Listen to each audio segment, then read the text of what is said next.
Okay, now I have one playing in the background. Good to go. So thanks everybody for joining us for our Ask Gun Questions, our Saturday show. Tony joins us from New Jersey. Thanks for jumping in. Hey, man. Thanks for having me. And we answer questions that came into the Ask Gun Questions website. And for all the people that are joining us live, if you've got questions or you want to just be part of the conversation, that's what it's all about. So it's been a couple weeks since we've been live. Let's catch up a little bit. There's a ton of stuff going on in the news. We were kind of barely, just starting to talk about some of that. Well, one thing, right? But there's just so much. I figured, why don't we just, because we'll talk for an hour before we even go live, why don't we just get going? But before we dig into the stuff that is presented to us, like the programming that we're supposed to talk about, why don't we talk about what's been going on in New Jersey? What's been going on your side of the country over there? Well, let's go with what's going on with me personally with 2A4E. We hosted an event Thursday night, which was a lot of new people, which I love seeing. Father brought his stepdaughter in. Totally new couples heard about us through work friends. And I showed up 15 minutes late for my own diversity shoot because the New Jersey traffic is ridiculous. And because when we work up there at Gun for Hire Range in Woodland Park, it is so ridiculous. The traffic is so ridiculous. Usually end up starting late anyway. So I walked in and just launched into the my whole thing, and I think we did a pretty good job. Made a good impression on a bunch of people from a bunch of different backgrounds. I thought that was really great. This one was a gun for So hire. Gun for Hire Range, yeah. Is that the So. farthest you go to? Like the farthest away? It depends on where you're from. In Jersey, yeah, it's the furthest away. It's the one with the worst traffic. For me personally, driving there, it's the furthest away too. Yeah, I guess you could say that. I just never take that into consideration. That's why I take Yeah. the day off. What the heck was I looking at? I think it was. Oh, I watched something that I seen something on somewhere. I was doing something and I seen a fort in New York, and I wondered. Oh, I was watching a movie. I think an old movie from the '70s, and they ran past this fort, and I just wondered. I wonder if that fort is still there, right? And I looked it up, and it's now like underneath the building or something. Like they tore it down a long time ago, and now it's like an office building or whatever. Anyway, so then I zoomed out from that, and I seen how close it was to New Jersey, I guess, and that made me. I usually, jump to like, where's Gun for Hire? Then I'm wondering how close. I don't know. I hadn't looked at that part of New York before. Hmm. I don't remember what it is, but anyway, there was some old fort back in the olden days, whenever we still had fights with Native Americans and that kind of fort, like where whatever you call those first people that came over here were building forts. Maybe forts for. I don't think the settlers didn't really fight with each other, so I think it was more probably for defense from uh, the natives. I'm assuming, but I don't know. Some kind of fort made out of stone, though, right? Like I'm talking like an early fort, and Hmm. it pointed towards New Jersey, and that's where I was like, oh, I guess that's how the Hudson River or something comes up. Like I don't really pay attention to New York very often, but then I noticed that's sort of the city, and then Manhattan Island. I always thought Manhattan Island was part of New York City. Now I see that it's a bigger just piece of New York, and a chunk of Manhattan Island is near New York City, right? But anyway, I guess what I'm getting at is when I zoomed out and I was kind of paying more attention to the area, Newark, unless I'm wrong, seems like square footage wise as big as New York City. Or am I crazy? Or at least comparable. I mean, it's like a big chunk of the map compared to, and I don't hear, at least, in the world or whatever, all you hear about is New York. Is it just because there's so many skyscrapers in New York, or am I just reading the map wrong? I have no idea. I've never compared Newark size to New York City at all, mainly because I hate New York City. There's nothing about New York City I like. I love people that are, not from here, and maybe before I came from here. No, actually, I didn't give a shit about New York City before. Um, but Newark is pretty big. It's bigger than you think. And yes, everybody get. I mean, listen, it's the financial capital of the world. So you can't take that away from New York, and anything else is in the shadow of New York. And New Jersey being right here, we're in the shadow of New York on one side, we're in the shadow of Philadelphia on the other. So I can't be too upset if people don't understand how big New Jersey is or how many people. We have 9 million people here. It is not a small state. That's like 9 Arizona. Well, I don't think maybe it's like 4 Arizonas or something. Hmm. It's like one, And two, the three. It's like size of New 14. Jersey is like Phoenix. You know what I mean? It's crazy. Yeah. And it's hard to drive around this place too because you go, oh, well, that's only 40 miles away. Well, where I'm from in Virginia, 40 miles is about a half hour trip. The 40 miles I drove between Trenton and Gun for Hire took me 2.5 hours Thursday. And And that probably was just un normal. what's the word, like you can't you can understand, like, or you can anticipate, I guess is the word, like rush hours, but the rest of the time you don't. It's unpredictable, I think is the word I'm looking for. Like, you know what I mean? Like, it's Hmm. going to Phoenix, I know when there's going to be traffic because it's a big town and everything, but there's only really the traffic when it's, rush hour. uh I'm guessing in the big cities, there's unpredictable traffic where just, like a game or something will happen, or who knows what all kind of things affect, when the rush of people are going to changes and things. Well, it's the rush of people because of things that are happening, again, events. And then there's the jammed up traffic because there's a puddle of water on a side street and they shut off an exit. Or there's a fender bender across the road and everybody's stopping to look at it for the next 10 miles. So it's all of that thrown in that's frustrating. That's why I look at people that want to move into that and I'm like, you're out of your mind. This is annoying. Like I'm ordering the pizza for the event and I'm still 20 minutes from the venue. Just so I wanted to make sure we had food once we got started. And thank goodness it all came together. I showed up a few minutes late, but I got to throw everything out there and I got to throw everything out. Got to say what I say. The timing worked out perfect. My guys were all late because they were stuck in traffic from both ways, Okay, that's what I was but going it to all ask. came Like, together. they started Yeah. up without you, but no, it sounds like everybody got there because of the same problems. Yeah, everybody got there late. Excuse me. Depending on where they came from, everybody got there late. But we had a classroom full, so I just walked in the door and just started from the back of the door with the jokes from entering the room and kept them up to the front of the room and just dove right in. So that turned out pretty cool. New Jersey, I'm trying to find it. I was looking through my notes, excuse me, not notes, but my mail, because they had stupid bills that they just presented in New Jersey Assembly. One of them was it's illegal to have any. This is what they're trying to push through as a law. Any information on how to build a firearm in your possession. So If they you want know to how to make build that a gun, against law. you might as well be a criminal. Yeah, Why would you need to know how to build a gun if you're not a criminal? So that's all I yeah. need. If you have any of that knowledge, and I'm like, you do understand, like if you have a video on how to build one of those shotguns using pipes from a hardware store, Felon. and they're online. Yeah, felon. Watch that If video. you, yeah, go straight to jail. How about this? If you build any information or handbook or even instructions on how to build a flintlock, it's firearm in New Jersey. All that. It's called First Amendment, and they're violating the crap out of it. Yeah, that's It's a First Amendment violation. And they're trying to trick you into believing somehow there's criminals out there building guns from the ground up, and whatever they're going to do with it isn't illegal too that they could be charged with. It's bullcrap. This is stuff. Oh, you can build a machine gun at home. They so use such fear and stupidity. you're talking Go about ahead. the email you got though? Oh yeah, I got an email. I'm looking whether it was from CNJFO or ANJRPC. That's usually who I get the emails from with this information.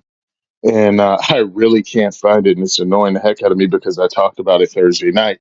There were three other bills on there too, but that was the one that stuck in my head about the stupidity that we have to deal with here.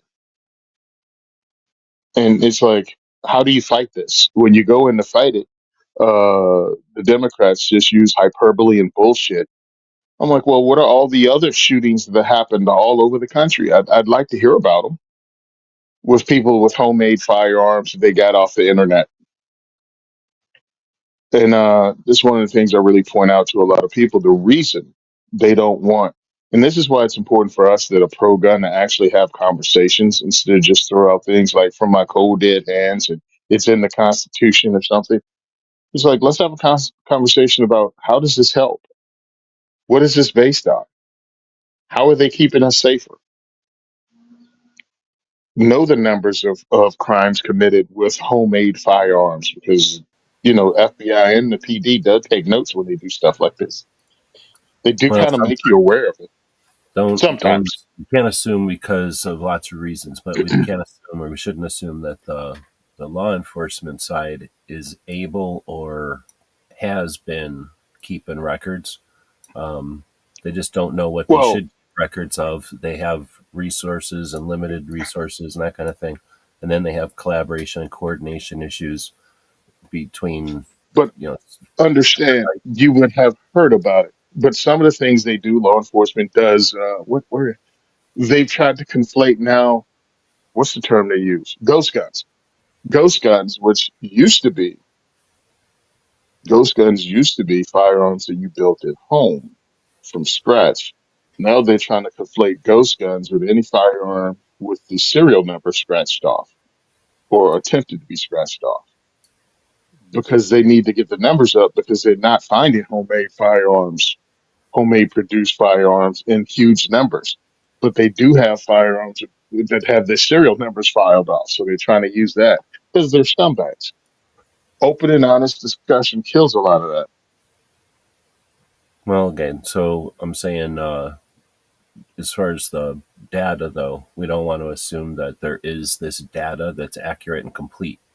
That's one angle of attack or one vector or one issue that we have to deal with, and it's a whole separate issue. Law enforcement, like I say, their ability and their like history of recording data. They only, like I say, they only, for whatever reasons, there's lots of reasons why the government is able to and has tried to record data on crime, but it's only X, right? Like it's not X plus because they can only do what they can do, and they only record crimes that exist in their books. And that meaning, like in the 1930s, when they came up with the recording of crime at the federal level, that's one of the things the FBI did is kind of start to understand that criminals go across state lines and across boundaries that law enforcement has jurisdiction in. So the national level law enforcement was one of the things they were tasked with was like keeping track of all the interstate criminals, so to speak. And in the 30s, when this started happening, what were the crimes like murder? I don't know, like bootlegging or something like theft and kidnapping, the regular Oh, crimes back in the olden days. Now you get to mhm. 2025 and what are crimes? Smuggling drugs, but also people. There's cyber crimes. There's all kinds of stuff with telephones that just didn't exist back in the day. So the Mhm. government, the law enforcement at the federal level, only in the 80s, if I'm correct in this kind of summary, figured out that, hey, we've got new crimes from back in the day. We should figure out a way to update this with the new crimes. Now, think about that. In the 80s, computers were, Mhm. device shit. Telephones were the size of suitcases. And they still had issues with what wiretaps were, from back in the days of telegraph and now phones are the size of briefcases and nowadays. So to think that the government just has all this data is movie bullshit, just like cars exploding and guns being perfect and fallible when needed for the script. So that's, I'm just putting it out there. Like, we don't want to fall into the trap of assuming the other side has data because fuck them, they don't. And we can't ever say we have data because fuck it, we can't. So that just being said, anybody who relies on data is either a con artist or stupid, right? Because there's the data is what it is.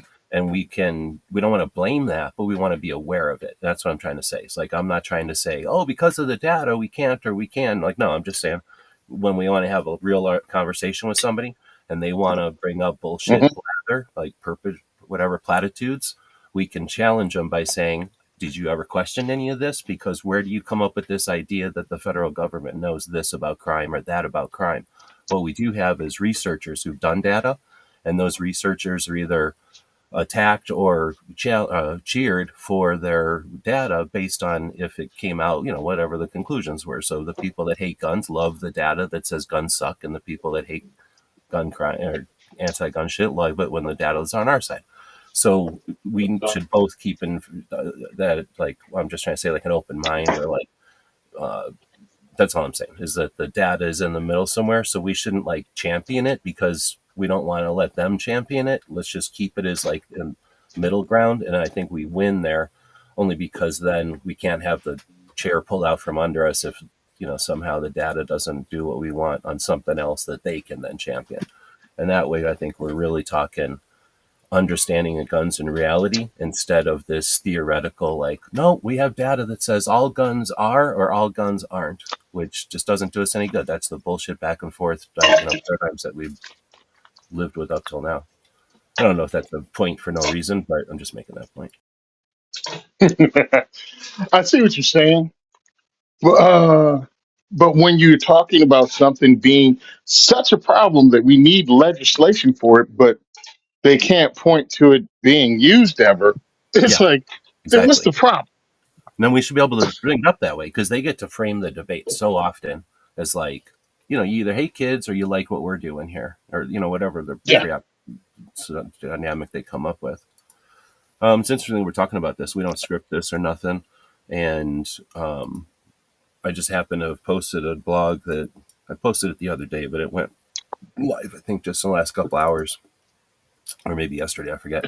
But reporting on the data of the day is bullshit, because if somebody is putting out the programming, just repeating the programming is reinforcing the programming. I'm not interested in that. That's why when I do my wrap ups each week, it's not just reporting what we've been told to talk about in the news. I try to talk about the important things and the things that are happening, like the Women for Gun Rights who are in DC this weekend. Like, that DC shit right now. news, Yep. right? So when I'm doing this, I listened to some stuff that was going on and tried to list out. I probably should have put them in bullet points here, but some of the issues that we have going on and actionable solutions. Because instead of just reporting on the issues, like, here's the issues, and we're offended because the issues exist. Fuck that. That doesn't do nothing for us. But knowing that there is an always changing challenge, right? Like, set of challenges to our rights and our property and our way of life, essentially, as gun owners. I mean, not like democracy or whatever, but we get attacked from different ways, and it's all fucking bullshit. It's all just like you say. They are despicable, I guess. They're unscrupulous, so they're Uh-huh. just punching below the belt, kicking us in the eyes, jabbing an eyeball, or whatever they can do. So I was listening to some conversations, and just to go through it quickly here, you can always read it, but safe storage, right? Like, blah blah blah. They're going to say what they're going to say, but we can talk about this stuff. We can create content that brings up the sides of this that they don't want to talk about, and then let people talk about our content instead of just letting them present their I don't know what to call it, like dynamics, or their diam. What is that called when you give somebody two options but they're both fake? There's some name for that. Diametrically opposed. Yeah, there's a name, like gaslighting or something. There's like some name for when an unscrupulous, like Oh. a manipulative person is going to give you a set of options where you can't win. It's like a no-win scenario, and instead of them just offering these bullshit no-win scenarios, like, do we want red flag laws or no guns? Like, we're giving you a choice, you can choose. Like, no, Uh-huh. thank you. So then you got firearms education for the youth. And that's one of the biggest ones that I can't imagine. I don't know why we don't take the offense on this. They have their abstinence, right? They won't take abstinence as an option for any other issue in society except firearms. But abstinence is Uh-huh. somehow the only way they can go in schools for firearms, and then they'll point to accidents and say that their hands are clean because they've abstained from even talking about how to safely get yourself out of the situation. And knowing that there's a different set of stuff, like understanding about guns for little tiny kids, and for, I don't know kids enough to know, but whenever they're developing and getting older, you're going to give them different information about guns so that they don't have the curiosity, which is what causes the accidents. But the problem is that one of the things I have the biggest issue with our national level organizations is They're super satisfied with scolding gun owners about storing our guns or keeping our guns away from kids or not leaving guns around the house. When fuck all you, we don't do that. We don't do that, and and it's facts because there's hardly any gun deaths, like accidental gun deaths, Hmm. hardly any. And when there are, it's an obvious situation where somebody was like didn't even know that they were supposed to be safe about it, like didn't even know. So that's sad, and I'm not justifying it at all. I'm just saying that I don't like the tactic of scolding all of us when we're actually winning so hard at that we could have taken the opposite tact. And that's why I'm so frustrated, because we could have been saying since like the 90s, go like look at how many accidental gun deaths there are. None, like none. There was years where there was zero accidental gun deaths with kids, at least. With adults, out hunting and stuff, sure, like you can get accidents and stuff and occasionally a death. But for kids, like we had years with zero. We have years with like six. And we should be championing that all around everywhere. Think about how many guns there are. All they do is complain about, the other side, about how many guns there are in the world. And we've had years with like no accidental gun deaths with kids. Anyway, so that's one of those Hmm. things where I think we've just left that on the table. It's driving me nuts. Red flag laws. We know some people that are at the table with a lot of people who are acting like red flag laws are an eventuality, and we might as well start writing them so that we're not going to take the worst pill or something, which is bullshit. I don't believe any of that because they're the uh, what was it called? The bipartisan Republican backed gun control of 19 or 2022, 1922, Hmm.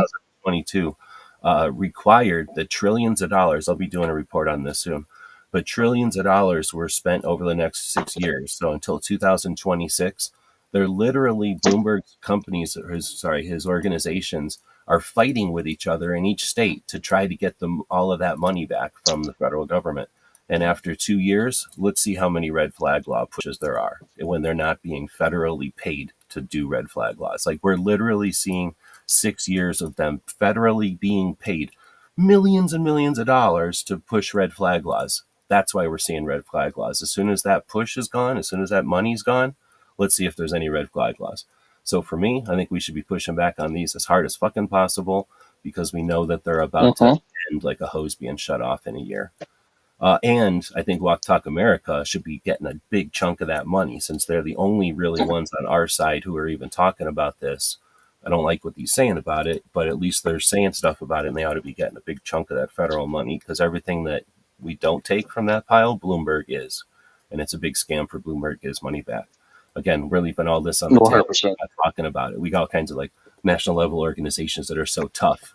Oh, all you can do is file lawsuits and bitch and like ask for money. Like, how about you do something about some of this shit so that we change the whole dynamic so that it's like a total faux pas, like a public embarrassment to bring up red flag laws because of what a scam they are. Anyways, the whole thing about red flag laws is why just the guns? Nobody can answer that fucking question. Why only the guns? You're so difficult. Like you're either Hmm. suicidal or you're so dangerous to other people, right? That's the whole thing. You're dangerous to yourself or you're dangerous to other people. You're so dangerous, but keys are okay. Poison's okay. Sharp things are okay. Height's okay. Tools are okay. Access to the public is fine, but just guns, just guns. Hmm. Such fake. Just Uh, guns. Restoration of rights. Come on, come on. We have the most people in prison out of any world, or one of the most people in prison. Period. Even from China and shit. Or wait, I guess I shouldn't say that because I'm not sure. But we have a lot of people in prison. I think we have more people in prison than even China. Uh, if we can't let people get the fuck out of prison and get their shit and rights back, then what the fuck? Like, why would you ever want Hmm. to be good again if you can't ever be good again? You know what I mean? It just doesn't make no sense. And we can be on the side of that. Like, that makes no sense. Responsible firearms manufacturing, which is what we are kind of just talking about. Like you just said, like the ghost guns and like how they have to shift and how they have to keep rechanging shit in order to even make it valid. Why are we just sticking with that narrative and saying, yeah, don't know? We're playing tetherball with them. Like they shift over here and we just play, backwards with them. Screw all that. We should be challenging them. Why do you have to keep changing? How come the only time you can bring Hmm. up uh, lock switches is after you do a gun buyback in New York with federal money, or state money, I should say, it's not federal, but state money, paying kids to 3D print gallon garbage bags of Glock switches. And I mean, who remembers that? Like, that, what year was that? 3 years ago? It was after COVID, I think. So it was maybe 21 or something where kids were laughing around Reddit and the internet, like, "Oh, look at I printed out 3 gallon garbage bags of Glock switches and took them to the buyback, and they gave me $25 each, and I made 30 grand." How many of those times? How many of those things went up on the news? 5 or 6 of those. And now what are we seeing? Well, we have garbage bags of Glock switches coming in from these Yeah. buybacks. That's why you shouldn't be able to print guns, and you can't even have 3D print. You're saying you can't even. They're suggesting you can't even know how to build a gun. It's ridiculous. And when you think about why this country even exists, I just did one on the bayonets that on here, a blog post about how the bayonet saved freedom and free individual freedom. The Battle of uh, Gettysburg, and there was a bayonet charge that saved all freedom. But the I think another untold story is the colonies that were basically all, if, the way I was told, and maybe I'm wrong because I was told by school or whatever, but that there was all these countries back in Europe where it sucked, right? And they had all this bullshit with religions and they were just mean to people. So a bunch of people heard about this new place on the other side of the ocean. They could book over there and be capitalists and, basically buy some land and start doing stuff and using the timber or the minerals and do whatever they wanted, right? And do whatever religion they wanted and that kind of stuff. So all these people got paid to book over here and started up these things. And I guess this happened from like Holland and England and I don't know where, but countries, right? And Army. then those were Hmm. the colonies. So these colonies were from different places, and they might have been different religions and whatever.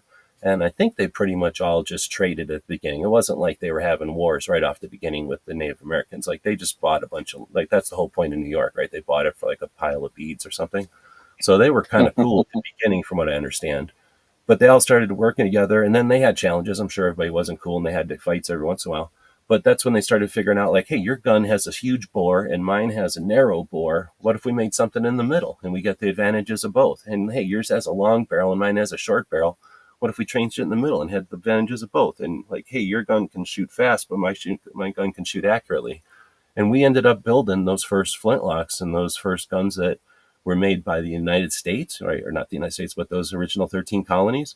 They were different than all of the original guns. And when England came over here with their dumbass, what were they? Oh man, I can't think of their names. They had a name for them. I can't think of it. I'll think of it. I'm not thinking of it. Who? Whatever the best is, Puritans? the best, something best. Oh, Brown Vest?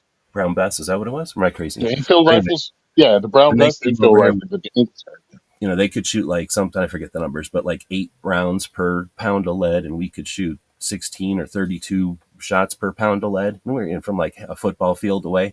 They could barely shoot across a football field. We were kicking the shit out of them because we had better guns, and that's one of the reasons we exist, is because we blended not just our societies but our guns together and our technology. So I guess that's where I'm coming back to, is like to suggest that firearms manufacturing and innovation isn't in the soul of this country, like in the very beginnings of the fabric of this country. It's like the one of the things that brought us together and made us separate and allowed us to say, no, we're separate, and allowed us to end a bunch of the shit in the world that still exists in some places in the world, but it ended here. Once somebody can say no, right? Like that just changes shit. So anyway, to suggest that firearms manufacturing is somehow now a problem is, again, it's them trying to change a dynamic. And again, how do we change that? Education and awareness. Like, just start talking about it. Like, they want us to have a certain set of conversations. You're allowed to be, plus or minus on these conversations, and that's it.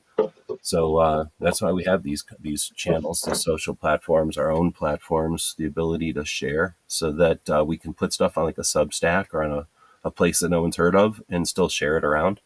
The internet's pretty handy for that. Like right now, we have a lot of people watching, not that many people commenting. We'll get to some comments here in a second, but the internet gives us a potential. All we have to do is understand that we can do this stuff and then share when we do, and encourage people that are doing it, and uh, support them as you can.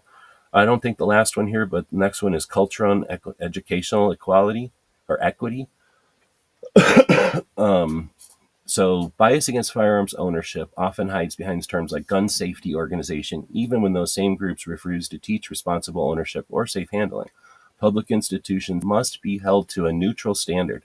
Educational material should neither promote nor vilify firearms. Instead, it should teach how to be safe, respectful, and informed.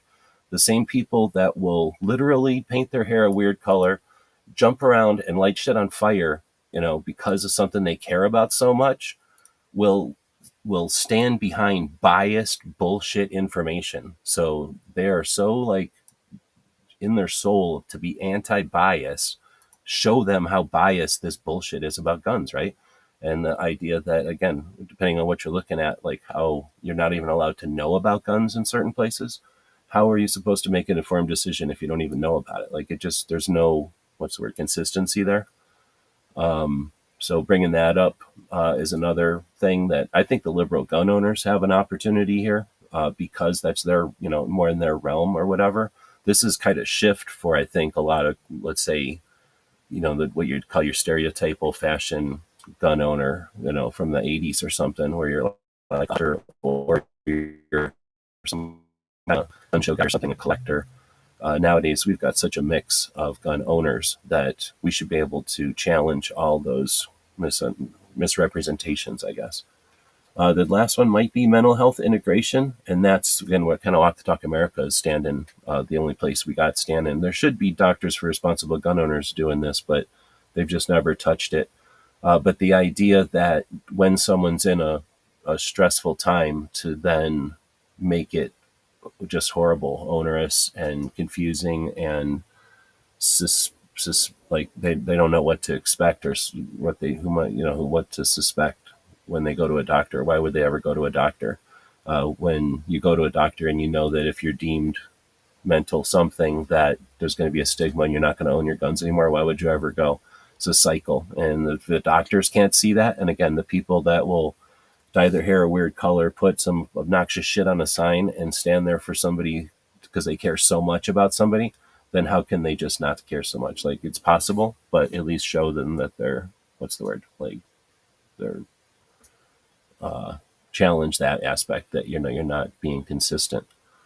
And then the whole kids being the number one killer of kids and all that, that, that whole point is so easy to remove, since they remove little babies, and little babies die all the time from weird things. So they remove little babies, and then they add it all the way up to 19. So of course, take it into when people are dying in war and shit, then their data is just so misleading and wrong that we don't even have national campaigns against this.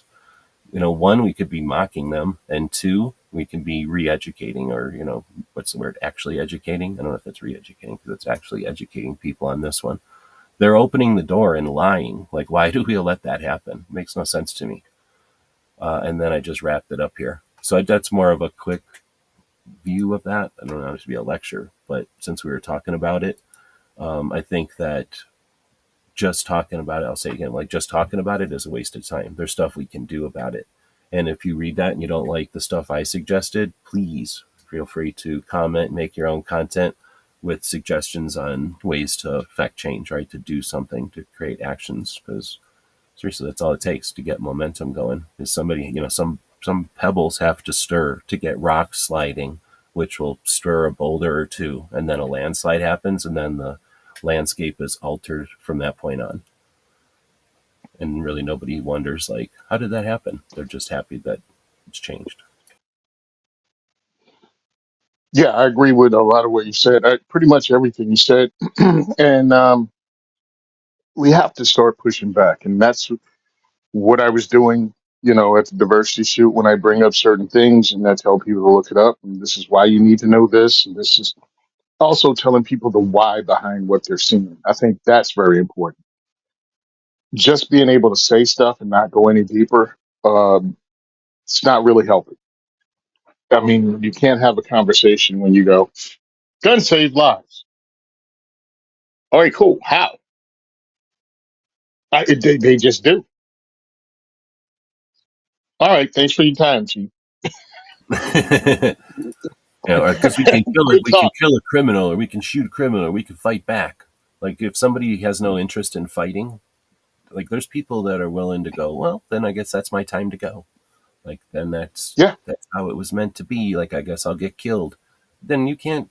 That person doesn't get have any. They have the opposite of reaction that you would have when attacked or threatened or anything. So it's Actually had really a conversation. you have to have a different way of talking to them people. Actually had a conversation with this a person that was like, "If it's my time to go, it's my time to go." And I'm like, "So what about your kids? What? Well, what if you're not the only one they're going to kill?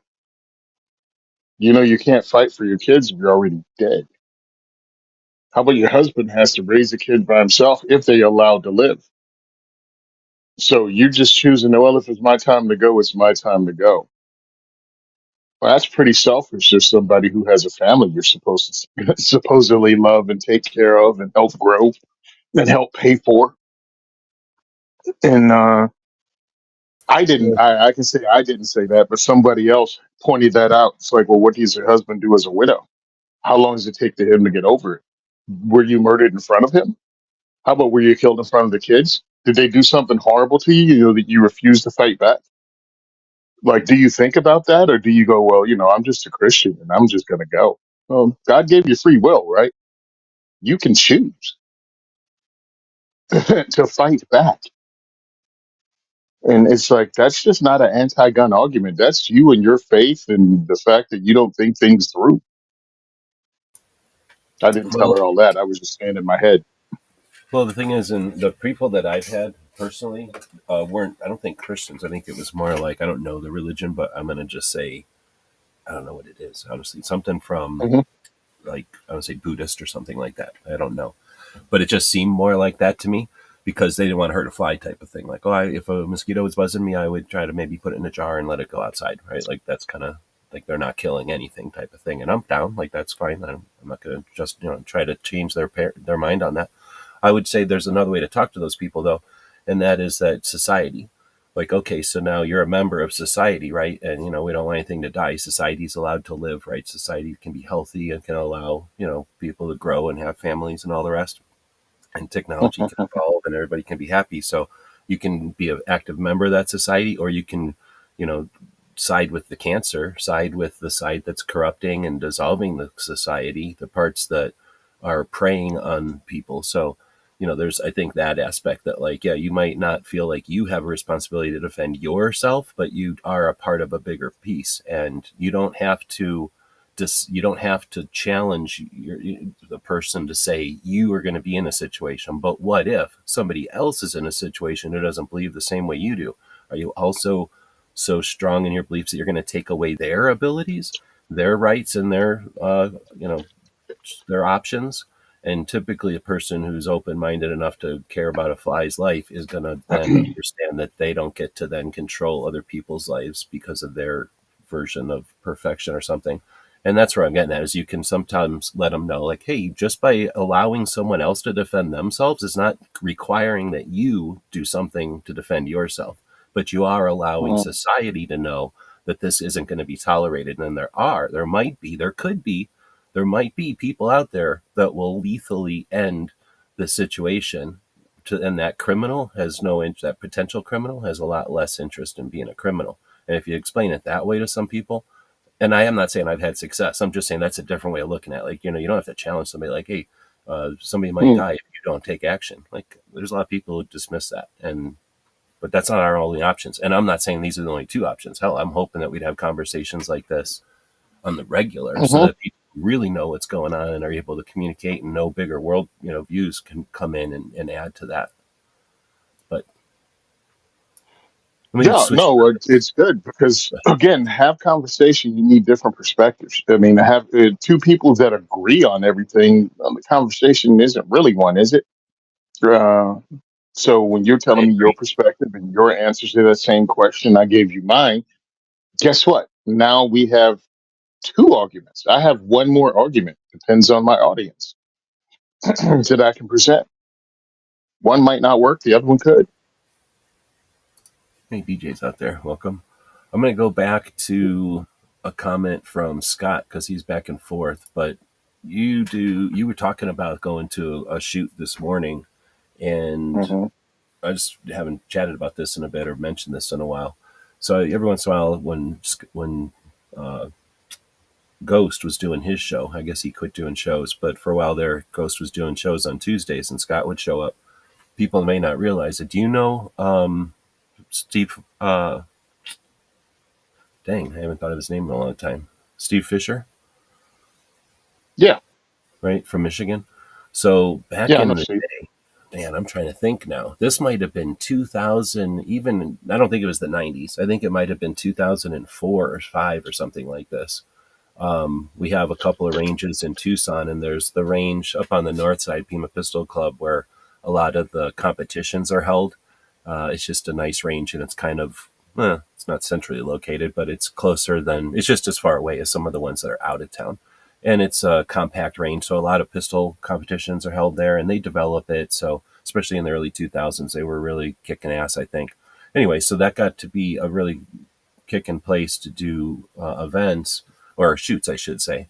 And then some instructors were coming in, and Scott's the one I believe who started 100% his effort to bring ACTS, American Confederate of Tactical Shooters. I think it was American Confederation of Tactical Shooters, which was a three Hmm. gun match, shotguns, rifles, and pistols, where everything else was pistols only for the most part, maybe a rifle match here and there.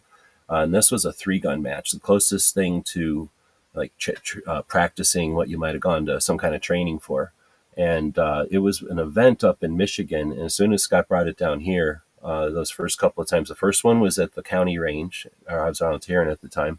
And that was unprecedented because nobody had ever brought anything to the county range. They were so weird about anything that wasn't standing at the thing, Hmm. slowly like an NRA range.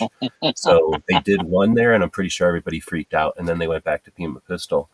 But yeah, Scott was instrumental in bringing Axe down here. Axe turned into Steve coming down for classes, and I'm not going to say he's instrumental in Steve doing everything he's done, but he certainly helped facilitate Steve coming down to Tucson and having just the resources he's had down here for the longest time. Steve's a hell of a good dude, and that was a lot of good training and so many cool classes and students and stuff. So I don't know if Scott ever gets the recognition for that, but um, I just figured I'd mention that since we're live and he's in there, or he's been back and forth.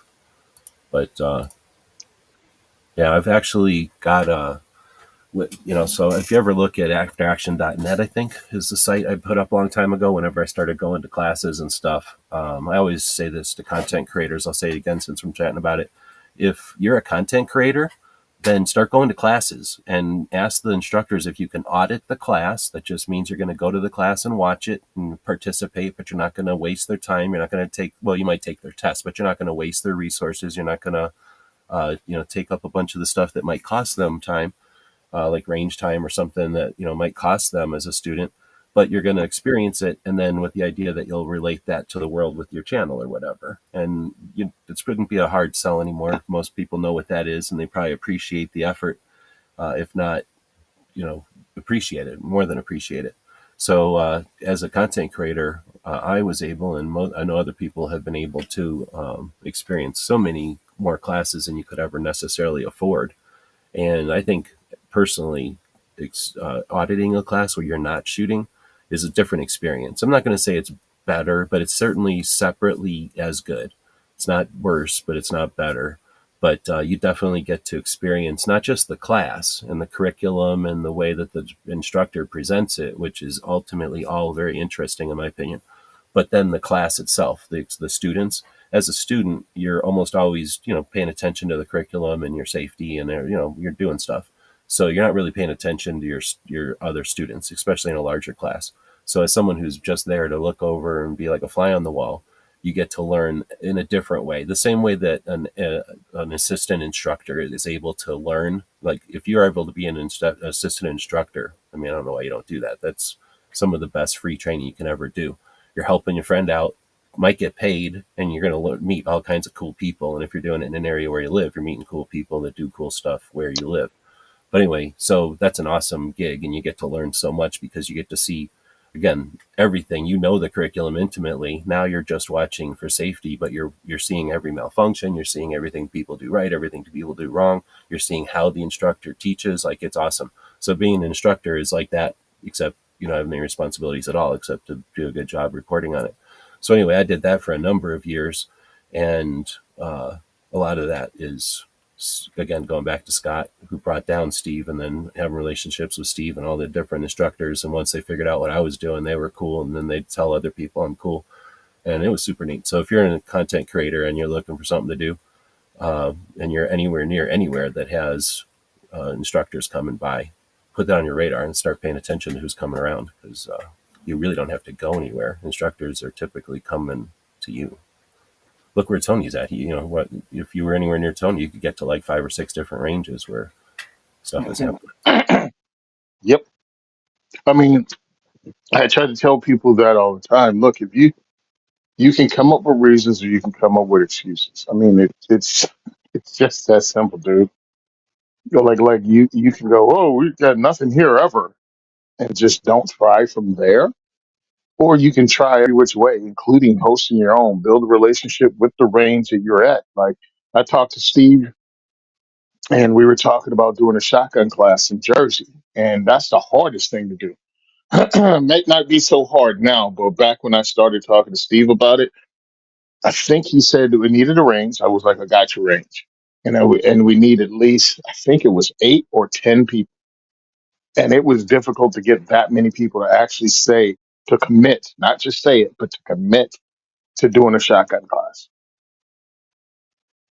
But yes, you could host a class yourself. Talk to the instructor, talk to a range, build a relationship, and you go, nobody ever comes here. All right, then host an event. You host them coming here. But most, I mean, everybody has a minimum a number of students they need to commit. They need to have them buy the ticket, and then they can come out. And it's usually about 10 or a dozen. Yeah, I was gonna say it's usually not too tough. So a great thing though, to bring up, because I don't think people. Well, I haven't heard anybody mention it in a long time. So instructors are out there doing their thing now. Depending on how busy or how much stuff they've got going on in their lives, they may have time, they may not, to add stuff to their schedule. But assuming you find an instructor that you're interested in have hosting, and they have time, you've maybe contacted them or they've mentioned that they have time on their schedule, then yeah, you want to find at the same time, kind of, because it's doing one or the other, it's a waste of time. You might as well try to do these both at the same time. You're going to want to find people to take the class and a place to do it. So what I'd recommend is like the forums that might be available in your area, or just like if you got a bunch of people that hang out online. Like I know a bunch of people that hang out in the reloading stuff. um, if you're watching a podcast and there's a bunch of people that show up, especially if like the podcast is about a regional thing or something. But assuming that you find a place where you can post, then post like, hey, I'd like to invite so and so down for a class. Where would you like to show up, and where would you recommend we do the class? Because then you'll be kind of killing two birds with one stone. You'll be getting feedback right away from how many people, but what kind of replies you get, how many people want to show up, but also they'll be letting you know the kind of places they'd like to see this happen. And you may not even know about a place, or you may not know about like a secret room or something, like, oh, this place is available, but like Scottsdale Gun Club is available, but they don't do the classes in the big rooms. They have the VIP area, and you just rent that, and that's open, except for Thursdays, it's open, for the next 2 months or something. So like you'll find out about stuff you didn't even know about, potentially at the same time you're finding people who are interested. And the cool part is, it's just like a lot of things. Once you find a couple of people that are interested, you ask those people if they know others that are interested. Because 9 times out of 10, if somebody's at the level where they're interested in, showing up and seeing a class with like Steve Fisher or something, they might have friends that would be just as interested and can, get in that time. What do you call it? Like that creative time, or whatever you call it, the time where it's in flux. Like, oh, I found 6 people that can show up, but 8 of us if we can do it on this weekend instead, and then you find out, okay, now I'm halfway to that class being full. Or, ideally, and this happened, I don't want to jinx anybody, but I've seen this happen where you say, hey, I'd like to do a class, and it's like 10 people can show up on this day and 16 people can show up on this day. And next thing you've got the instructor there for 2 weeks, and he's super happy. He's your best friend because you just filled 2 classes with him. And now you gave him a new place where he can fill 2 classes, in a month where he Mhm. had been sitting on his fingers. So, wait, that doesn't sound good. Twiddling his thumbs. There you go. Hey, much better. But yeah, but thinking like, oh, if the classes aren't here, that's all I got. No, no, no, no. And that's the thing. I don't really pay attention anymore. But hopefully, people know that that's that's so dynamic, and it's only the way it is because people either have or haven't invited instructors in. And the thing is, once you start inviting instructors, like let's say you did that scenario happens, you have a forum, you have a gun shop or something, you have a range where there's an active community of people, some sort of a bulletin board or electronic version of that. And you do that. You say, hey, I'd like to bring so and so in. And maybe it's an instructor on how to shoot better, or maybe it's Shiv works, like how to have hand to hand combats realistically or something, or somebody like Hmm. that, Calderon, somebody who hasn't been to your area before. And then you ask, and it's like, bing, bing, bing, bing, bing. Like there's 16 people that have been chomping at the chance. Like, oh man, I'll drop everything to go to that class. So you figure out that, you create that, that like that flow of people showing up at a class. You'd be surprised how many instructors are then contacting that range. Hey, I saw you brought so and so in, and they filled 2 classes. What dates do you have available? Because I'd like to come in. So you'll find out that at least that's what happened down in southern Arizona. And I don't know if it was just timing or what, but because of the internet and stuff. But as instructors started coming down, they started figuring out, hey, that's a pretty nice facility. We have a pretty sweet facility between Tucson and Phoenix.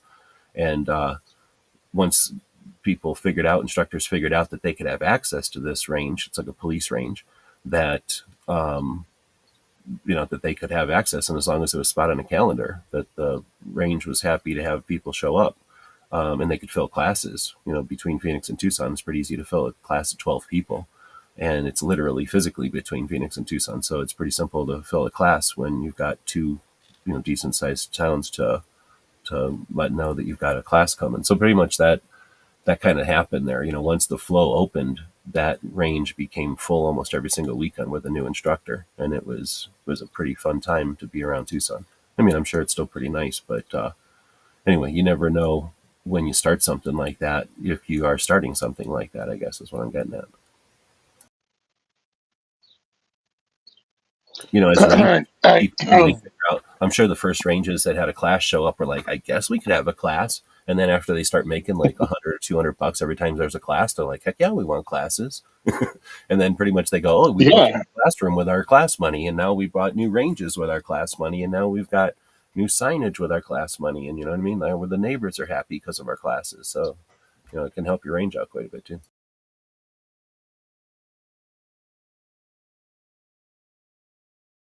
All right, we're all over the place today. Should I open up the spreadsheet and look at questions that have come in, or did you? I'm kind of. because I've done it. A couple owners, Oh, gun owners are annoying. They all think they're going to win every fight, and they think everything is a gun thing. I had Dr. William April, who talks about criminality, and they don't think like us. And he had those classes. He's passed away. Rest in peace, Dr. William April. But he had great classes on the mindset of criminals, and they combined it with a self-defense class. And I was trying to put that together right before he passed away.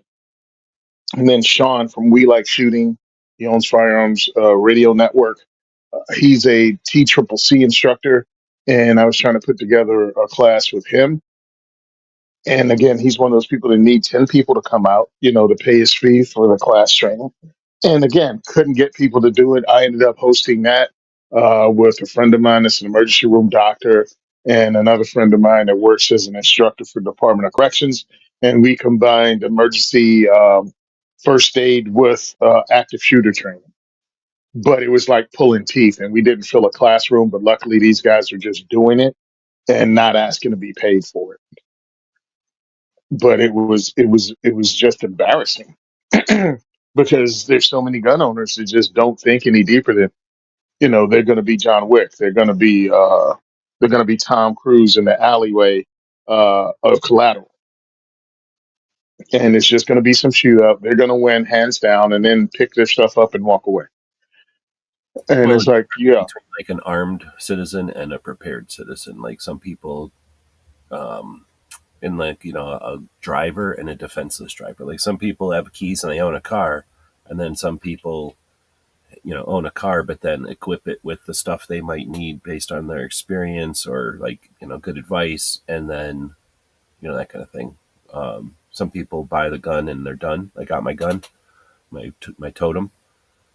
I don't want to shit on them. I mean, that's fine, but that's you're not limited to just that for sure. There's so much more, and I think, at least in my experience, people that find there's more will go off and learn all that stuff for a while, and then they'll find their, like their boundaries, or like they find they're done. Like, okay, we've got this far.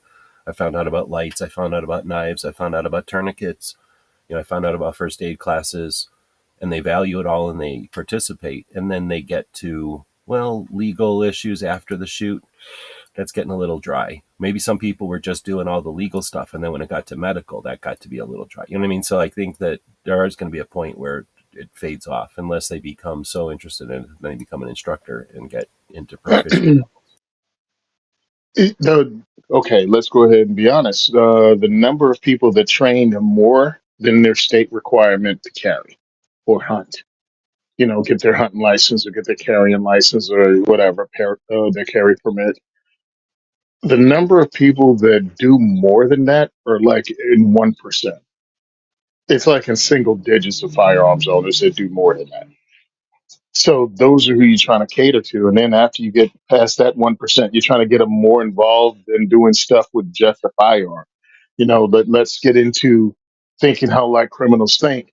I thought that was an important class. As somebody that works in a prison, and for as many people as we have incarcerated in America, so many Americans have just such an insane view of how inmates think. Like, no, they don't think like you. No, this might be your first robbery. It is not their it's your first time being robbed. It's not their first time doing it. You're the one that's scared, not them. You need to learn how they think. You need to learn how to do first aid. You want to learn how to avoid confrontation, how to de-escalate, how to get away, how to see a problem coming. All that stuff is more important things that you can learn outside of training with a firearm alone. And then when you're trying to convince people that, they're looking at you like, why would I give up a weekend for that? And it's like it's like a 4 hour class, dude. It's not a weekend. You spend that time pumpkin picking or doing that crazy stuff. We're gonna go pick apples, or you can learn to avoid confrontation or see trouble coming. Nah, we're picking apples. They sell them in bags at the grocery store. You don't have to do any of the work, right? But anyway, hey, I just try to get people more involved to make them better at what they do, which is defend and also become a better member of community. If you can see things coming, you can warn people ahead that aren't paying attention. If you know how to do first aid, you can help in everything from the person that fell off a ladder to a car accident, things that are more likely to happen in your life than a mass shooting. Um, it's like that stuff helps you be a better citizen. And that's what I'm trying to get people to do as part of firearms ownership. Like it can all tie together. It's not like there's a bunch of just selfish a-holes that own firearms. Most people that own guns legally uh, don't have criminal records. And a lot of those people are the type to go do stuff and help others out. But it's like, you want to get some training to help others out? I mean, it's great that you can call 911, but can you stop the bleed? Can you understand what this person might be going through in a car wreck, that they may have other problems? Because we've all driven past car accidents. We've all seen them happen. You all know somebody that cut their hand. Wouldn't it be cool to be able to, stop the bleed or at least not have to panic because the next step, if it's really a bad cut, you don't have to freak out. It gives you the ability to think clearer when you already know how to do things. And that's what I was trying to do. Um, Again, to me, a Venn diagram of gun ownership is usually responsible. A responsible citizen is in that little Venn diagram somewhere that should want to do these things.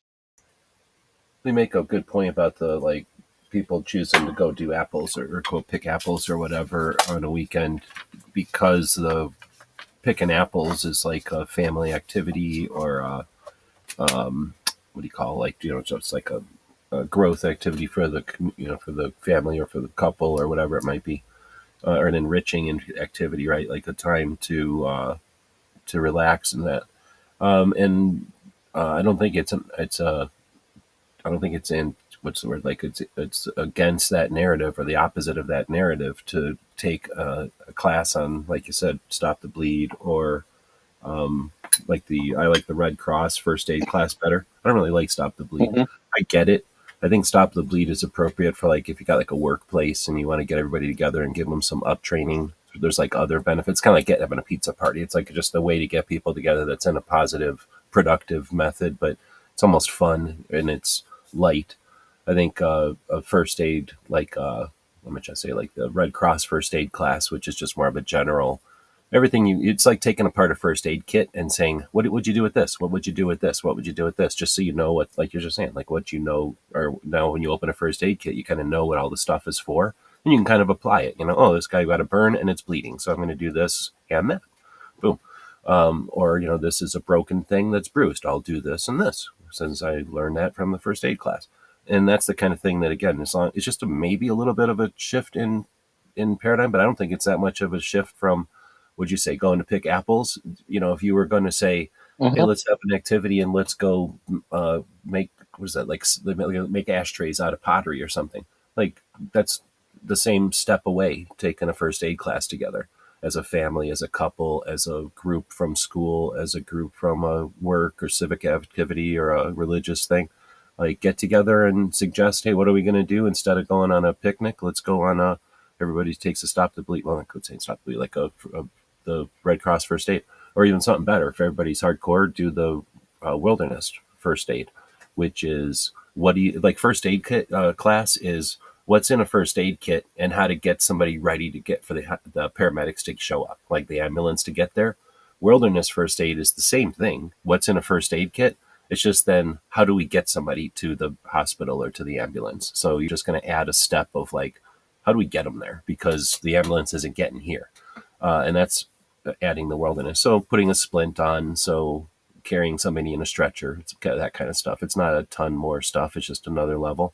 So again, like physical activity, getting together with people. Let's take a first aid class. A month or two later, let's take the wilderness class, and or let's take a CPR class specifically or something. I think that's kind of similar to what you're saying, or at least I don't think it's that dissimilar to for the people who are like, no, I'd rather just go pick apples.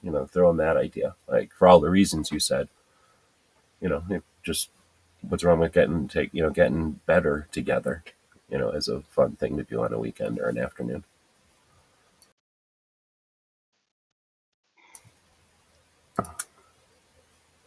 We did get a question from the actual website. Thought I'd throw it up on the screen here. This is an older one from the earlier this month, probably when this first happened. But our thoughts on the Supreme Court not taking the recent AK ban or mag ban cases. So there was some state level AK and AR restrictions, and there was some state level magazine capacity restrictions. And the Supreme Court said effectively we're not going to be discussing those this session. Which does that drop it to the state or drop down to the court district? I'm not sure, but essentially it just means we're not going to get a decision from the Supreme Court right now on it. At least that's my summary of it. You got any other thoughts on it? Yeah, the Supreme Court is a bunch of douche canoes. They never led the charge on any civil rights. They only do what most of America wanted to do anyway after they've already set it in motion. So it really sucks. There's talk about there's other cases coming along that they think will be better. Um, we can't depend on the Supreme Court for all our wins because I live here in New Jersey, and after Bruin, it was just the anti-gunners came up with more and different ways to reword and somehow willfully misinterpret the Supreme Court's decisions. So it sucks that they didn't do it, but never depend on them to do it anyway. It's not as if we have a huge 2A Supreme Court. These people aren't pro 2A. They're not even that great at being constitutionalists. So I wasn't surprised because we had significant number. This has happened before, and as a 2A advocate, that was hoping they'd take some stuff because we had a couple New Jersey cases and they didn't. I'm kind of not immune to it, but I'm no longer shocked by it. That the Supreme Court kind of sucks when it comes to Second Amendment advocacy and how impotent they are when it comes to states violating their rulings. They do nothing. So it's really bothersome, for me. that the Supreme Court just can't reinforce the rules, or excuse me, enforce their decisions on the state level. They just don't, especially when the federal government itself is weak on that too. There shouldn't be so many in New Jersey because of the Bruin case. There shouldn't be so many uh, restrictions on our carry permit. Oh, sensitive locations. That was the word I was looking at. They just piled on the sensitive locations thing. They're still using arbitrary means whether to determine you can get your permit or not. Right now, depends on the states. Blacks are 10 times more likely to be turned down for a carry permit than whites, with no answer from the governor or the attorney general. Why is that the case? Since to even put in for the carry permit, you've already had to have had background checks for the firearm, for the handgun, and you had to have a background check and pass the background check and pass the mental health screening and have multiple references just to be able to purchase the handgun in the first place. So there is no reason for them denying people at that rate. So they're violating Supreme Court rulings all the time here. Uh, Not now that you so brought that when up, they would have, go ahead, man. I don't know. We haven't talked about that one in a while, but since you brought that one up, it just made me think. And I'm not saying it makes it right or anything, but if they said people in like I don't know, I'm gonna say zip code because I don't know what the neighborhoods are or whatever in New Jersey, Hmm. but zip codes or whatever. They say like people in this zip code or something, we're not going to give permits to. Then like somehow because there's too much crime or something. Like if you're in that zip code, well then you don't want crime by you, so you can have it.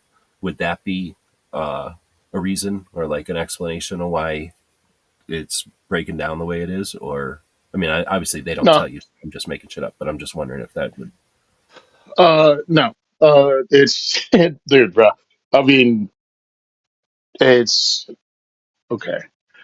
What's really annoying about life in general and life on the internet and people is when you cry wolf, people stop paying attention if a wolf doesn't show up. And when you say the sky is falling and it was just an acorn hitting your head, people stop believing you. So with the cries of racism over everything, from people disagreeing with you on politics to actual racism, nobody even pays attention anymore. It rings hollow.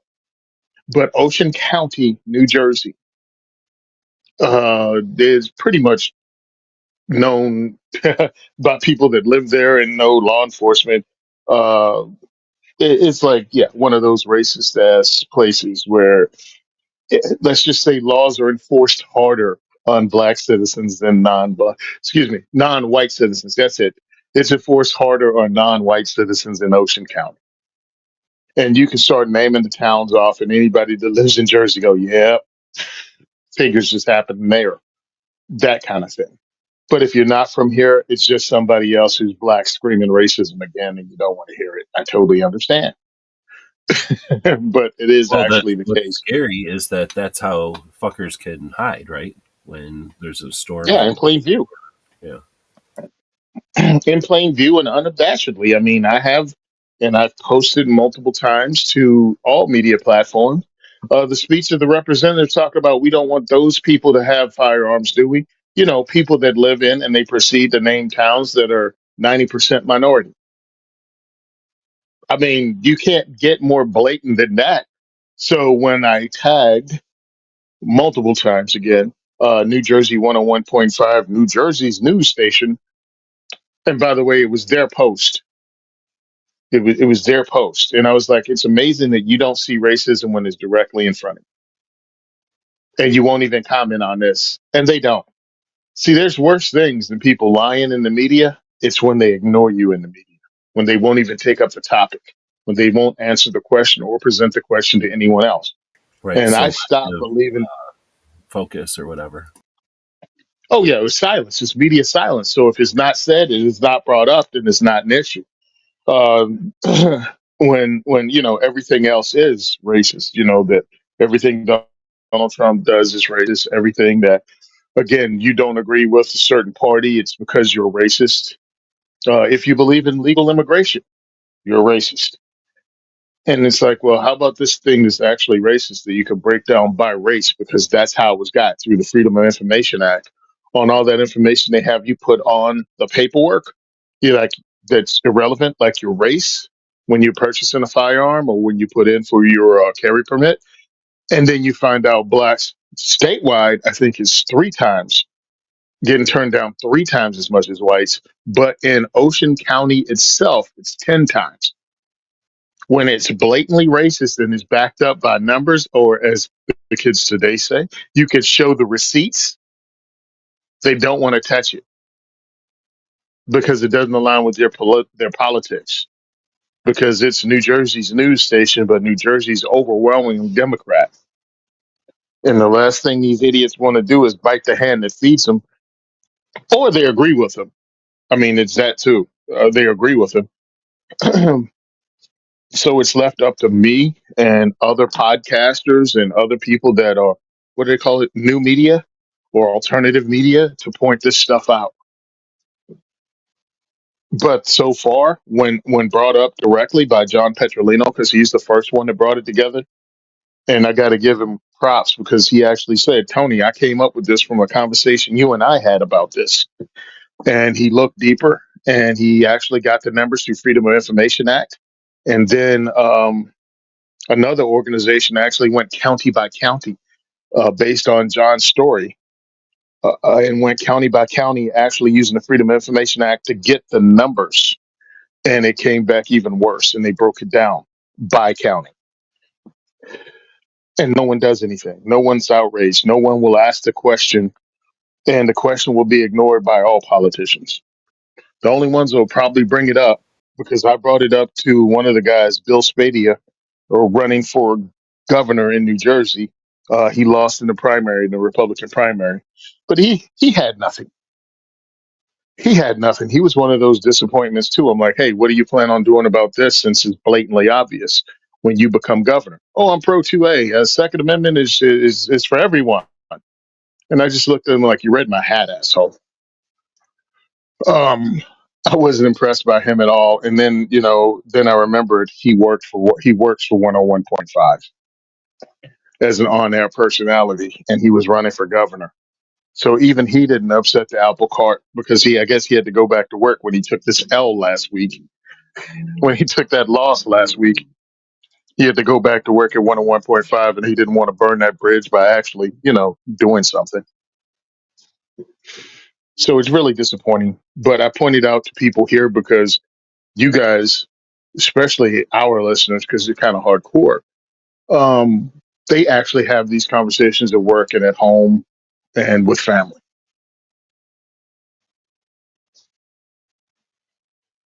Let me just take a second. We have a ton of people listening on X and a bunch of people listening on YouTube's. So I put up a poll on YouTube's because it's harder to put it up on X. Which is better, Mm. YouTube or X? And guess what? The YouTube side's winning. So that's going to encourage people from the X side to go over to YouTube and vote. Otherwise, the YouTube side will dominate. Just Oh, wow.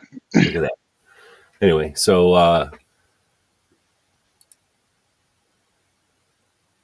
I was going to say, as far as what goes on there, like you've got I would imagine like a map, right? You put a map down of those counties that you're talking about. Would Hmm. that, has anyone, I'm assuming not, but would it, you think it would be worthwhile to take that, let's say map, because I don't think a timeline or whatever would make sense, like a map of the circumstances right now, um, and then take a look at crime rates. And I don't know if that would correlate, but I'm assuming that if you deny people the ability to protect themselves with lethal force, you're emboldening criminals to be bullies. So I would assume you're going to see more crime. And then I'm not gonna assume because I don't know, but I'm gonna assume that the stupid ass politicians see the crime rates and go, well, those people shouldn't be able to have guns because look at the crime rates, and they don't see, you know, legal ownership of guns as a deterrent to the rising crime rates. So I would say that it's like, so what's the word, like self whatever, like it's no win scenario, because on one side the politicians see the numbers get bad and go take away all the guns, and because there's no guns, the numbers are just going to keep getting worse. I mean, it works for them because they're all about taking away the guns or whatever. But It only work for you if you're the basest, dumbest son of a bitch on the planet. And the reason I'm saying it is, yeah, these are high crime areas. Well, the criminals aren't applying for carry permits, you dumb fuck. It's the people that live there that are good people that no, are but applying for carry permits it's so that they won't be victims of crime. it's that unchallenged bullshit assumption that more guns Hmm. in the area will make more violence, or if you give guns to And I people even totally though get they've it. gone to CCW and all that, they're still gun people, so therefore they must be violent. Like that's the part where they get to say whatever the fuck they want and it's unchallenged, so then they get to double down on whatever the fuck they want, and instead of being challenged, they're usually just like, I don't want to say cheered, but they're probably respected for it. Like, oh, well, at least they're doing something. Like, I'm not going to follow Yeah. through, but at least it looks like they have. And I'm not saying that anyone's dropped the ball. I'm just saying, like, we have options still. We're not, I mean, it sucks when you're So reason. getting clobbered, but So we're not why am twice that over. well? My whole thing is this: why am I so passionate about it? Why did I get upset about it? Because these are elected officials in New Jersey that know how this works. They're not ignorant of this. They know what people think about the areas that I'm talking about. When I'm talking about Camden, when I'm talking about Elizabeth, when I'm talking about Newark, they know these are higher crime areas. But what they also know is they're good people that live there because, people that vote aren't felons and there are a lot of voters there and they are pandering to their audience. And this particular dude is comes from one of the all white areas.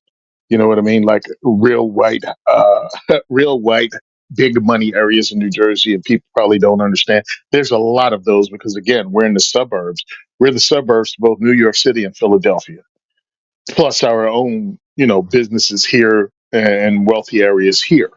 So you have them Dude, going, I oh, can we're trying to imagine help if those you're people. going to be in between Philadelphia and New York, that real estate Yeah. has to be in quite demand. And I'm assuming the value skyrocket when you have super expensive real estate. You're going to put nice houses on it. So I imagine that's just Lots of nice insane. houses.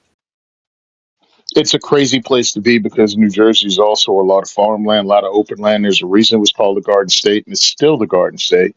So think about that dichotomy, what you have in between, again, some of the richest areas in the world with the most business on the planet, New York, Philadelphia. That's major when you're talking about finance. And then you have a place called the Garden State. So we have areas that are kind of both. And the red areas in the state, he's not referring to those. He lives in the blue area, a wealthy blue area, and he's talking about typical, liberal stuff, how we have to take care of the poor blacks who can't help but be violent if they're around a firearm, regardless if they're good people or not. You know how they are. It's just the most condescending. Malcolm X talking about how, the white liberal is the enemy of the black man. Um, and it's just like, wow, well, I guess he wouldn't BSing, huh? Yeah, keep people unarmed that are victims of crime in the area they live in so they won't be victims of crime in the area they live in. What? Doesn't make sense. And again, they allow this to happen. They allow the crimes to happen. They are, their own policies allow this stuff. Their own political policies allow this stuff to continue happening. And people continue to be victimized and disarmed. And that's the fight. And that's the thing I try to point out when I'm having these conversations at Gun for Hire, when I have a large audience, regardless of the race of the audience, just getting that information out. Now, this last one, we had, I think, a large percentage of minorities in the class. I don't know what everybody is because, everyone that is a minority doesn't look it, I guess you could say. But I'm putting that information out there, and a lot of people just don't know that this is said by multiple politicians. We actually had two politicians that said something similar to this, and we pointed it out, and they never get any negative. Excuse me. There's no negative consequences for them because again, they live in a white liberal community, and they're talking about how they are saving these ignorant, uh, poor blacks from violence by not allowing them to get carry permits. And no one questions like what. Are you telling me criminals are trying to get carry permits, or just regular people that work every day like you do? Yeah, yeah, regular people, but no one ever asked to follow up. Yep. But go ahead and conflate it and then close the fucking meeting or whatever, like end the sound bite. Hmm. Yep. And that's the frustration, right? And it's the problem is that it's been like that for a bit.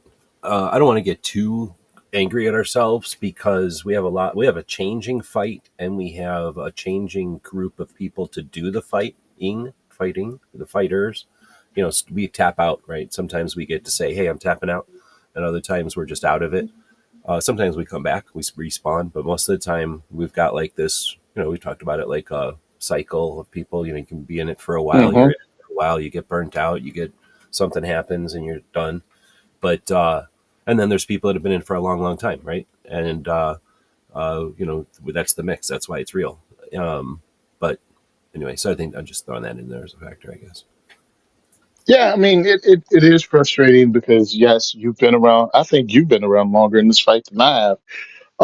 But I've been I've been around doing this. as long as you. I Yeah. started at 15 myself personally. At least that's when I count. I mean, I might have done a few YouTube videos before then. You know what it was? I Hmm. just take a second. I did do a few YouTube videos before because as a YouTube person, I got to see. I was a huge YouTuber at the time when everybody came from video game, like all the agents came from video games over to guns. And in 2013, that Christmas when Sandy Hook happened, uh, Hmm. all the video game people knew what was about to happen in the news and everything, and they were like vultures, basically. They came over, they grabbed all the YouTubers and gave us these, like, as you can imagine, people who are savvy in business came up to a bunch of doofuses in all different kinds of shapes and sizes that were making some money. You know, we were making like thousands of dollars a month and said, how would you like to make tens of thousands a month? Who's not going to be like, hell yeah, let's jump on board of this? And then you have people representing you, and then you start selling stuff instead of doing videos. But then, boom, the change happens, and everyone is like, guns is the topic, and nobody watches legacy media anymore. So let's all change to turn on the YouTube, and bam, views just happened, and everyone got fucking rich. So yeah, seeing all that, it was when I was like, ugh, I'm like, I got no interest in doing that. So I've done my stuff a little differently because of that. Like, just, I get the value of having, or I get the what am I trying to say? Like, I've had the advantage, I guess, of being able to watch a bunch of people rise and fall and rise and rise and rise. And I'm not interested in any of that. Right. So I just went ahead and ran my channel the way I wanted. And I was satisfied. As soon as I got out of the network, I was satisfied. But then, so in 2015, I would say I had dabbled. I had known that I didn't want to do what others were doing, but I didn't know what I wanted to do. And that's when I was doing like the Ring of Fire videos, like I would call them my PowerPoint era, when I was doing like a lot of Hmm. research and like trying to add value to the gun owner community so that we weren't just following trends. You know me, I rage against the red dots and the grip angles and the bullshit next fucking thing that somebody's gonna invent that you need to have and market to you and all that. Like, I got nothing against that. I just don't need to be on that ride or whatever. And that's when Charles Teller told me to go to a gun rights policy conference. He could tell I was in need of something. And after going to gun rights policy, I could tell right away that they didn't know what the hell was going on the internet, that they were all real life and then writers and some radio, but mostly writers. So they were at like a third speed, a quarter speed compared to us. And, I was not just a big on the internet, but I understood social and all the rest. Like, that was my gig, is to do social for people. So, or the internet for people, get people on search engines and shit like that. So I was like, okay, we got it. We're right. We got a lot of potential here. These people are not online and they're doing the real deal. Like, this is the authentic, it's 2A. Like, this is what's really important. And that was my first experience with it. That's when I became the social media guy for for Arizona Citizens Defense League for zero pay. Right, I told them I would do that for free. Unlike the next guy who charged them a fucking shitload. I did all that for free, Hmm. starting in 2015, and then I started to figure out who the scammers were and who the truly in I would say the Ronin were, like the people who were fucking samurai but just didn't know who to align with, and then Yeah. who the like wandering fucking poets were, like people that just have good shit to say but they're fucking flighty and they're going to be here and gone. and then the scammers. So there's a lot of fucking scammers. And now I'm not talking about the NRA. The NRA wasn't even involved in the Gun Rights Policy Conference. I'm talking about, national levels and down. Hmm. So anyway, in 2015 is when I jumped in too. And as far as I know, that's pretty much. I mean, obviously you were on guns and everything, but you jumped in full throttle in 15 also. So I'd say we're about the same era as Mm. far as activism. Because at 2015 on, I was like, fuck YouTube, or at least trying to play the YouTube game at all. Like I quit making gun videos. My gun videos are parody of regular people's gun videos. After that, it's all just making gun channels and trying to get activists up and running and make effect, try to get rallies going. We got in 2019, we got to a point where Hmm. 2020, we had fucking 20 rallies scheduled in the United States. And guess what happened to cause 20 rallies to got canceled? But that was epic. Yep, From like 10 rallies on a good year to like 17 or something, and then 20 scheduled. We were going to make changes. And then bro. protection So ended because of stupid shit. And then anyway, I'll shut up. Go ahead. I got my well, no, because my phone. I take photos, lots of photos, lots of videos of diversity shoots. So my phone memory gets taken up, and then I have to delete stuff. So you go back through and you find stuff, and one of the things are screenshots.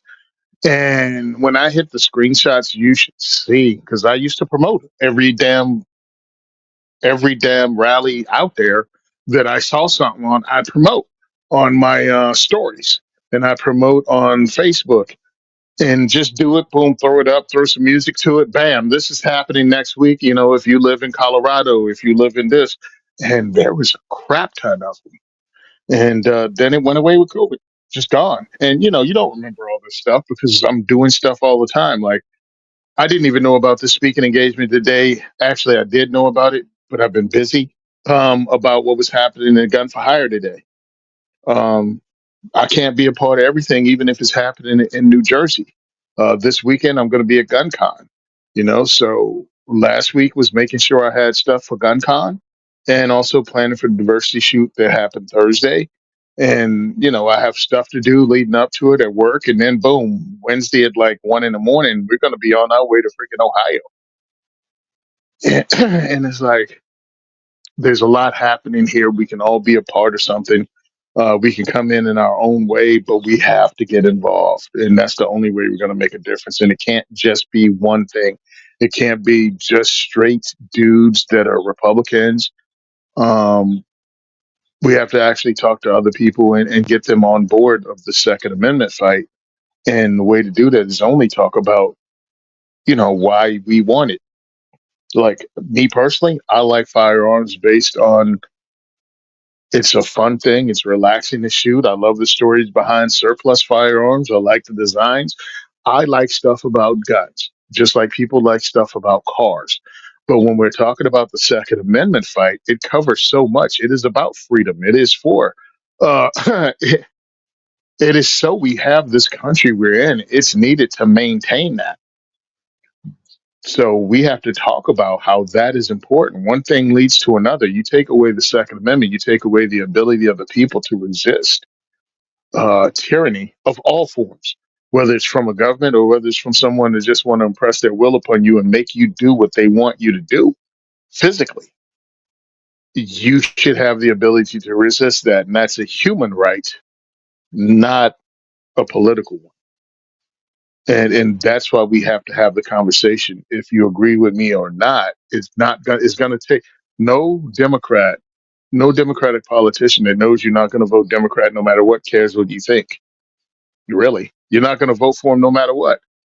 But when you can get enough of the demographic that does vote for him going, hey, leave my firearms rights alone. Leave my Second Amendment alone. That has nothing to do with anything. You're barking up the wrong tree, and you're going to find yourself primaried and sitting on your butt come November because we're going to find a pro 2A Democrat. And don't tell me there are none because I just left a diversity shoot, and I'm sure most of my audience was Democrats. And I said this very thing, and every one of them nodded their heads. This is not a political issue. Stop making it one. If you want to wear your MAGA hat because that makes you feel good, cool. That's on you. But understand, there are going to be people that are not going to listen to a word you say if you're trying to have this conversation with them. They're just not. Trump derangement syndrome is a real thing, and you can play into it, or you can try to make a difference. It's up to you. Wear And your hat. you can call it Trump or whatever, but in reality, it's Trump is the focus, right? But its reality is Yep. it's I think the reality is more it's somebody who wants to be contrary or somebody that's so dissatisfied, somebody that's got something else going on, and then Trump is the like the flavor of the day that it's the easy one that everybody like unifies a bunch of people that are dissatisfied. But let's look at who the fuck players out there, state players or international corporate players, people that have a stake in us being un, ununified. So to suggest that somebody's upset or anxious or has misplaced issues, uh, yeah, blame the person for not. I'm not saying to take the blame away from the person, but to try to understand the situation. How hard is it to understand the concept or the possibility that a state player, non-state player, is fucking with us and getting a bunch of people Hmm. upset, or in the state of frustration over finances or who knows what.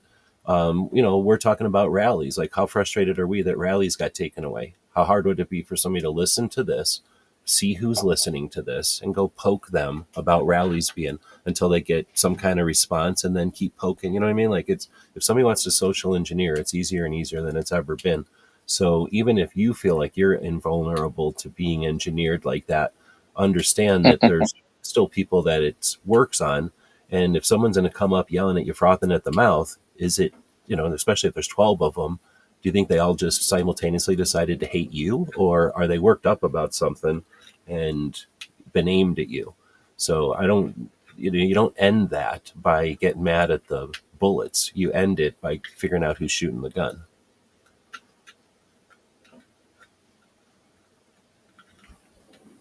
Yeah, I'm with you, bro.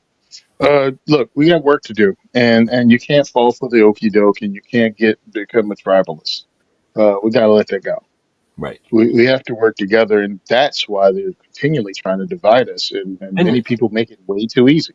I don't want to say like you can't. I want to say we can do you know, I don't think it has to be, Mm, be like you can't have your traditions or your whatever. I mean, if your traditions are dickish, then fuck off. But if they're, like, I don't know, like the Dutch or something, like wearing shoes or like somebody making chocolates, like who cares? Nobody's trying to kill traditions.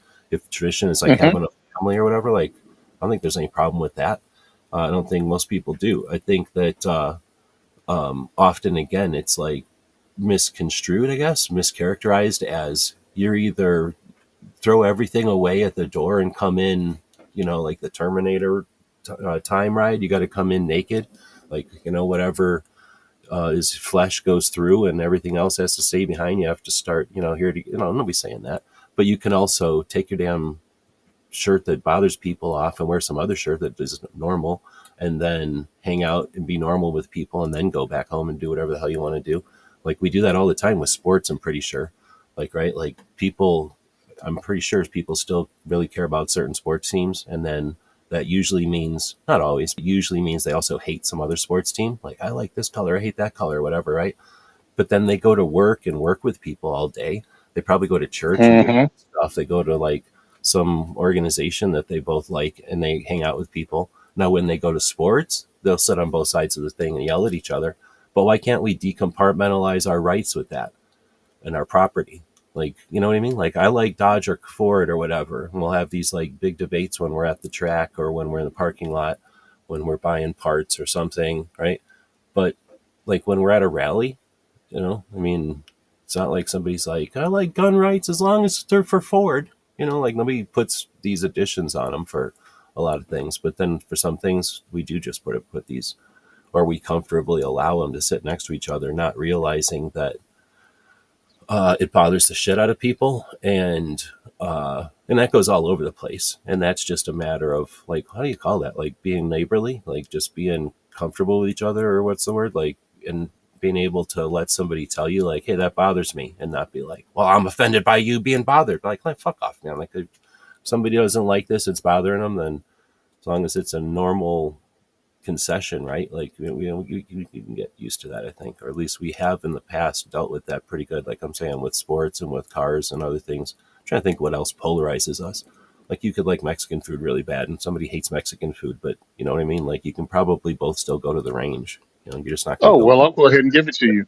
That damn pineapple on pizza thing. Oh, there you That's go. one of the Yeah, ones that bothers people.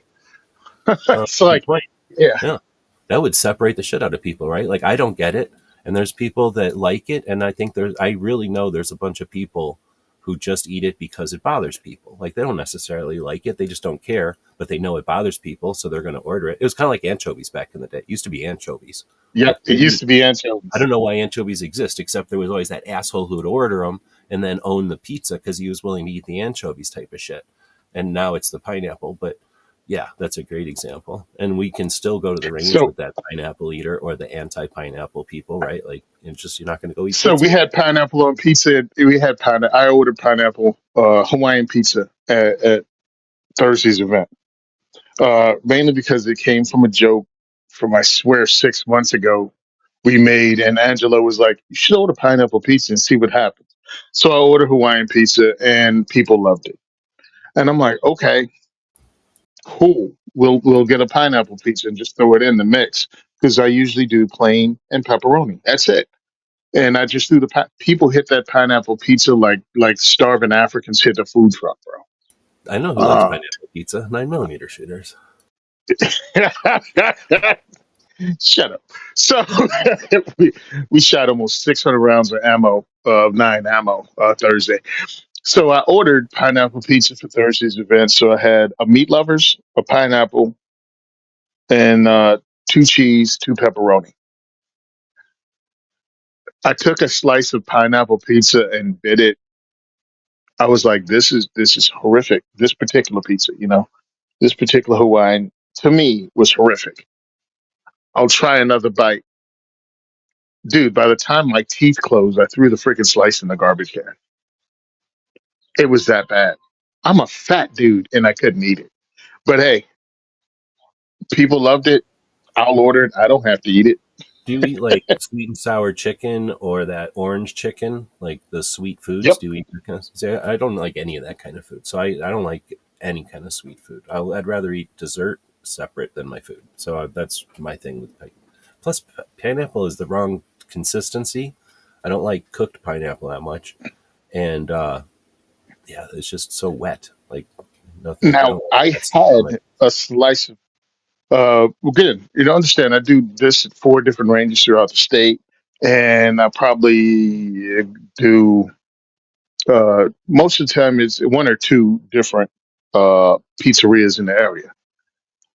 And I tried it once when I first did the joke. I was like, yeah, I better eat at least a slice of this, this Hawaiian pizza, because I might end up with all of it, and I had to take it home with me. And that was good. It was ham and bacon, and I think it was bacon and pineapple. I think, and I was like, okay, this is cool. I still could see eating more than one slice, but it wasn't horrible. But this particular one, everything about it was bad. Um, but again, Now, what about we like can if get it's along. cold or been sitting? Not doesn't have to be like cold out of a refrigerator, but like where it's cold enough where you can take the pineapple and wing it, so it's still got the pineapple flavor and juice, but now you're not eating a big chunk of pineapple. I can almost see that, but I'm not. I'm not still eating that, but I can Yeah, almost. it's it's nothing that even gave a damn about, and I don't really care about it now. But people make a big deal about that. There's a no go. It's a die on that hill thing. Well, Second Amendment can be that too when it comes to all right, cool. You can be for the Second Amendment. You don't have to care about anything else, bro. We all good. We just talking about the 2A here. I'm not talking about any other issue. And politicians can't leave that alone. I think I told you guys here before about when I was at a speaking engagement in South Jersey for Women for Gun Rights, and I was one of the speakers. And they had a New Jersey congressman come in, just typical. Just everything about him was slimy. He was a Republican, and but he just looked like politician. You know what I mean? If he was in a made for TV movie, he would be the smarmy politician. Party makes no difference. And he came in and opened his speech up talking about abortion. And I'm like, why did you even bring that up? You had a Women for Gun Rights Second Amendment rally, Second Amendment fundraiser, and you're talking about something that has nothing to do with the Second Amendment. There's no reason to bring that up. And I said so out loud, right next to his table of all of his supporters. I was like, why is this moron bringing this up here? And they all looked at me like, oh my God, I can't believe you said something about, I didn't give a damn about you or him. I'm here for the Second Amendment. You're ruining stuff. So anyway, that was pretty cool. Sometimes you got to speak up against your own. Well, And that has to be I because mean, I'm a otherwise registered Republican. it'll be if you compliancy creates whatever the word is, like just can repetition. It just doesn't, that's the only way to stop to create a change or an alteration in it is if somebody says something, because people don't realize Hmm. it, right, until they realize it. Now once they realize it and they've been told and they had to make a decision, now it's a different conversation. Now it's like, Yeah. but I'm just going to bring this up too since we're sitting here just bullshitting, but Hmm. because it's relevant though. But in Massachusetts, with all the craziness that's going on in Massachusetts, they had a rally this year, and it was this year, right? Yeah, it was this year, earlier this year, Hmm. and that dude got up about three-quarters of the way through the rally, essentially just said the same thing you said. Is that, hey, there's a lot of people who could be here. This park is fairly empty, which it was, and it was happening concurrently with some celebration where they ended up shooting off cannons. So I don't think it was like the Battle of the Bulge, but something historic and that happened in Massachusetts, like it was the holiday of that day or the anniversary of that Hmm. day. So there was other stuff happening in the park, and the park still wasn't full, is what I'm getting at. Like, so they had their 2A rally on the day with something else, and they still didn't fill that park. And that guy got up and said, essentially, look what the neighborhoods we're in. There's like nothing but high rises here. We could have this park full of people if we had better messaging, and the messaging is all over the fucking place. If it was just 2A, we'd have more people here, but you all insist on not making it 2A only. And I don't remember exactly how it went, but essentially he eventually said the Trump hats, and that's where just two motherfucker losers in the audience started giving them shit because they're the same way that there's Trump derangement, whatever you said, syndrome, there's Trump Yeah. like Hmm. wrong syndrome. And as soon as they hear anything which they consider a slight against Trump, these two jerks started Hmm. heckling the guy. And the people who were incompetent at running the event listened to the two hecklers and pulled the speaker down, who was fucking on point, and basically made it a confrontation, taking the guy down from the speaking, which was unnecessary. They should have gone out to the hecklers and told them to shut the fuck up and let the guy speak as a free speech or whatever, which basically they just, I'm blaming everybody here, but that was basically the same thing. And that was so frustrating because that crowd needed to hear it. Once you understand that a political rally for Trump is different than a 2A rally, ding, the light goes off. And now you can leave your Trump Hmm. hat at home and nobody cares if you like Trump. Nobody's giving a shit. But do you want to be able to work with people who hate Trump, or do you not want to be able to work with the people who hate Trump? And if your answer is I don't want to work with the people who hate Trump, then you're not 2A, right? Like you're Hmm. something, your version of a gun owner who doesn't want to really have rights for everybody. You want to have rights except for people that hate Trump or whatever your deal is, which you're allowed to do, but just you're not the same as the people that are like, hey, let's have just leave the gun stuff separate. So that's something that some people ain't going to dig, right? They don't want to hear that shit. But that's what happened at that rally. Is it was presented in a way that they were uncomfortable. They started to freak out, and the promoters didn't know what to do, and they sided with the freaks, the freak outers, whatever you want to call, like the hecklers, and it all fell apart. When in unfortunately, because when in reality he could have just, the next speaker, Toby or somebody, could have stood up and emphasized the whole point and let people know that by making one fucking decision differently, they could have had that park filled with people. And what's the consequences of having a park filled with people who get together on one topic? Well, we've seen that over and over again, not just in guns, but whenever it happens for guns, it's epic. Anyway, that's my tangent or whatever. Hopefully, to pull some whatever uh, silver lining out of the that rally, the way that it ended.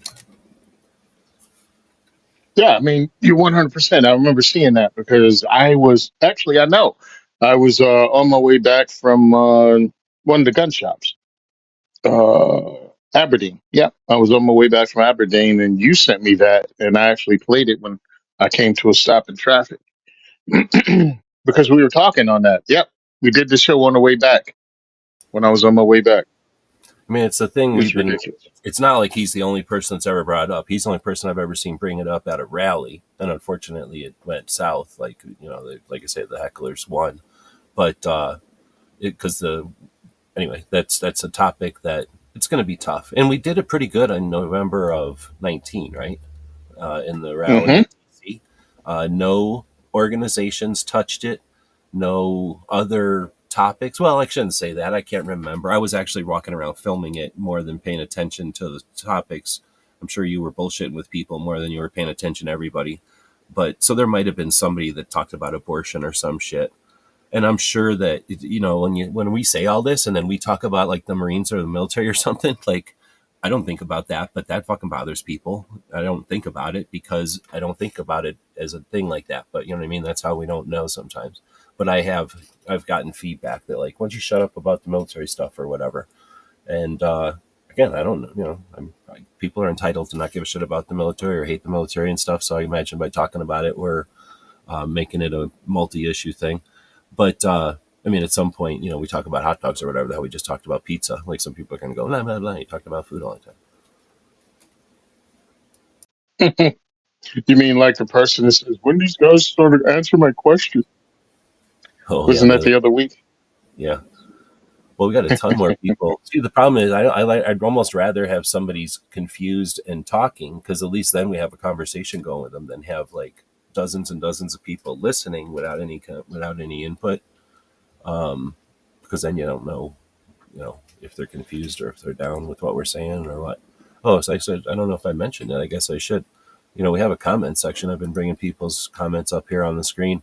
It's both from X and YouTube. All the comments are coming from YouTube because that's usually the people that comment. But if you're on X, you are able to open up this, I guess, live stream, and then it looks like a little talk box or whatever, like a little talk window in a comic. You click on that icon, and then you can type in there, and it'll show up on the screen, and I can highlight it. It's just nobody's been doing it. But we encourage it. That's the interactive nature of the internet, and that's why we do this live instead of just recording it and putting it out there. Plus, I like live because you don't have to edit. Are you guys recording the training show today? I don't even Live. know. I know we recorded it last week. Uh, we recorded last week. You've watched the show, right? Have you watched the entire show? Which one? Oh, Each one? I usually watch the whole show because uh, I'm usually watching it on my computer. So I don't okay. have nothing else to do. I usually just let them run, and they usually just go into whatever's next type of thing. So we continuously tell jokes, right? I mean, it's friends talking, it's friends hanging out, and we've had this conversation, these many of these conversations ourselves between ourselves. So to throw a joke in is nothing for us, but we had a lot of fun recording last week. A lot of fun recording last week. I don't know if we're doing it today. Hey, let me shoot a text to him and find out right now. Then I can let you know. So I enjoy doing that show tonight. Are we recording tonight? Tonight. There you go. It's hanging out with the guys. It's talking about topics we care about, like training, like Second Amendment advocacy, like with Mike Sedini, mental health. We have a long list of people that are friends of ours that we're going to have on the show, and I look forward to it. And the show I'm talking about is, what is it? Oh my goodness. Locked, loaded, and unfiltered. No, no, no, no, no. No. Is it? No. Locked, cocked, and unfiltered. Oh yeah, I was confidently wrong. I'm getting too much. I do too much AI. It Locked, was three cocked, words and though. I was unfiltered. right about it being 3 words. Oh yeah, yeah, definitely, Let them definitely live. 3 words. I'm trying to read the comments here. A bunch of people have been commenting. I didn't realize. Sometimes well, one, I'm in the wrong room. I didn't realize I set this thing up in the wrong room, but the rooms are all the same. So anyway, I don't realize this thing doesn't automatically scroll.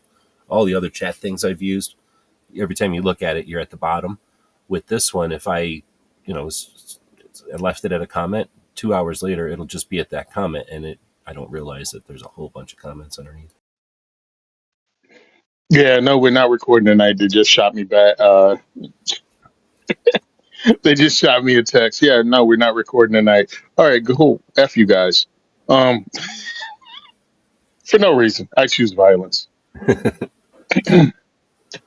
So Scott was saying that it was a two-gun match. Yeah, I'm sorry. I think I said it wrong. And that's one of the reasons I dug it so much. I'm not a fan of shotguns, and a lot of them were three-gun matches. And I thought that was Hmm. always unrealistic to be bringing a shotgun out in the middle of stuff. I get it. You have to bring the shotgun up to be able to deal with it, but there's only shotguns. So when Axe turned into two-gun, I was down. I really like the idea of just a pistol and a rifle because that's more what I feel is like realistic. Because even if you were, I guess you could say, a shotgun person, you're going to go shotgun pistol more than likely. No one really is going shotgun rifle. I mean, that's just not real. So somebody's going to No. go shotgun pistol or rifle pistol, and I'm the rifle pistol guy.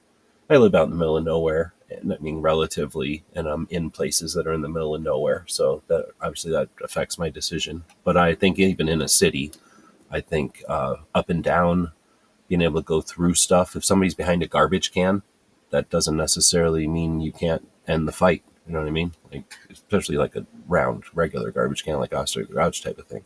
Not you know what I mean. Realistically, though, having ability to go through some stuff, I could see being useful in a town, even though a lot of people are going to fight in the street. Sure.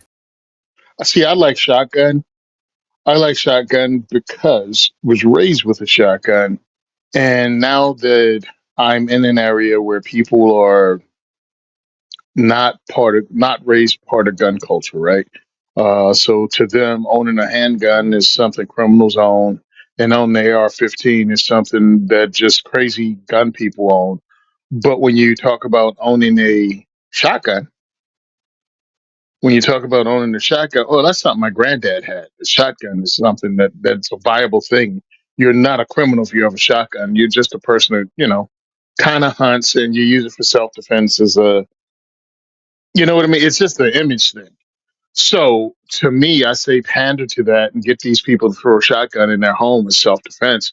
One, it's something that's very effective, and you can change the loads to anything from low recoil to stuff that's safer to use inside in an urban environment. You can't do that. You can't do that with a handgun, and you can't do that with a rifle, but you can do it with a shotgun. And you can also change the calibers up to make it easier for somebody to shoot. Depends on even on their size. You can get a youth model 410, and almost anybody can handle it, and still nothing to sneeze at. Uh, because the 410 shotgun, even with buckshot in it, there's still 3 rounds of buck with each trigger pull. That's 3 9 millimeter rounds coming out at one time. So I look at shotguns as an effective alternative, and also there's something that's more politically difficult for someone to paint you as a bad guy with a pump action shotgun or a double barrel or a single shot or even a semi-automatic that doesn't look crazy military. Hard for them to paint you in a corner with that. So they do, in my opinion, have their uses, but it's not really realistic that somebody's going to have all three on them. My handgun ran out of rounds. Excuse me, a rifle ran out of rounds. I switched to my shotgun. My shotgun ran out of rounds. I switched to my handgun. This is not Call of Duty in real life. You're not running around with all three. In any circumstance, right? Like you'd rather have. I mean, I think it would be better to have more rifle ammo instead of a stupid shotgun. If you're going, to Mm, three, or if you're a good. shotgun person, more shot. You definitely need more shotgun ammo or Hmm. pistol ammo. I guess in either way, but yeah, definitely rather than three. Because even I mean, SWAT doesn't carry around three. There's like no scenario where you carry around three. Maybe If you shit hits the fan, like you're walking to your shit hits the fan cabin. Like okay, yeah, carry three guns up there, save some time or whatever. But nothing, no active Dude, if operation. you're running around with three, think about this. The guy that might have all three, that means a shotgun, a rifle, and a pistol might be the breacher on a stick that's going into a room of SWAT or military dudes, dude that takes out the hinges and the lock. He'll have a short barrel shotgun. He'll have a tiny. He will not have a full size shotgun. That shotgun he has is there to destroy locks and hinges. That's it. He's not there to shoot multiple targets as a three gun dude.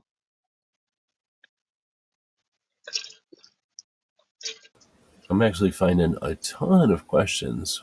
We're 2 hours in. You still good with going for a little bit? I'm good. Let's roll. What's up? I just found some real questions. A couple of them are maybe too much for the show, so don't stick around. You better Okay. leave. If you're listening, you better leave because the questions might get too much for you. So we're gonna go back. I start them. I don't know if you can see them when I start them. I think you can. I'm gonna go back up to. Oh, there's Scott dropping a member thing. Thank you for being a channel member. Do appreciate it. I've been buying more AIs. I'm up to about $50 a month on AIs right now, and I use them for stuff. And so I really appreciate the people that are still jumping in as far as the Patreon and the channel members here on YouTube. We have 3 servers. Those they're not really going up. I'm not bitching about the server fees. I mean, they're expensive, and you guys are helping and actually paying for those. So I appreciate that. Keeping the websites online and whatnot. But like I say, adding things like AIs, it's not always a great, an easy choice because it's a subscription. $20 a month, $20 a month starts piling up. So do definitely appreciate the people that are members. I'm not out buying toys with that money. I'm out buying servers and AIs with that money. Now I'm looking for the stars, and there it's kind of clunky. I think the first one was no, that's not the first one, but the one that DJ brought up a quote of yours. Stop making excuses and look for opportunities. Tony on Gun Club Radio Spring of 2025. So do you remember that episode, Armed Atlas? Yeah.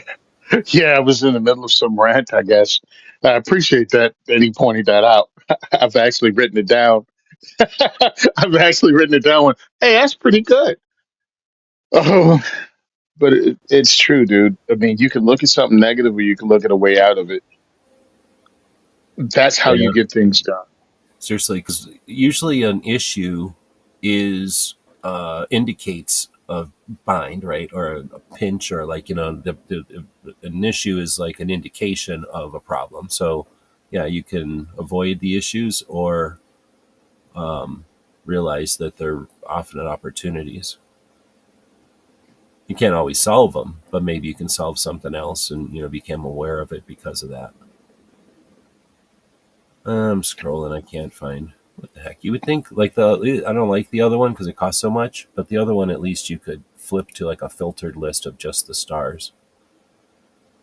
Um, this one I think was a follow up, but I'm going to use it because I think it was Gunswatter said earlier. Somebody said something about is there or I think it was Night Strike. I can't find it in here, but I think he said, is there such a thing as um, a pro gun Democrat?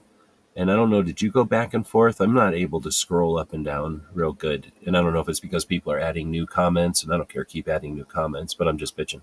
I can't find the comment that I'm looking for in here.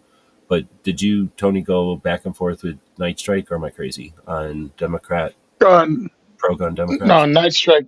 No, he was actually, at least the thing I remember writing was about the Republican that was talking about abortion at the speaking event. And he was like, that's because the guy was he had nothing good to say. He's probably a rhino. He had Okay, nothing really that makes positive to say sense. about the Second Amendment. Okay. And I think he might have been right. Um, because I really stopped listening to him after a minute. It was really, really, really, really annoying. Well, that's true though. If they Because got it was, nothing to say because they don't know nothing, they can't hold their weight with 2A, then what are they gonna? They're gonna go mhm. back to their platitudes of like, well, these people must like hunting, they must hate this, they must love this. Yeah, I didn't think about it at the time. And I mean, it was just like frustrating. It was frustrating because it didn't have to be. And then I'm frustrated in the Republican Party in New Jersey anyway because it is not pro gun. I don't think the Republican Party is a pro gun party. I think they're just slowly allowing the Second Amendment to die. We didn't talk about this yet. You want to? what we were talking about earlier Oh before no, we big came on? bill. Yeah, yeah. Definitely. We're not trying away from it or nothing. Go Yeah, ahead. yeah. So yeah, the big beautiful bill is out there now, and that they put the Short Act in it. They remove short barrel rifles, short barrel shotguns, and AOWs from the NFA. It also has the suppressor thing language in there to remove suppressors from the NFA. But it also has them have the government having the ability to sell off public lands, a lot of public lands to private concerns. And people were like, I don't know, I'm pro 2A. I was actually a friend of mine from, he was online talking about it today and did a little live about it and put it up, tagged me in it. And they were like, he's like, I'm an outdoorsman, I'm a hunter. It's very important, you know, in the area I live in to be able to hunt and be on these private lands, excuse me, public lands. They're going to be gone when this bill passes. But I'm also pro 2A, and there's a lot of pro 2A in this bill. And I'm torn. What is more important to you? And to me, that falls under what we were talking about earlier, somebody presenting you with two options when there's more than two options. My anger is one, the Republicans are cowards because they could have come up with a bill that had all of that in it that had nothing to do with this. You know what I mean? The big, beautiful bill. It doesn't have to be. This Second Amendment shit does not have to be in the big, beautiful bill. The Republicans are cowards. They could have written this as a standalone bill. They could have written a standalone bill removing these items from the NFA. Oh, but this is a budget bill. It makes no difference. You have the majority in the House and the Senate. Those could be written as standalone bills. All of those stuff. There's nothing that's happening with that is saving lives. But now you put it in the bill. So if you're a Republican that's not really pro 2A, you can still vote against this bill and go, oh, I'm 100% pro 2A, but I wasn't for selling these public lands. I think it's more important the heritage of hunting and the public lands, and also our lands not be owned by foreign nations that will just buy up our public land. See, this is the Republican Party failing to be proactively 2A when they have power. They only talk a big game when they're not in power. They're only rah rah sis boom bah when there's zero chance of any of that being pulled off. And we don't hold them accountable in any election. Everybody that votes, excuse me, you should have your foot on their neck tomorrow. Tomorrow, you should be writing a letter or email and sending it out, pointing out that the big, beautiful bill is a setup and is bullcrap. And you need separate bills to promote our Second Amendment. Democrats have no problem throwing bills out there every time there's a mass shooting. I mean, they do it sometimes just for no reason. It doesn't get as much support, but they do it all the time to move the Overton window. We should be doing the same thing. We I should don't be know if they're. throwing Yeah, ridiculously what? they don't. It's not. I don't know if they're always doing it to move the Overton window. I mean, that's the effect for sure, and they don't mind that it moves it. But I think that a lot of times they just need a sound bite. Maybe they need to deflect, and it's a old standby. Okay, Oh, I had my I finger get in you. the cookie jar. I hate guns. Remember how much I hate guns? Look at gun owners being bad. You know, it's one of those things. I think sometimes. All right, cool. That'll work. I mean, No, yeah, not a big distinction. I'm just saying I don't think they're necessarily like, ha ha ha, I'm going to change the Overton window today. yeah, you're right. You're right, but it does it that is one of the effects. It It's a changes the Overton window. consequence. It moves it. And I think at some point, So the other side of it is that they did figure out that it starts to move it. So they're like, well, there's no holds barred. Like anytime we need to deflect, guns is the way because we're getting a 2 for 1. We're deflecting whatever we need, or we're getting our brownie points, or we're getting our soundbite, whatever it is. We're getting mad at our adversary, but at the same time, we're constantly, all pushing in the same direction on this and moving that Overton now window. understand though, and they were like, well, what because people always want to argue for their favorite politician, like this guy gives two shits and a hiccup about you as an individual. But he's on our team. Why are you pushing it back against people on our team? Because those are the people that's supposed to listen to you, idiot. Your team is supposed to play like you want them to play. You're the coach of this damn team. You're the owner of this damn team. You're a voter. You're a citizen. You own the team. The politician works for you. So, almost lost myself. The reason I put it out there is because they're cowards. But the court Listen, the courts, the Supreme Court, once all these laws started passing, all of a sudden the Supreme Court ruled in Bruin. But already by the time the Bruin ruling happened, we had over 20 freaking states had constitutional carry already. The courts don't lead the way. We do. What we vote for leads the way. And as long as we have a Republican Party that won't put forth just purely pro 2A bills to move that needle, to move the Overton window to the pro 2A side, don't expect the courts to friggin' jump on and push it too. We need to get two of the three ring circuses on our side. Supposedly, Trump is pro 2A. Supposedly, right now, our Supreme Court has more pro 2A than not a majority. And we have the majority in the House and the Senate, but somehow they're not pro. You see what I'm saying? They're not moving it. They're slowing us down. And that's a problem.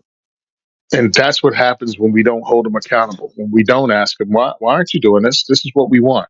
This is what we voted for. You love saying that we gave you a mandate in the November election. Well, start living up to the damn mandate.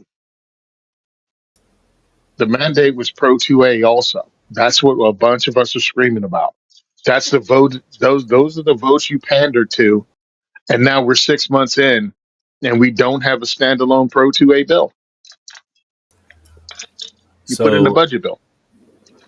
a whole bunch of stuff there. So let's go backwards. I think the GOA had posted a video not too long ago in Massey's office, and at the very end, as they're about to sign off the end of the video, Massey makes a quick point about how few telephone calls the Congress people get, congressmen Hmm. and senators both, and that and it just drives home how influential a number of phone calls can be.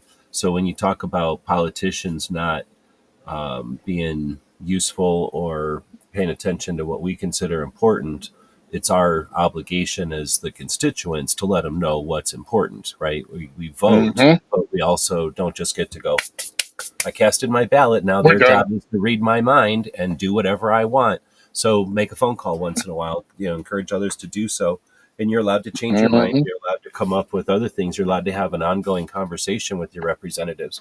It does all kinds of stuff when you flex that muscle, mainly instead of just having the mom's demand call up on cue in mass, which they have to acknowledge is a bunch of constituents calling, and even though it's orchestrated, a resistance to that is when we call up and offer our insight. So I think that's on us. I'm not blaming them. I'm not letting them have a pass. I'm just saying we can't expect anybody Hmm. to just frickin' read our minds. So I think that's a little bit on our national level organizations. We often talk about the soapboxes, the ballot box, the voters box, and the right cartridge box. Am I missing Cartridge one? box. Yeah. So we Nope. That often was it. talk about like that scale or whatever, but how much encouragement, how much help is there, how much education and awareness, how much encouragement and collaboration is there on the soapbox? I think pretty good. Like a lot of us, gun channels. That was really the whole point, is to help content creators who wanted to do stuff that was pro, positive towards our rights, to collaborate and help and to work together and to learn from each other, and then to encourage others to get into the game. So I think we do pretty good on the soapbox, but when it comes to the ballot box and the voters box or whatever the other one is, then it's like we expect the politicians to just do our bidding, and we look at them like they're on a stage, and that's what they love. Like the unscrupulous bureaucrats love it when we look at it like a puppet show, and we speculate on who's got their fingers up whose butts and who's calling the shots, but they like us to be participants. They like us, not participants, they like us to be observers who just pay their admission and watch.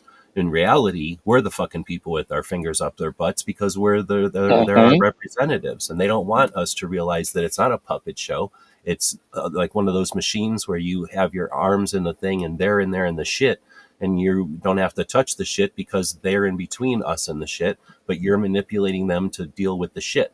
And sometimes when you have people who misunderstand, who are misguided, or just hate us, right, then we have to deal with the shit, and that's what politicians are for.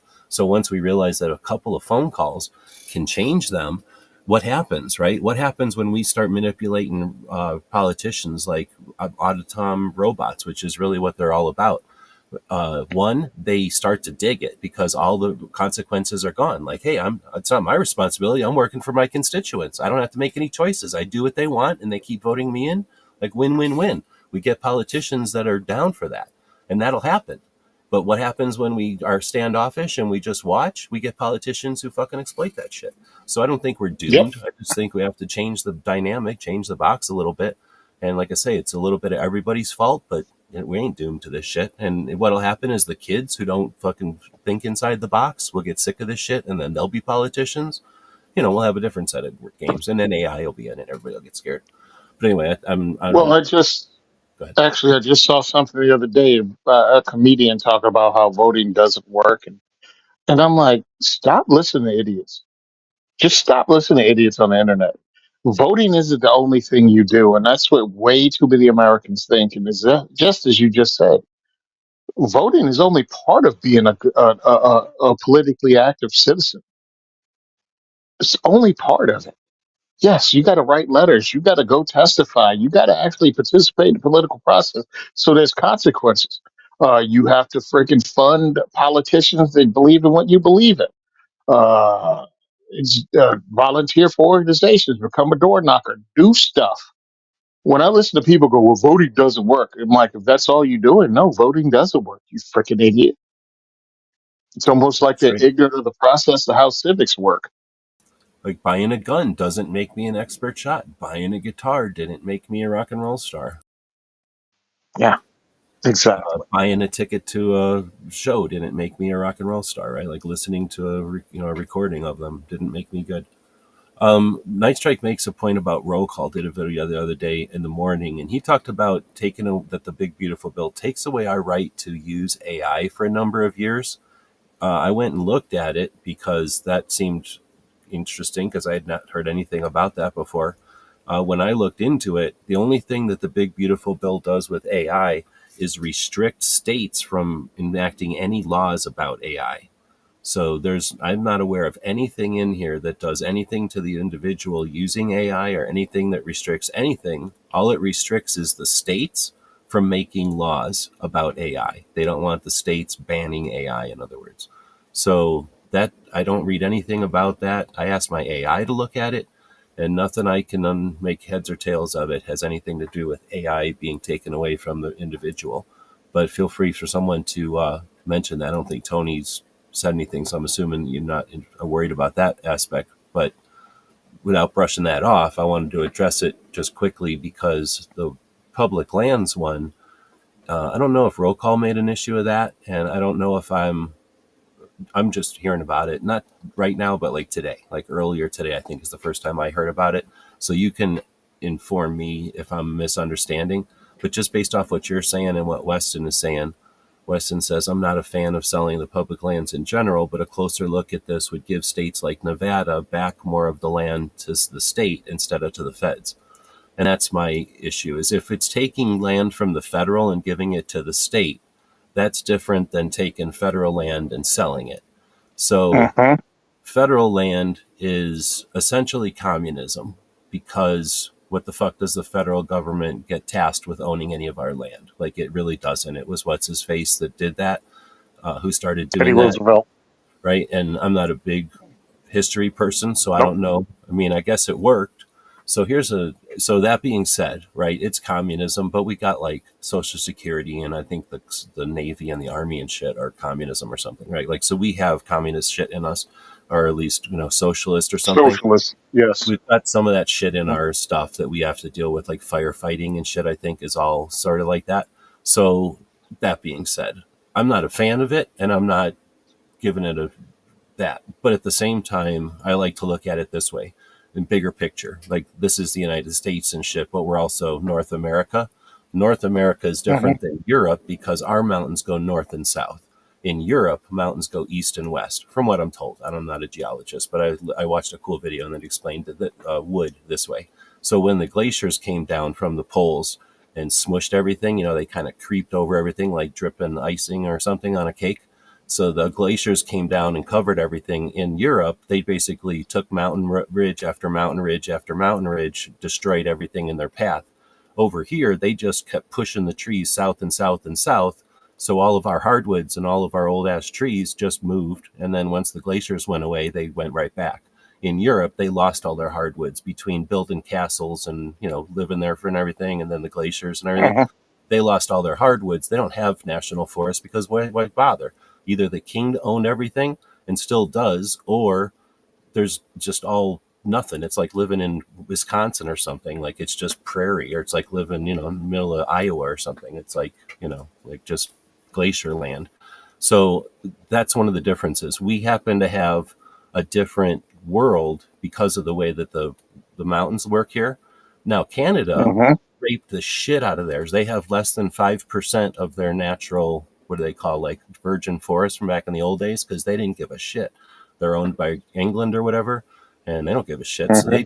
they just timbered the shit out of it. They don't even have old growth. We have a shit ton of old growth because of communism, because we took these forests and shit, and then Carter said, guess what? You can't even take vehicles into chunks of the place. So now I'm gonna go a different way. Does Bigfoot exist? Like, if we sold all the lands to some factory farm and they turn it all into toilet paper, then where does Bigfoot live? So, there's a lot going on with the forests and shit. I live in Arizona where like 85% of the state is federal land. It's either somebody else's land completely, it's a reservation, an international Uh-huh. different land, or the federal government owns it. There's just little strips around the highways that people own. So Arizona's, I'm in it all the time, and I hang out in the West mostly. So I'm around this stuff, where back East, I don't think it's big an issue. So I think it's a little different. It's a bigger issue for, out here than back there. I don't think we're in danger of like seeing uh, everything just immediately savaged. But on the other hand, once stuff isn't managed anymore, once there aren't rules on it, everybody's like, we shouldn't have fishing permits. As soon as there's not fishing permits and there's no holds barred, like, hey, it's libertarian, go do what the fuck you want. How long does it take people dropping dynamite and M80s into the water before we don't have fish anymore? So people Uh-huh. do all kinds of dumb shit that has consequences that they don't give a shit about. You think gold miners give a shit about trees? Like, if you just say, go ahead, mineral rights don't matter and anybody can do what they want, there's enough gold and platinum and shit that screw whatever's on the surface. Like, that gets bought and scraped off, and they don't give a shit because they made all their money on what they took out. And I mean, you want to talk about why people cherish managed national owned lands, is go hang out somewhere in like Utah where they've done mining and there's, you know, radioactive fucking debris for generations and shit. Like, there's some heinous shit. Or just destroying habitats for everything. Like, anybody wants to go fishing or hunting, good luck when they, got uranium mining going on. So, there's no easy answer to that one. Is the big beautiful bill seriously going to sell the whatever, Saguaro National Monument to uh, Mexico crude oil or something, and they're going to put in derricks tomorrow? Like, if you're getting that information from people who hate Trump, I think I'd be skeptical of that information. You know what I mean? If the Yep. people who love Trump are saying it, then I'd be scared shitless. But I suspect it's somewhere in the middle, right? Like, it's probably like like Weston's saying, they're talking about dropping federal level land down to state level. That's still scary as shit, because a state that needs money is going to do whatever, and a net international Uh-huh. company is going to be able to offer a lot of money to states. But hopefully, it also means things like the Sierra Club is. I don't want to give credit to assholes, but there are organizations that just say, "Hey, we want to keep environment for the ducks or for the moose or for whatever. So why don't we just buy giant chunks of Nebraska and leave it for the ducks or the moose or whatever?" And there's endowments that people, rich people and regular people and companies, throw money into. I think Ducks International and shit. I don't want to give credit to people who are assholes, because there's also exploiters out there. But you know what I'm talking about. I don't want to say that we aren't, as capitalists, able to conserve, because I think we can conserve really fucking well as capitalists without the government Uh-huh. touching. I just don't want. It's a tough net to fall into when there's no net. But if we get all the gun stuff and we have to fall into a net on the wilderness stuff, I'm okay. I mean, there could be worse shit. If they say because of the wilderness shit and other things, we're losing all the gun stuff, I'm okay, because we've gotten further than we've ever gotten with this shit. And it didn't end out of fear like Yep. stupid. Last time the Hearing Protection Act ended was out of the bullshit, fake Vegas bullshit. And that killed Uh-huh. Hearing Protection Act and national reciprocity. So that was a bad ending. If it ends because they put it in with a bunch of other shit, now we can go to politicians and say, it was good enough 5 minutes ago. It's good enough on its own. Let's go. And we need to Yep. exercise that muscle. So I'm not saying I want to see it end or fail, but if it fails, it's not like it's over. If it passes and we get rid of half or more of the NFA, I mean, talk about setting precedent. We've already set a massive precedent to get to this point with braces and with Hmm. suppressors being so readily available, and then with the uh, bump stocks and shit. So we know what the precedent can do, and we've seen how many states we haven't talked about. North Carolina is going after CCW, that'll or constitutional carry. I mean, so that'll make it 30 states. So we've seen what precedence does, like how well precedence works in reality. So I think we as gun owners are going to win either way with this, having it on the thing. But I don't know if that alleviated your issues at all. And I just said a bunch of shit about the wilderness thing, but hopefully, I don't think No. I'm not too concerned about the wilderness thing. I mean, and that being said, it sucks. I mean, I've definitely you don't I haven't eaten meat since '89 because of wilderness shit. So I'm down with that. But at the same time, I'm old enough now to realize that there's nothing that we're going to see happen in a bill that's going to cause like derelicts in Sorrel National Park tomorrow. Like all this stuff takes forever at Exactly. government level. And if they do something heinous, then there's probably more than likely, unless something unprecedented happens, going to be time for people who are in the know to stop it from happening and then to create concern. And it's our duty as individuals to be aware that like it's a complicated world. We can't expect it to be cartoon, right? Like stupid on and off light. Hmm. We know there's going to be weird shit, and we're going to have to be creative in our understanding and in our reactions to this stuff. Actions. Exactly. And that's what bothers me because I'm listening to it going, no, exactly like you said. If we take an L on this bill and it doesn't pass, all right, the very next thing Republicans need to do is do standalone Pro 2A legislation. Because again, how are you going to vote against it if it was good enough 5 minutes ago when you had a spending bill? We all know the real reason. But because they're not really Pro 2A. That's the real reason. But yeah, we can force that hand if it doesn't. And if it does pass, all right, cool. Still, you have legislation on the state level and other things that you can do. So I say, again, why would I give away? We finally got to win. I mean, like a precedence that we haven't had before. Nothing has come off the damn thing, has it? Since 1930, is it 36 or 34? The NFA. 34, Yeah, nothing's 86. come off of. What was that? You're thinking 86 for the GOA or the other one, the Oh, gun. okay. 86. Okay, cool. 34. Thanks. Yeah. 80, 34. Nothing's come off of it since 1934. It's a freaking win. Why would I give that away? Oh, but federal land, man, listen, I do not care. We can fight that battle later.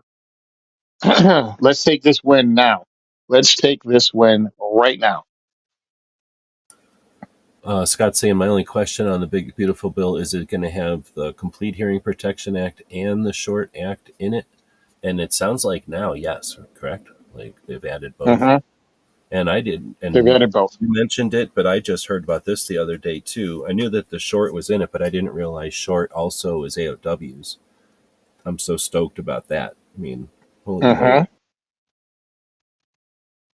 AOWs is the funnest thing.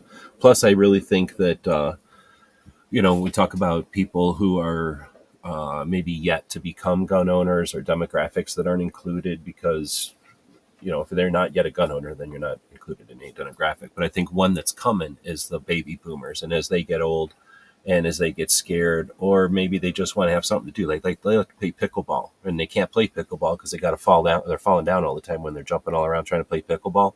When they figure out that they can shoot, let's say like a Ruger 1022, not 1022, well 1022 I guess also, but like a Ruger Mark II or something. Like maybe that's a little heavy, pick a 22 that's lightweight, and they figure out like, oh, wow, these are fun to shoot, like those Olympic guns that are pretty lightweight. And then, or maybe even air guns. Like a lot of times you can shoot air guns indoors, right? So if the baby boomers figure out the shooting sports and dig it, then, you know what I mean? Like that's where AOW and old people, I think, is a match waiting to happen. Like it's the chocolate and peanut Mm. butter of guns because they're going to have crazy hand issues, arthritis, strength issues, dexterity issues, what they want to do with them. Like, I just see that being, and they're going to have all the time in the world and all the money in the world, and they're going to be a massive, massive, massive consumer market. So right now, a lot of the gun owners or gun manufacturers are catering to the new gun owner. We talk about it all the time. The 2020 to 2025 gen, Hmm. adult bought my first gun or gun owner, got into the realm through maybe watching a movie or being concerned or whatever. Got a friend, went to a diversity shoot, right? Like got into the hobby Hmm. or whatever, and now maybe bought one or two. Now we're going to have a new demo, which is, like I say, potentially, I think, going to be this old gun owner. And if we show them the same kind of mix, here's a revolver, old person. Pretty soon it's going to be the old person's eyes rolling back, saying, "Oh, typical advice from the gun shop, giving the old person the revolver." But with a no AOW, then what's the future of guns? I think it's going to be some kind of Chicago gun, like the circular gun with just a like a barrel sticking out of it. And you kind of held it in your hand, and the barrel came out between your two fingers, and you just squeezed on it, and Yeah. kind of like one of those clickers that you use for a counter or something. But I think that's the future of gun, some kind of a squeeze gun that the barrel's between your fingers and you can like punch with it. You could just not even have to extend your arm, and no old people will ever be messed with again. It will eliminate old people crime because of these little handguns, AOWs. Yeah, we had that on the podcast, actually. We had that gun on the podcast. It's hilarious. But anyway, that's neat. I'm glad that they're getting rid of AOWs plus cane guns and all the cool stuff that we should have and we just don't Hmm. have. And then a lot of the stuff that, like taking a regular gun and painting it to look like a Milwaukee or a DeWalt or like a Nintendo Zapper. Um, Hmm. it's dumb that turns into laws. I mean, it can be stupid, but people paint lawnmowers and fire extinguishers. I mean, people are dumb. People paint things dumb ways, I guess. Uh, I think that should be up to a case by case or whatever. It doesn't need to be a federal level prohibition on, anybody having any kind of creativity or just wild hair or even trying to make a buck. And the ones I first saw painting guns to look like DeWalt's was 100% for the money. Like it was for the Instagram money, Hmm. the thread or whatever. And then after a while, people were like, I want to show off my abilities as a whatever Cerakoter or, whatever version of paint they were using. Nice drink, I sir. always thought those were great. I always thought those were great. And now that I have know two people that were red flagged over bald faced lies, I'm more in favor of firearms that are more than just black or flat dark earth. So yeah, you want something painted gold, you wanted something painted as a Nintendo Switch, you wanted something, I don't care. Matter of fact, I think that should be a carry gun and not just your what do you call those things? Not just your Closet queen. range gun. Yeah, yeah. I think more and Safe more queen. you need to Safe have queen. guns of different color. Safe Queen, yeah. Closet queen would be a Closet different Queen, show. so, totally different. That's the people that actually sit on their fingers. Um, to take something else you said earlier today, but yeah, I was actually talking to him yesterday, or day before yesterday, about the false red flag that he actually is dealing with right now with U.S. Law Shield. Thank God U.S. Law Shield paid for it because he's still in the fight. He's still in the fight with that bull crap. Um, oh, he had his black pistol on his lap when he confronted me and threatened me. It's like, well, you couldn't see in his vehicle because you were over freaking 8 feet away, and you're a midget. You couldn't see over the door frame of his lifted truck. Like there's no physical way you could have seen the guy's lap unless you parachuted in and saw it right before you flared out and landed. But it makes no difference because the prosecutor uh, won't even question the witnesses. But that's neither here nor there. I just wanted to tell you about the false flag thing, but I mean, not false red flag, but having a carry gun that's not black So if somebody does accuse you of that, it's like, swing and a miss, buddy. Here is my, all white carry gun or my gold plated carry gun. This is very memorable. I mean, I personally just have never understood stock. I mean, I guess there's some people that leave their cars stock, but I think we've talked about this. That's almost a choice, right? Like most people Hmm. modify to some extent, even if it's little stuff. So, even nowadays, like you buy a gun and it might come with a couple of different back straps. So you're making a decision, unless you just like don't even ever pay attention. You just use whatever one came on it. But most people might swap through, see what the differences are, choose their preference. So right away they've started modifying their gun a bit, but they're going to more than likely put out, sights on it in a handgun. And then if you start putting anything else like one of them optics or a red dot or whatever, and but maybe some kind of oversized switches or modified this or that or texture job or some kind of a people put stickers on that give them more grippiness or all these kind of things to start modifying it. Uh, there was a while there whenever stippling became a thing and everybody became a stippler, and we still have it with the Cerakoting or Hmm. whatever paint jobs, like you say. And but now with the laser engraving too, there's a lot of potential. A gun shop can invest in a laser, and it's so easy for a painter or whatever, a coder, because that's trivial. Call it a painter. There's more involved than that. So like a gun coder, whatever the process they're using, but that usually can service more than one shop. So you can usually find shops that have multiple options, and anyway, I'm getting it. I don't see what's the point of keeping something stock. It's something that you're going to carry with you all the time, and I don't know if you ever have to go to a class or do something where you're laying it down. It's super easy when yours is like I always had green ones, so it's not like I went crazy with it. I wasn't Hmm. super rich or nothing, but I all my Glocks are green. Well, not all of them. The ones I carried were green. So whenever I was in a class or something, it was rare that somebody else had a green one, and if they did, then more than likely they did something to theirs and I didn't. So it was easy for me to figure out which one mine was. But again, if paint it your team colors or your I don't know, color your truck or something, match it with your tools or something. And yeah, I totally get what you're saying. Anyway, I guess I'm saying I think more people, I'm surprised more people don't do it. Anyway, I just didn't say that because most of the people I know do something to them. Because if nothing else, just so that we can look at them on Instagram or match our EDC together or something. Nice strike is saying in North Carolina, the governor vetoed the Senate bill. So the last I heard, that's where it was like had passed the House and the Senate in North Carolina and was on the way to the governor, who is anti-gun. So Nice. the governor vetoed it. He says that the North Carolina legislatures are initiating the override to override his vote, but from what I heard, that is not a done deal. So it's not like they're not doing it for no reason, but it's not going to be a. So that'd be an interesting time again. I think we should have sister states. I'd really, I don't want to rag on our national level organizations, but I would be championing the shit out of a national organization that was calling up the alarm on stuff like this. Because think of all the companies that we deal with in North Carolina, all the food we might be buying, all the traveling we might be doing. Um, again, there's just so much things that putting up a call to the maybe not like an Amber Alert, but like, hey, if you're interested, follow this feed, and it lets you know what you can do. And maybe you just put a thing out on your feeds that your social platforms. Hey, North Carolina, this is the time to chat with the legislators there, and you know, I think that would be an excellent use of our abilities, our potential online here.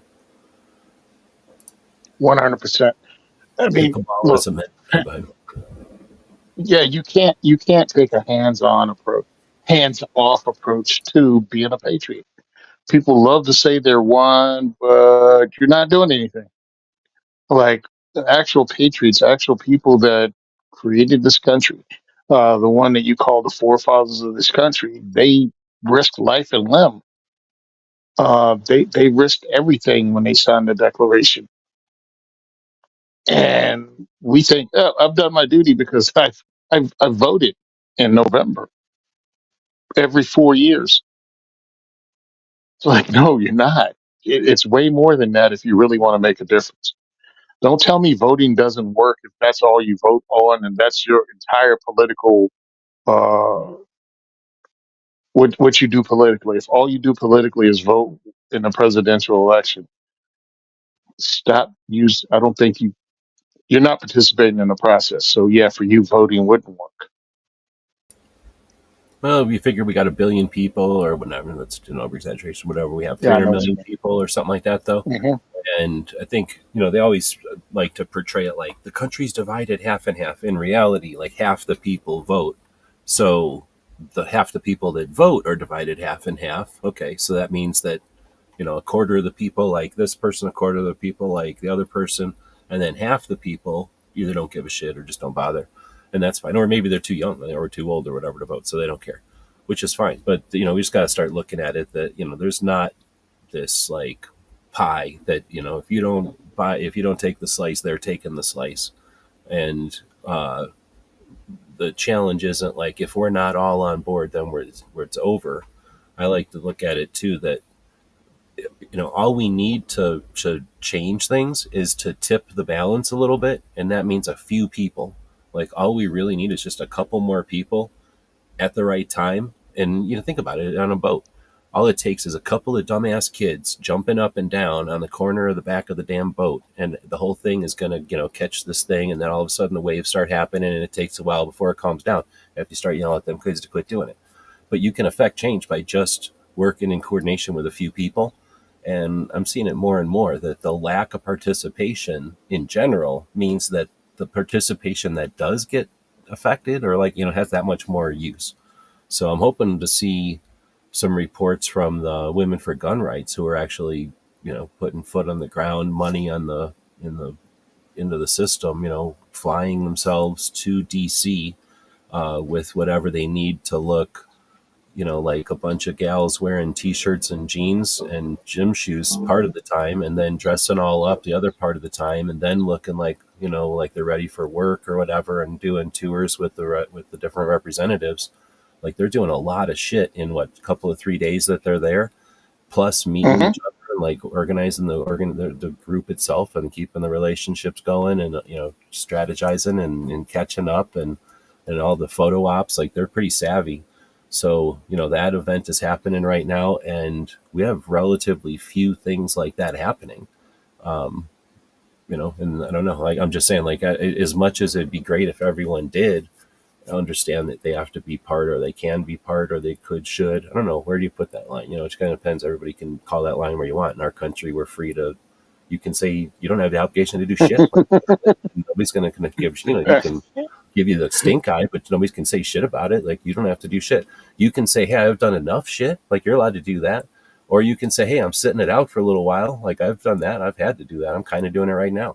I don't have unlimited, unexhaustive resources, so you know what I mean? Like, I understand if not everybody can do everything, but every once in a while, all it takes is a bunch of us to say, let's all jump it down at the same time. And that's enough for them all to say, hey, shut the fuck up over there. And we can say, hey, here's, now that we have your attention, vote our way. Yeah, I mean, actually, I said that during the live I did Thursday or yes, I don't know. I did a live. Yeah, I think it was like Wednesday, and I was like, "Look, you don't have to do anything." I was like, This is America. You don't have an obligation to participate in the process. You can totally be a worthless piece of shit. I won't judge you." Saying the most judgmental thing ever. Yeah, you can not participate. You can be totally worthless. I won't judge you. That's true, though. You don't know anybody. Yeah, you don't know anybody anything.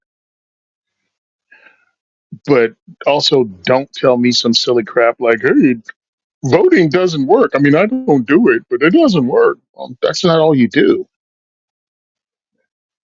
That's not all you do. Well, and on the other hand, you're going Yeah, to get people that have done a lot of effort and they're probably frustrated and like they didn't get what they wanted. And I don't want to say it's over, you know, it's all useless. It can never work, because that's the organic nature of this whole thing. Like it's going to work sometimes, it's not going to work all the time, but in general, you put effort into something, you get a result. So you watch and you're not going to get anything. You know what I mean? Like if you just watch and wait, then just like anything, you watch and wait, and maybe once in a while things go your way. But if you put effort out there to create influence with realistic expectations, right? And then also you're going to get better. Like that's the thing. We've never had a better situation with the number of capable and what's the word, like, for not just capable, like we had capable people in 2015 when this like last way the big wave of pro Second Amendment focused gun owners rights, groups Hmm. started. We always talk about, like, y'all were competent when you started, and now it's 10 years of experience later, and the ones that are still kicking and are still being effective are, you know what I mean, like not just in the game but that much more experienced and aware. Like, we're getting, uh what's the word, like, it's getting better. It's not ramping up as fast as I'd like, but that's because in the middle of it all we had the bullshit of 2020.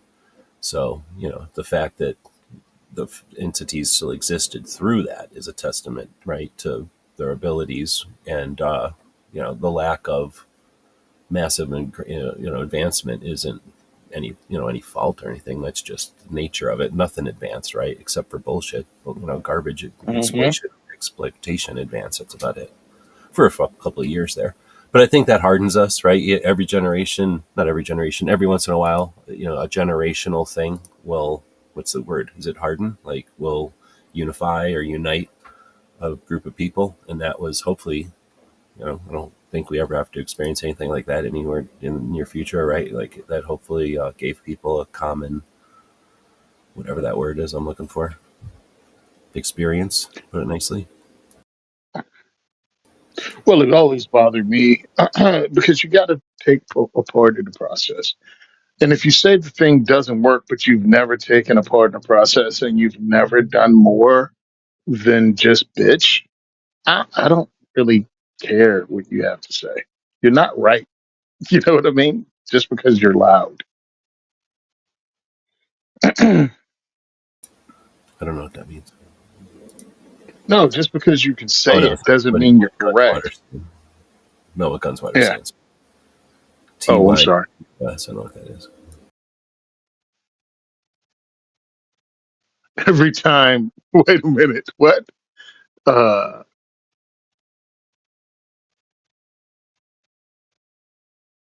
Unless it's I a don't little know. joke. I don't get it. Yeah, it's probably some joke that's over my head.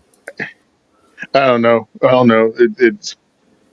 Did Lindsey Graham come out of the closet yet, or is this just something everyone knows? Oh, that's Lindsey Graham. I thought I couldn't remember who Lindsey Graham was. He's a Yeah, politician. Lindsey Graham is the senator from South Carolina.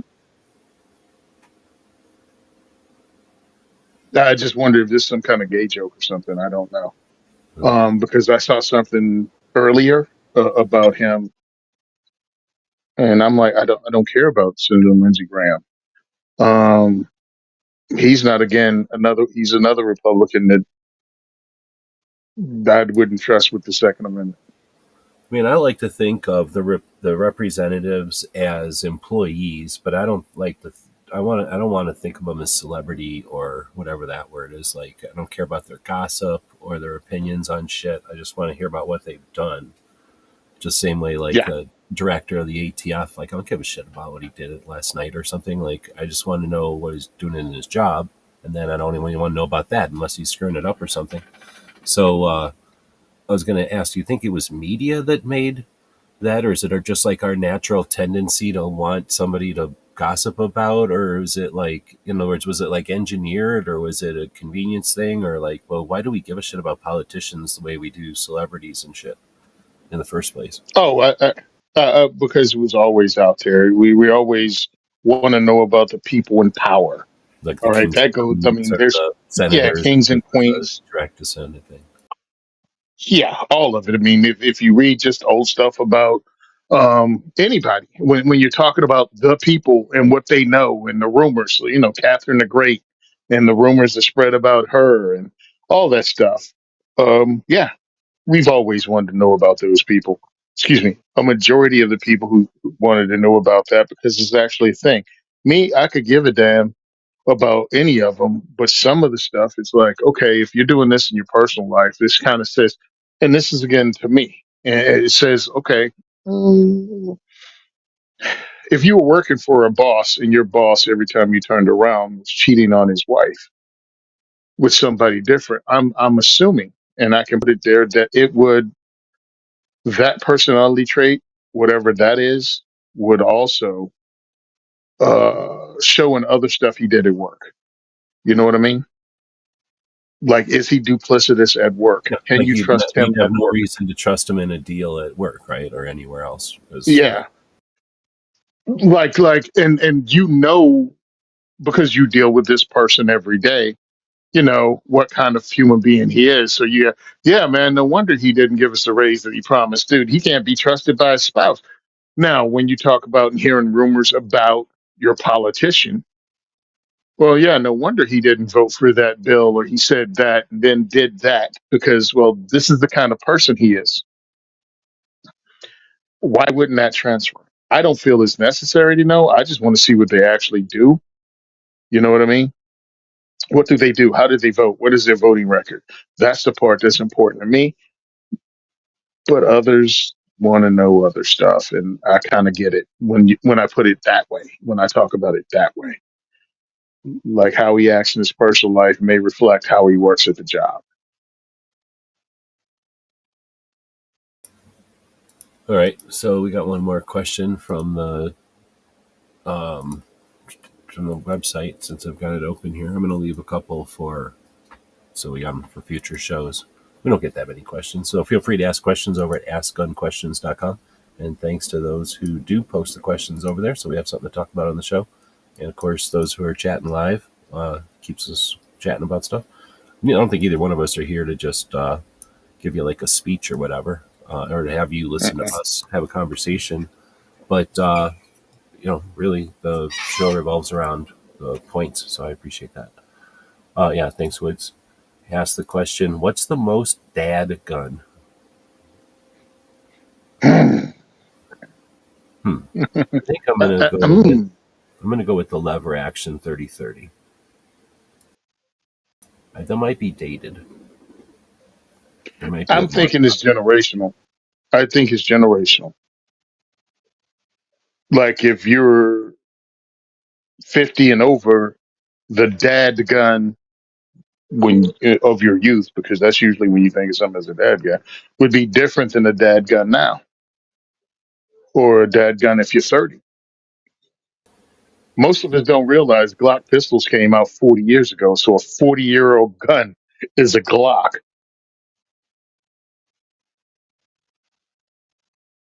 So a dad well. gun to me. Go ahead. I guess I'm just adding like then you got your hunting dad, so then you could think of something with a shotgun, but then a bird hunting dad is going to be different than a deer hunting dad in Indiana, who's different than a deer hunting dad in Arizona, because you're not using a shotgun for deer in Arizona. Now you've got a rifle of some sort. So, yeah, there's a lot to this as you started bringing up aspects. It kind of depends on which angle you're coming in from. I was coming in from like the what gun is a dad going to own that's kind of covers as many bases as possible. And one of the bases being teach my kids guns and a gun a kid could operate. And if I had to grab one gun and go, kind of thing. So that's what I was kind of thinking, but it's not like a lever gun fills. It's not the perfect for any of those. It's just it works for a lot of those or covers a lot of bases. But I don't know. It's So yeah, again, depends on what kind. Because I was just talking to a guy who just turned 30, but he's a duck hunter. You know what I mean? And he's a dad. So his dad gun would probably to his kids be a Benelli Black Eagle 3. Uh, for me growing up, my dad gun was probably a pump action shotgun with all wood furniture. Uh, or go with my uncle who I looked up to, and he had a lot of guns. That as a kid, I have more firearms than he does at this point. But I thought he had a lot of guns, and his coolest guns were lever actions and single action revolvers. So that was be the dad gun for him. So I think it's generational. Um, in 2025, I think a dad gun would be a stock Glock, like just stock Glock with even the same plastic sights on it that somebody bought back in the day and they still got. That'd be a dad handgun. The dad rifle will probably be somebody with the carry handle gang. Probably have a A2 they picked up in the 90s, or something with what you call it, not pick rail. Yeah, yeah, or one of those one of the ones from right after the assault weapon ban went away in 2014. 04. Oh, oh 04. I'm sorry. Yeah. Oof. Um, yeah, like the assault weapons ban, like they are sunset special, like that they would have come out with Yeah. like 50, 70, $50 off or something right after September. Yeah. Right after it went away and everything was out. 'Cause So they were about I'll to go just ahead and. make totally different guns. So they're like, everything's, you just take it. We don't want any of this stuff anymore. We're about to make everything better. Like, get rid of this stuff. How is this? Uh, uh, A2 carry handle T mod handguard AR and a stock Glock. Oh no, a Glock 34 with a stipple job, a handmade at home stipple job. That would be the dad guns right now because it happened around between '04 and 14, like '04, '05, '06. Yeah, that's where I'll put it. But it is generational. But it's a cool question. My dad was a Milser person. So, I mean, it would have been some stupid ass French stupid thing that was rare or something. So, or Yeah, some complicated. He liked the mechanisms of them also. So, someone that had a weird thing or maybe some weird history. yeah. No, my dad pump shotgun, wood stock, cuts compensator on it. I think that's what it was. And a 357 Magnum, blued. Now, I could definitely see a 357 revolver being a dad handgun. But you're right, Yeah. like with the Glock and everything, or I should say now in 2025, I could definitely see it. Honestly, I could see it being like a Sig, whatever. I watch, I mean, a lot. I don't. I probably do watch every single episode. I probably miss one. I can't say I've seen everyone, but I've probably seen most every episode of all those different podcasts I listen to. And every once in a while, like one guy did say Beretta, and he's like, "I know I'm an oddball because I listen to your show and I carry Beretta." And then a couple of people will say Glock, but I would say 90. I'm not even exaggerating. 96% carry Sigs now. Everybody carries Sigs now. It's those little Sig. I don't even pay attention, but some little tiny 9 millimeter P320s, Sig, probably. But either that, 365s. 65s or something. Like I say, I don't really pay. As soon as Yeah. they say Sig, I cross my ears. I'm like, oh, okay, another Sig. But I get it. I mean, I understand. But I would say they're almost the new Glock for 2025. Glock is what it is. Glock's kind of like the Smith and Wesson of revolvers, right? Glock's the Glock of Glock, or not Glock. Glock's the Glock of Glock. Mhm. Glock is the uh, pistol of or whatever, the 9 millimeter pistol ish. Like the same way that Smith and Wesson. A lot of people just think of them as revolvers, but that Mhm. doesn't mean that there's not Ruger and Colt, obviously. So lots and lots of other guns out there, but I think Sig's taken over. I mean, do you think Glock? I mean, they have a marketplace still, but I don't know. I haven't really paid attention. Is this even a debate? Glock Has has a significant. Listen, Glock is a significant player, but it doesn't have everything to itself anymore. But it did for a while, and then it's still the gold standard. I don't care how much Sig takes over. oh It's no, not it's going the to be gold the gold standard. standard. It's going to be compared to a Glock 9, yeah, for sure. But you're right. And with Smith and everybody else in the mix, I don't know if Sig is dominating or anything. I just think they might be SIG whatever. has a military contract, and anybody that has the military contract is usually on top of the civilian gun market. I mean, Beretta 92s were there for a long time, but because of their size, they weren't that much of a carry pistol. Glock had Glock 19s, and Glock was carried by your PD. But yeah, a lot of major PD carried Beretta 92s, and for the 30 to 40 years that they were the gun of the U.S. military, they were purchased a lot. They were purchased a lot, but there was a metal gun. Now we have polymer. We're polymer striker fired, and SIG got the contract a few years ago, and they're all over the place. They got picked up by PDs because that's just the nature of how things done. We never really, I don't know if we've mentioned this before, but as you were saying that, I was thinking that Beretta kind of got screwed over in the big picture, like timeline of things, because when Beretta, I'm not a big fan of the Berettas. When they took over from the 1911, there wasn't Hmm. really anybody with concealed carry, let alone anything else. So no one was really thinking about carrying, because so the people that Hmm. wanted a Beretta would go to the store and buy it and like look at it. On the weekends, they'd shoot it, and most of the time they just looked at it. So never had a chance to get big.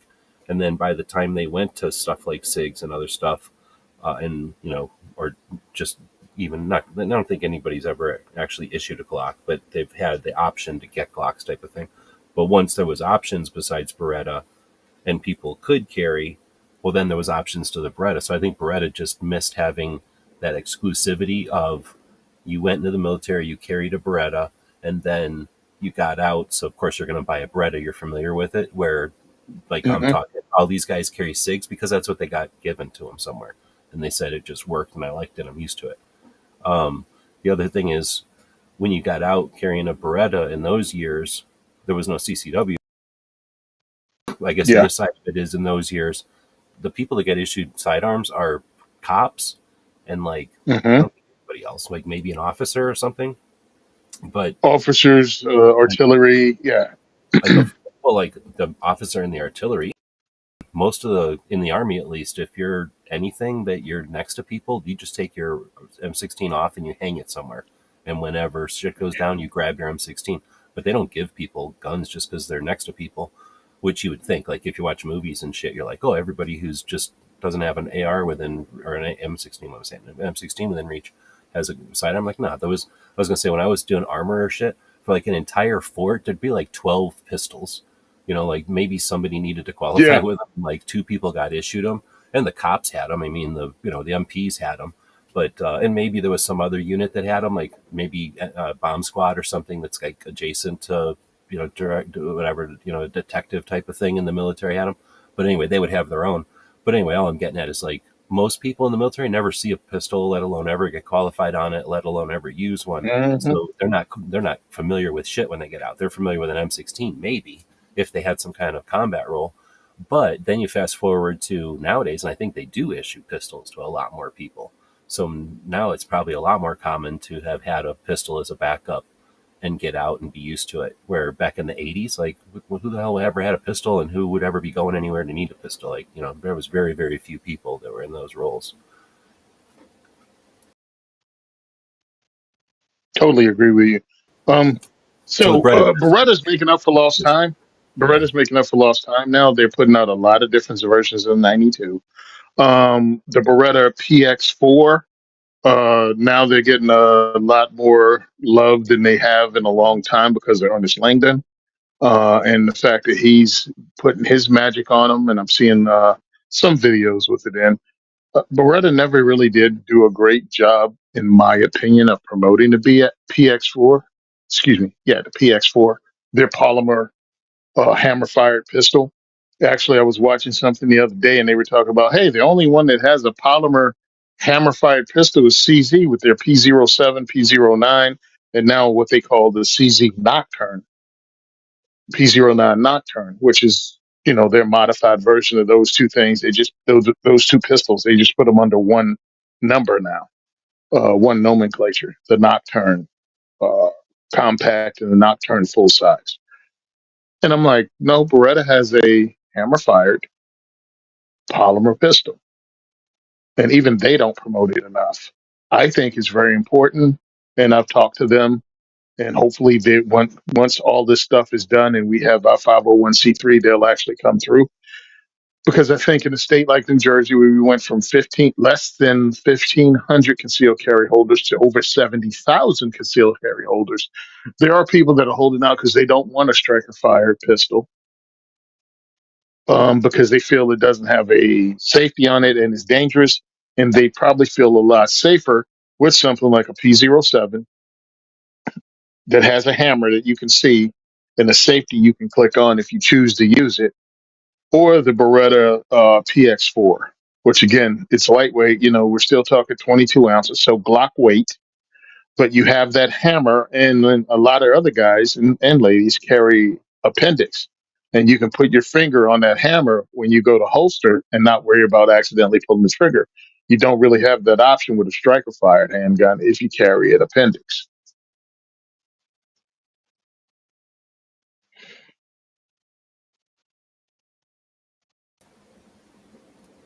And I haven't even. I never. I must have at some point in my life carried appendix, like because I'm pretty much. I think I've carried every way, but not for any length of time. I might even been with BB guns when I was a kid or something, but just never appealed to me to carry that way. I mean, I get it and Hmm. everything, but I like if I was going to do anything other than standard, whatever you call like you're right-handed, so over on my right side type of thing, or in my pocket. So I would yeah, do cross carry or whatever, like what you do on a horse or a motorcycle, like carry it on the opposite cross draw, I guess, carry it on the other side, but cross runner. backwards. So it's like because I think if you're sitting in a vehicle, and I've considered that when I was driving a lot, like when I was touring and stuff, I considered Hmm. cross draw. It's just I'm not in Mad Max days. Like I can't even imagine a scenario. I mean, actually, shit. I should say now that there's fucking riots and shit. But at the same time, I'm not anticipating ever, going through the one intersection in a town that happens to be having a protest riot or whatever they're called. So anyway, you know what I'm saying? Like we're not in Mad Max days. I don't really anticipate ever in reality needing to freaking cross draw out of a driving position in my lifetime, unless it was Mad Max days, and then yes, I'm going to wear a cross draw. But anyway, that's the only other way I've considered, just because when you're sitting, that it's easy to draw. Yeah, for me, I carry appendix all the time. Um, so I can draw and I compete carrying appendix because luckily I compete in my local, ranges, and the people know me already. They know I have years of doing this. Um, so they feel safe with me not being able to blow my chimney off. And, they don't care if you shoot your Johnson off, just don't do it at their friggin' range. It's on you, buddy. But yeah, I've done this for a long time. I think, I don't know how many years I'm going on carrying appendix. But I like it, because it's center line. I can get to it with either hand if something happens to the other hand. You know what I mean? So, and also, I'm wide as hell anyway. Carrying something on one side, I won't be able to reach it with my other hand if something does happen. And having something setting off me at that point, at the 4 o'clock or the 3 o'clock position, looks really obvious outside the waistband.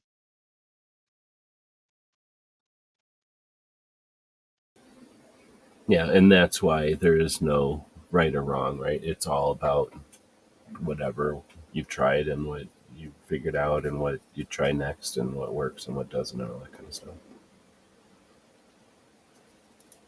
Yeah, I mean, and different things for different people, different things for their bill.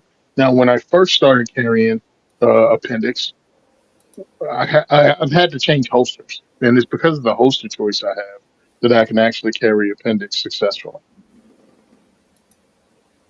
Because I use the Fat Tack holster right now, and it really works for me because it's a deeper, it clips in deeper, so I'm able to grab it, pull it out, and it's secure. But when I wore a regular holster, that clipped in the regular way, it would be so high that my big fat belly would just push it out. I still remember going upstairs at the old place that I stayed in, and my gun just shot out of my freaking pants like a popped pimple. And I'm like, this is not good. Luckily, I was going upstairs, so it dropped out of my pants into the stair, in front of me, so it wasn't a long drop. You know what I mean?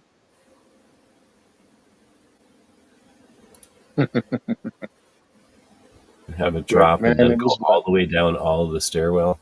Drop, drop, drop, drop, drop, Oh yeah, drop, drop. what is that? True Lies. Arnold Schwarzenegger, True Lies. It just had to going down the stairs, just going off, shooting everyone in the house. Yeah, yeah, it didn't happen. There's the CSI, right? That TV show where they have like a Mac Uh, 10 or something on a piece of rope and it goes down and kills a bunch of people. And I'm like, oh my gosh, they definitely could do like a whole, somebody could do like a podcast where you just rip into. Colion just did a video on some TV show or a movie called Elevation or something like this, where mhm.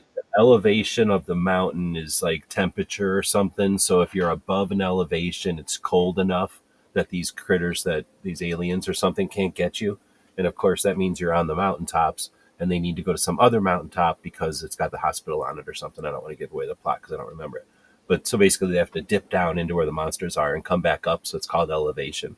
So the way that, and this is some scientist lady who's figuring out a way to like shoot the monsters, and they just have regular tech. It's not like lasers or anything, but their regular tech is she like bakes a 50 bmg in like a toaster oven or a microwave or something, and then it makes it hardened, or she like dipped it in something and then Oh toasted my it, God. and that made it hardened or faster or some bullshit. And I remember watching it, and I was like, damn it, like this movie's anti-gun and stupid. So I didn't pay it, but I don't watch movies. It's not like I'm sitting there with popcorn watching this movie. I would have turned it off. I was probably working on the computer over here, and I had that movie playing on another computer and listening to it, right? So, but anyway, so I remember it being a movie I'm not watching again.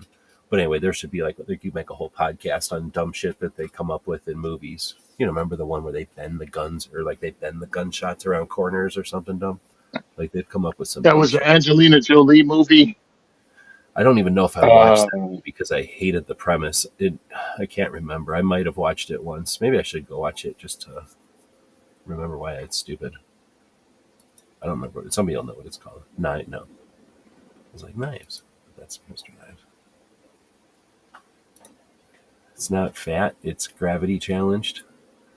All you're doing is making it much more difficult for kidnappers to grab you off the streets. So it's just being security yeah, minded. yeah. Fat people are harder to kidnap. I You don't know how understand why you expensive people don't you get that. carry around bowling balls? I'm just being frugal. Yeah, you can't fit in most trunks. It can't fit in most trunks, and you can go boneless, and they'd have to scrape you up off the sidewalk. Just hit that old Martin Luther King "We shall overcome" defense, and just go boneless. There you go, boom, done. Get in the car. I can't. What? I'm on the ground. It's hard to get up, bro. You're gonna have to help me. And then they pull their back out, and you just walk away.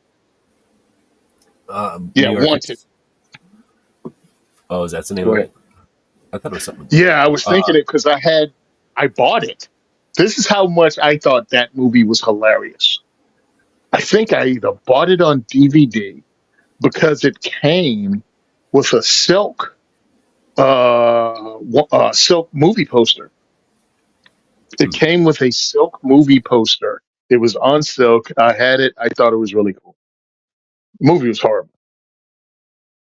I remember it being the like runt of whatever year that was, like the conversation. So like I must have seen the movie. Like I've seen every movie, but if I haven't watched it again, I just don't remember it that much.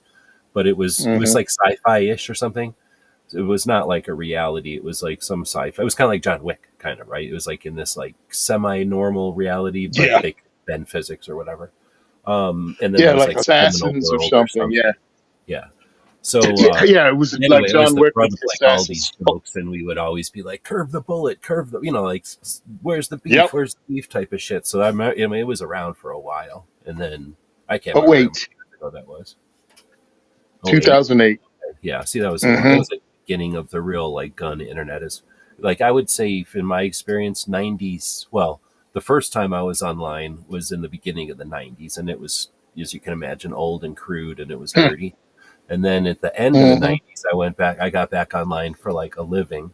And that was like AOL. dial-up days, and yeah, you would chat online, like, but it was more like you kept your computer on and your chat window open, and you were out living your life.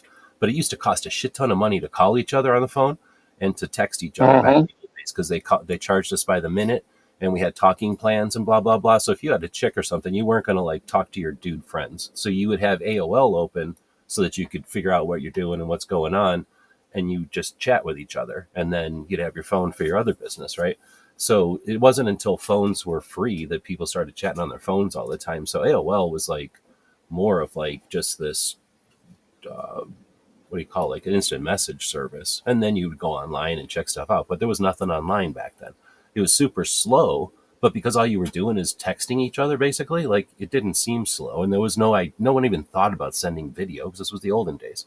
No one thought about hardly sending pictures. That's like everybody makes fun of like a porn picture taking like an hour, because you could send a picture over the internet, but everybody's phone connections were so shitty that like theoretically you could send Uh-huh. a picture on the movies or something, but in reality it would take like an hour for what, a shitty black and white picture to come across. If your friend's computer had color, I mean, those are the days.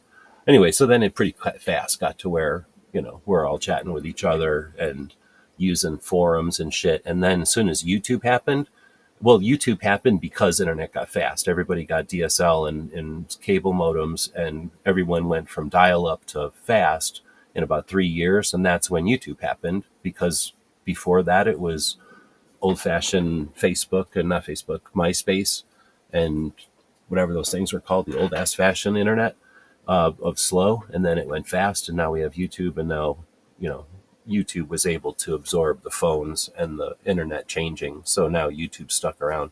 But anyway, that's sort of like all I'm getting at is like these communities and stuff.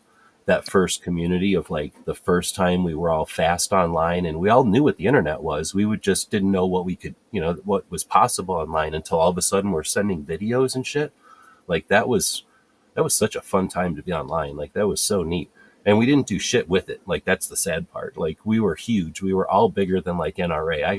I have a spreadsheet somewhere where I would keep track. That when I figured out I was like the second largest YouTube channel, I would go, holy shit. And I started a spreadsheet, and I would just see like where the people were. And I started figuring out like, oh, look, this person's moving. This person's not. Right. Like, and then I would go to like my friends of mine and be like, hey, you can grow. Like you don't have to just sit there, do stuff, and all of a sudden you'll grow. Anyway, so we could start, you started to be able to see what was going on, and who, you'd start to see like Smith and Wesson all of a sudden had a YouTube channel. So YouTube must be something. Like, why would Smith and Wesson create a channel? And they'd be sitting there with like hundreds of like subscribers, because why would anybody subscribe to a channel for us, for a gun company? Anyway, it was a neat time to kind of see, I don't know, everybody kind of participate or what. And like I say, we had a lot of potential. We could have, with 2020 hindsight, like one of the questions I always ask in these podcasts, like, would you go back and do it again? Like, if you could go back and do it again with the insight today, I don't know what's possible. Holy shit! Like, we could have got rid of the NFA like a long time ago, long, long time ago. Anyway, Uh-huh. well, Yeah. Swing for the fences.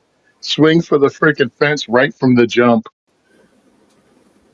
let's see. So, New York Outcast is saying, I feel safer carrying appendix in crowds, and I could totally get that. Like, I mean, I that's one of the things I don't get about small of the back. Like, there's people that are not just like okay with it, but are like they are super down with it. They think it's great for lots of reasons, I guess.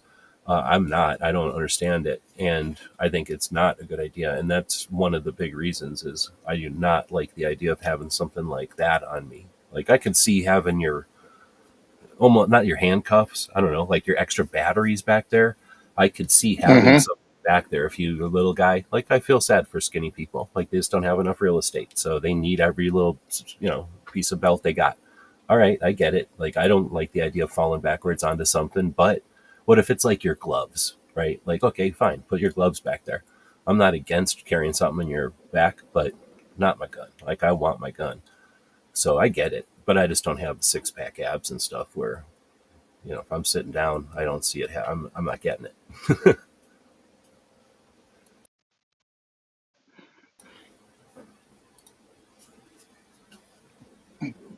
Yeah. I got mine We here. should I'm not encourage putting it. gun caddyship. We need people Well, need jobs anyway, so we should have gun caddies where you don't have to carry. It's not off body because another body is carrying it. They're just carrying it for you. Yeah, no, everybody can carry like they want to carry. There's positives and negatives. I look at it as I have enough rolls in the front that you can't tell my belly roll from my gun roll. So I'm good. I mean, um, I don't have a reason to change up from that, and they shouldn't be. I mean, look, people have been carrying appendix since the days of the pirate sash. There's paintings of Blackbeard carrying appendix. They just shove it in the front of the freaking pants or shove it in the sash they wear around their waist. So, eh, but it's the internet, and not us, but people in other places going to argue about everything. Because there's a right way and a wrong way, and I'm like, no, there is a way. Well, speaking of However right you want ways to and carry wrong it. ways, Woods is saying he's been Hmm. carrying small of the back for 31 years. So he's going to stay doing it. Here's the thing statistically, you've lost your gun at least 3 or 4 times to bad guys, and you've fallen over onto your back, what, 10 times in 30 years? So good luck living through that, buddy. Good luck. Also, also, he was killed in the streets at least twice. Twice. He lives in a state where that happens. So Yeah. statistically, we have to call fake on this. This is statistically. R.I.P. pal. R.I.P. Sorry you didn't make it. Swing low, sweet chariot, coming for the Carrie Woods home. He didn't make it. He died in the streets, according to the Uh, internet. New York Outcast saying it's not comfortable sitting or driving, but manageable. Oh, I get it. I mean, I know people, like 2 people, that carry that all way, but they're just way skinnier than me. What's that? Carrying Uh, appendix? Appendix, yeah. I mean, I totally I get it. have no I problem also carrying don't like appendix the driving. holsters. I'm not a big fan of like the how big the holsters are. Personally, I like a thin holster, and they usually are Hmm. bigger. Oh, regardless of holster size, I just shove it down the front of my pants. Um, yeah. So my holster isn't big. I show it's pictures on it all over, and I mean, on my Instagram page. It's not really big. That's not one of those holsters that have the flashlight. It doesn't have a sidecar on it, so I have a extra mag. It's just, and again, my big belly, my pants go over my big belly. I don't have my belt under my stomach, so it also depends on how you're built. Yeah, everybody, and then like injury, right? Like I don't know, like Yeah. just the way people sit, like how you carry your wallet, like all kinds of stuff is going to mess people. If you're sitting in like a car that kind of squishes your legs together versus like a bench seat, versus some other, like I'm sitting in a van, I think of it like sitting at a kitchen table or a computer desk, where if I'm sitting in the cop car, I feel like I'm sitting in like a lounger, like I'm laying on the ground. I feel like my feet are out in front of me and my head's not that much higher than my knees. Where in the van, I see everything that's going on the road. So, what I could carry or what I could comfortably draw from in the van is 1,000 times different than in the regular car, Crown Vic or whatever it is. Um,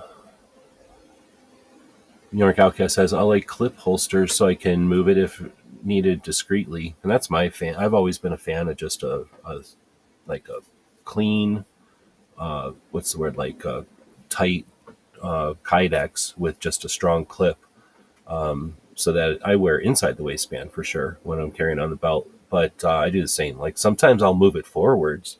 I'm not against, what do you call that? Like 2 o'clock or something. It's not appendix, but I'll move it forward depending on what's going on. And I've never moved it backwards. But if I was riding a horse or something, I could almost see moving it back to like kidney carry where I would normally never carry it. But if it was in my way, if I'm doing something on a horse or I guess maybe a motorcycle, but I could see if I was trying to do something from the back of a horse, how it would be in my way. I would probably still cross draw it, but I could see anyway. Okay, I like that kind of holster. Plus, when let's say you have to take it off, or you feel like taking it off, you can just unclip the whole thing, and the gun stays in the holster. And when you want to put it somewhere, like let's say you're at a gym or something taking a shower, you can put it into some place without ever taking the gun out, and you can then like securely clip it to a bag or your someplace else, a towel or something. Like I really like that modularity. I don't know if that's the right word. What, to just be able to Having the gun move it stay in the around? holster and being able to just take the holster off of your belt or off of wherever it's at, so that, like he's saying, like a well, I'm assuming Kydex. I guess you could do the same with leather. Yeah, I do the same thing. I like clip holsters because, again, I have the Fat Tack holster from Josh over at Black Diamond Guns and Gear. Yeah, that's the name of his YouTube channel. But he gave it to me when he worked for another company. He developed, it was called a Fat Operator holster with JX Tactical. And it had the leather clips, with the button, that you push and click close. And that was fine, but you'd have to unclick it. And sometimes I'd find that one of the, because it had two straps that you click over your belt. And I find every now and again one of them popped off or whatever. So I like the actual clips, the metal clip that just clips over your belt much better than the strap or the loop, I guess you'll call it. Oh yeah, I know what you're talking about though. Like a lot of cop stuff had those. I like them because they have Hmm. the snaps are super strong and they have like a dent or whatever where they can only open from like the one direction. So they, Hmm. but they're a snap. So yeah, you like jam on them or like you do something. A lot of times I'm like, maybe you got to jump out the back of a helicopter, you do some kind of cartwheel, and it's going to jam up your holster. You know what the snap under tension is still a snap, even though it's like not supposed to open except for in the one direction. Where clips are, well, depending on the clip, not even it's a loop more than an opening thing. Woods is saying he doesn't go to stupid places, but sometimes the places you're at become stupid. That's the crazy part.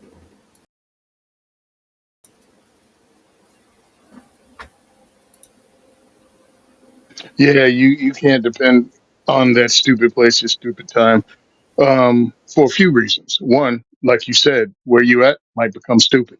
It might be a target. I mean, up all night art exhibit in Trenton with police in the parking lot and police inside the venue, and they still had a shooting, gang shooting.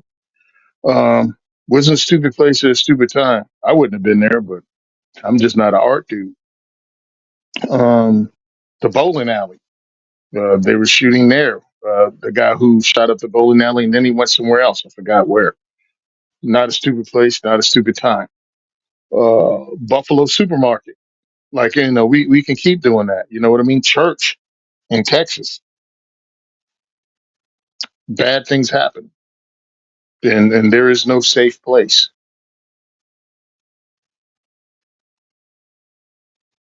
And I try to tell people that, especially church. Church is definitely not a safe place. Uh,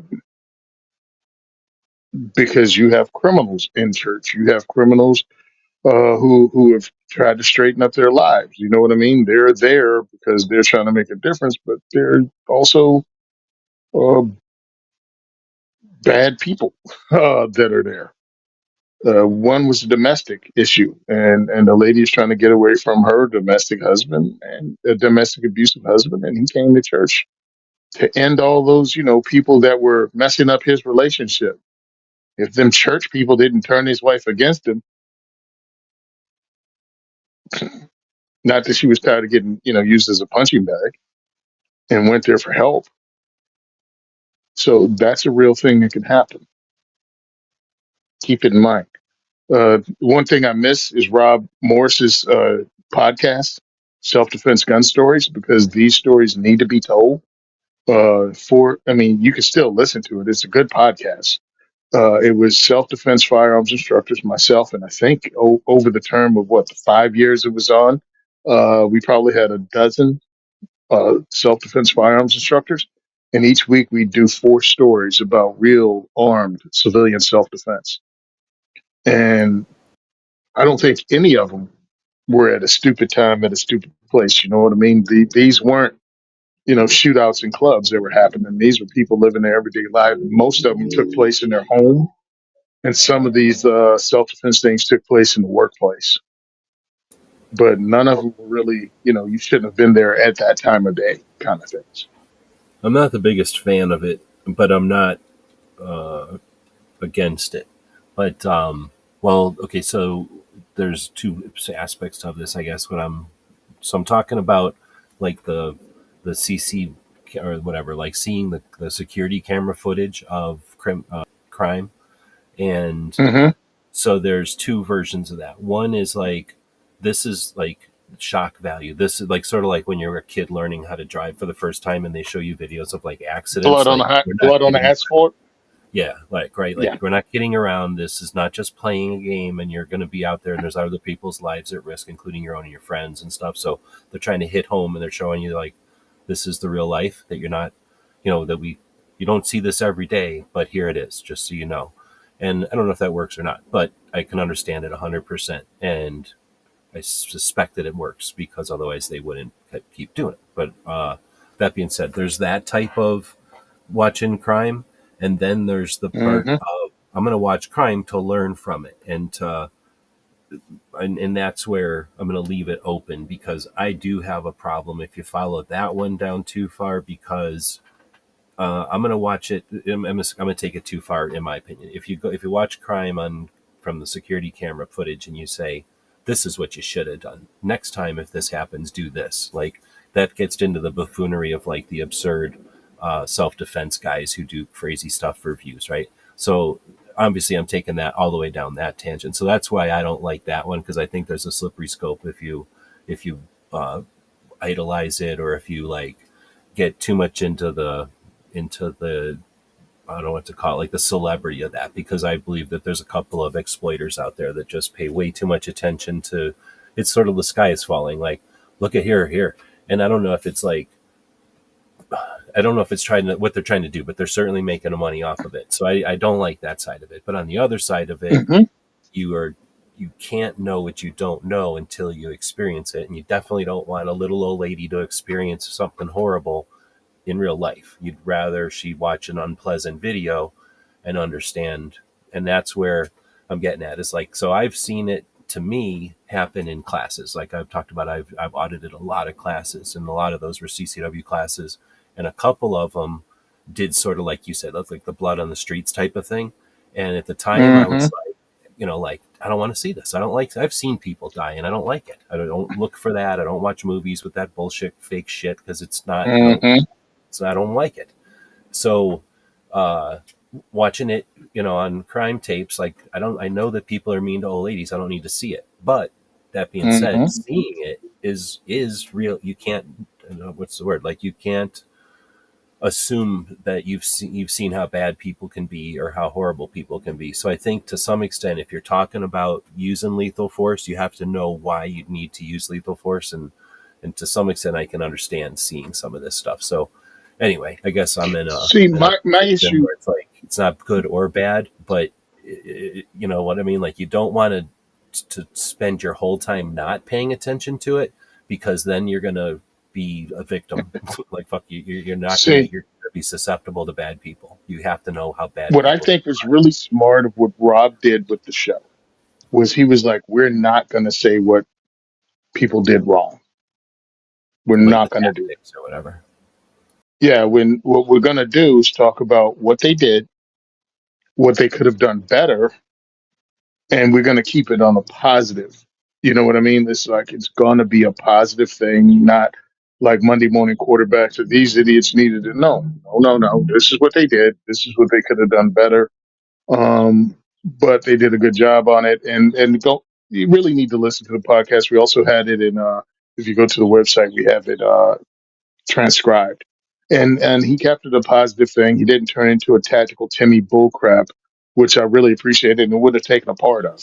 Or the Because I think that I don't mind the well, like let's have like an endless. I mean, because I'm victim of this. Like I'm guilty of this. Like I spent my whole time growing up like having bickering debates at lunch every day at school, and like like oh no, I think they should have done this. No, you should have done this by taking apart movies or something that we all saw. yeah. So I can understand Hmm. the like taking apart the tactics. I just don't like it when it's like blah blah blah blah blah. Be scared. Be scared of them. Be scared of Yeah. gas stations. Be scared of the person with a gun who Yeah. you don't Yeah. know.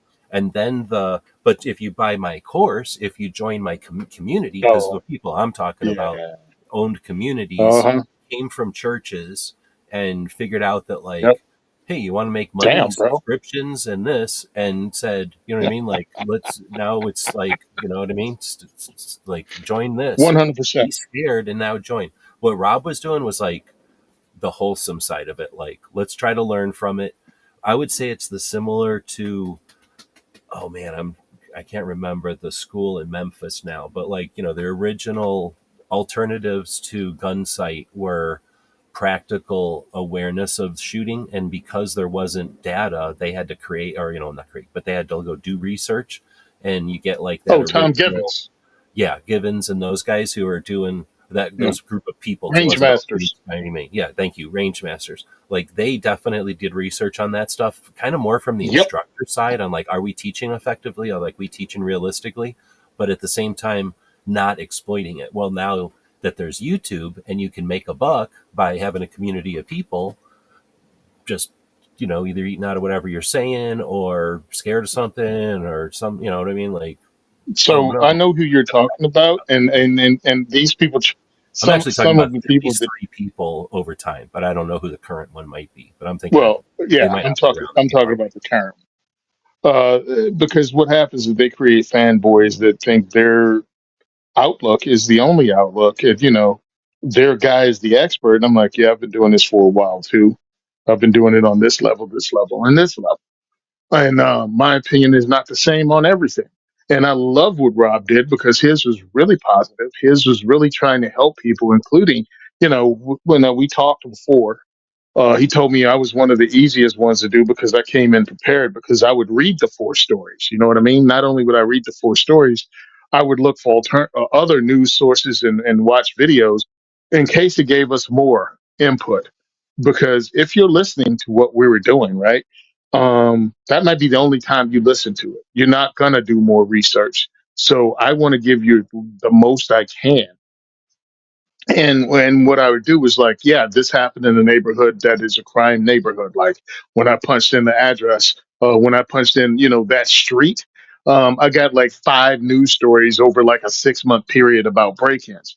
So this break-in happened. Understand you need to lock your doors. You know what I mean? That buys you time.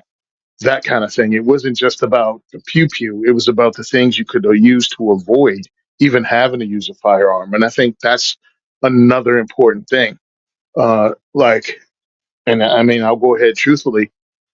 I think about 30%, maybe more, of the incidents that we talked about on that podcast could have been avoided if somebody had really good door locks and a solid frame. You know what I mean? And used it.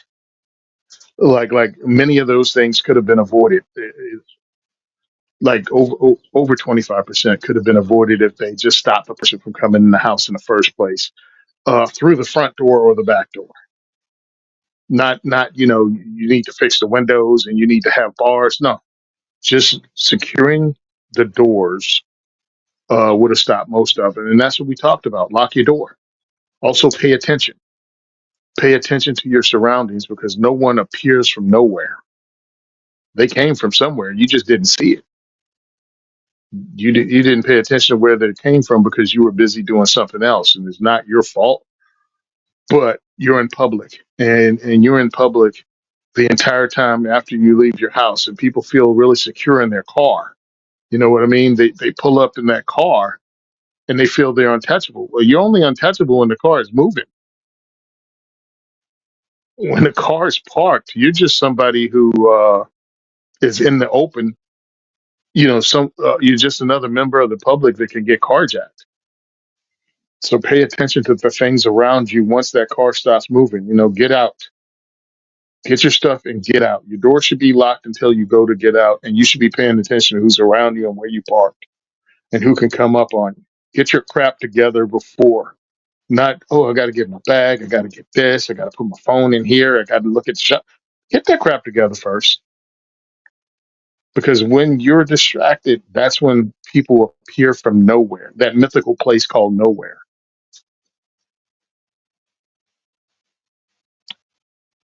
And lock your car doors too.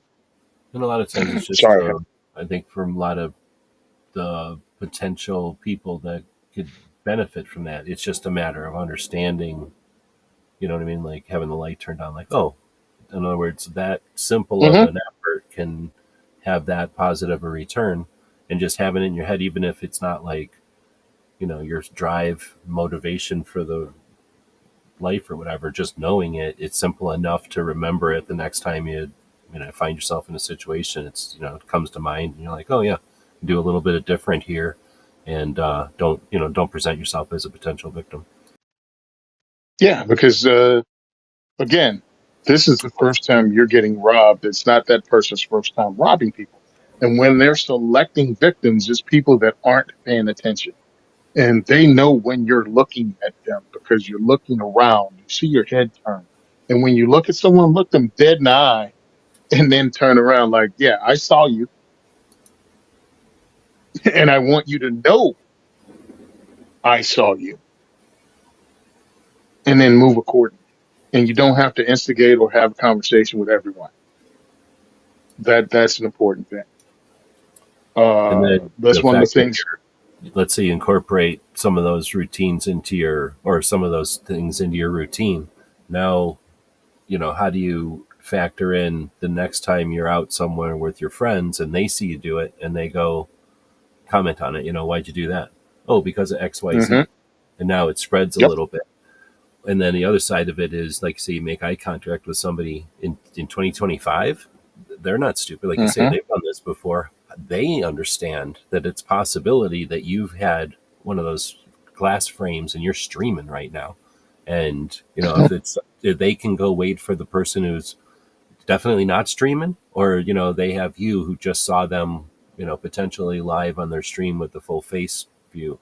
You know what I mean? Like just little stuff like that. And it's Hmm. not like it goes, obviously I'm taking it to a science fiction level, but in reality, like that's those little things that set a victim apart from, nope, I got 100 people here I could mess with, not this guy, not this lady.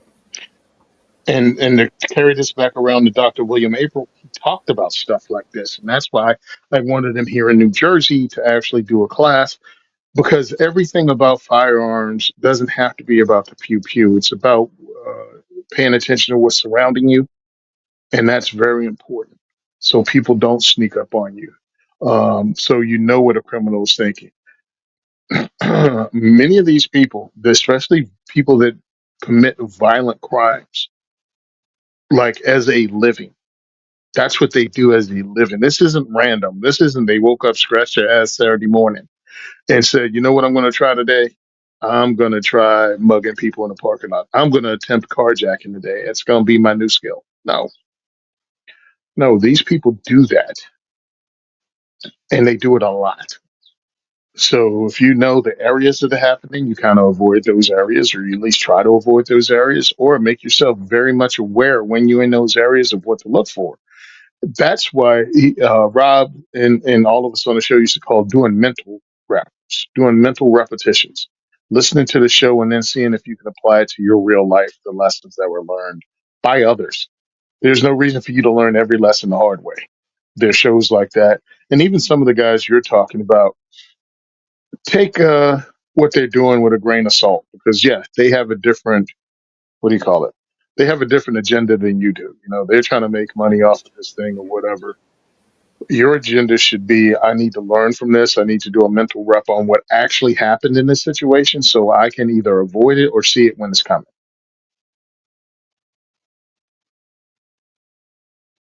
That's important too. All right, I've been distracted. Sorry. Well, we've been chatting here for the last little bit. Night Strike Hmm. told me about a code issue we were having on the site on Diversity Shoot. So I was Oh, really? thinking with it. Yeah, I just had, remember the Cape Gunworks thing we had? So I had a code from that was old. So I just removed it and we don't have a code issue anymore. It was just Cool. like some broken code that was looking stupid at the bottom of the page. If someone ever scrolled all the way down, they would see some broken code down there. So anyway, I got rid of Yeah, it. somebody contacted me and said I had an issue with the page, but it was like 2 weeks old, so whatever it was, y'all fixed it, or somebody saw it. But yeah, dude, it's awesome, man. I really appreciate that. But well, listen to somebody who, look, in my opinion, it's very important to listen to shows like that with an open mind, to do a mental rep. What did they see? What didn't they see? How can you avoid that happening to you? And really, and it was everything from carjackings to neighbors. The neighbor was screaming for help, and you went outside, and it's the crazy ex-husband that is there, to kill her. That was a few of them. Some of them was the person that was defending themselves was, the ex, and this guy broke into the house. Uh, and a crazy number of them was they woke up and the person's at the end of their bed. That one was just no. Um, and also is one of the reasons I tell people to carry your firearm on you even at home. Oh, I'm not going to be that paranoid. A lot of these things were already in the house, and I still remember one of them, and it really sucked. It was a husband and wife in their 80s, like mid to late 80s. And this person came in the front door and assaulted the husband. And the husband got away and the game in and assaulted, and he was beating the wife in the living room. And the husband ran to the bedroom and got his firearm and came back and blasted the piece of crap that was beating his, 80 something year old wife. Yeah, well, an 80 something year old man can't move that fast, and an 80-year-old lady can't take a 40-year-old man punching her in the face. So um, that lady was still in the hospital well after the story. You know what I mean? Because she took that beating because hubby had to go get the firearm because he couldn't beat up someone half his age. And he couldn't stop him from beating his wife physically. So, I mean, with hand to hand. So he went and got the boomstick, or at least a revolver in his case.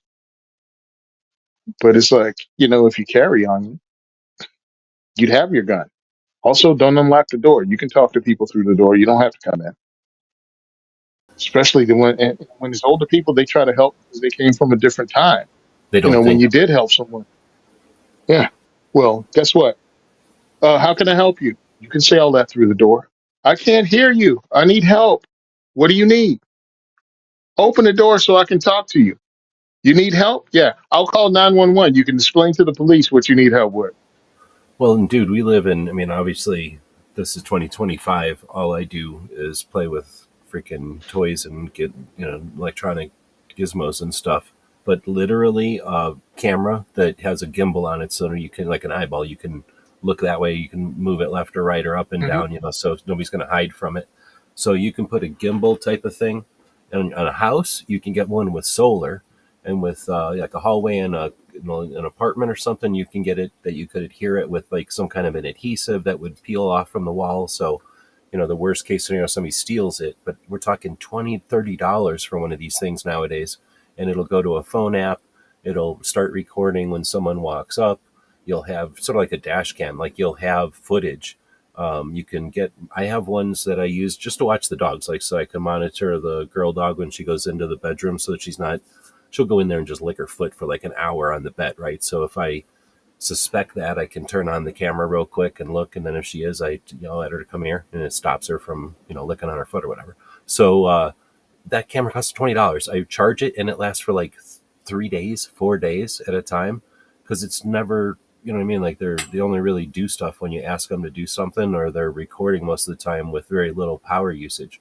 Anyway, these things are magic. They're like James Bond stuff for the $20-$30 nowadays. Go on Amazon and you'll be amazed at it. There's dozens and Yeah. dozens of What's options. annoying is some complexes won't allow you to install those outside Oh, your for freaking sure. But you door. can. There's options. There's little things that are like you can clamp to your door that are about the size of old lighter, like a Zippo lighter, and that'll be a 360 camera. And anyway, and there's things that can look through a peephole and with a an optics, and now it's going Hmm. to the phone and records. So, but again, if you live in a house, you've got all kinds of options. You can put it like Yep. on a post on a fence or something. You can get alerts for $20. You can get an alert that'll tell you if somebody's walking up your driveway. So now you're not getting surprised when they're knocking on your door. You get a little, ding dong whenever somebody walks into your driveway. Now you can walk over to the window as they're even, depending on how long your driveway is. You get a moment or two before they're actually at your door. So anyway, I'm just saying, like, don't be uh, Mm-hmm. adverse to some of this stuff that's pretty simple tech that's very inexpensive nowadays. And sometimes it's just, if you had a light, dark area of something, getting Mm-hmm. a little light that only goes on when it's dark, what do they call that, like an optic or an eye or a Motion light sensor light. sensor? Yeah, yeah. Well, a light sensor. Yep. So that now that you don't have a dark porch, like why would they? They're gonna the bad guys looking for the right circumstances, and that's not a brightly lit porch that might have a camera on it. Like I'm gonna move on to the next place. So anyway, some of that stuff is just knowing it is what I was getting at. Like there's no perfect strategy, Yep. but knowing that there is strategy is half the battle, right? Like not knowing is half the battle, Mm-hmm. like they say, because if you don't, it's what you don't know that gets you. Yep. 100%. I do know that we're almost 4 hours again. You don't get paid, so Yep. we're all doing this for nothing. I do appreciate somebody super chatted earlier. I don't want to forget who, but That's somebody awesome. super chatted. But yeah, thanks everybody for supporting the show. Scott, thank you.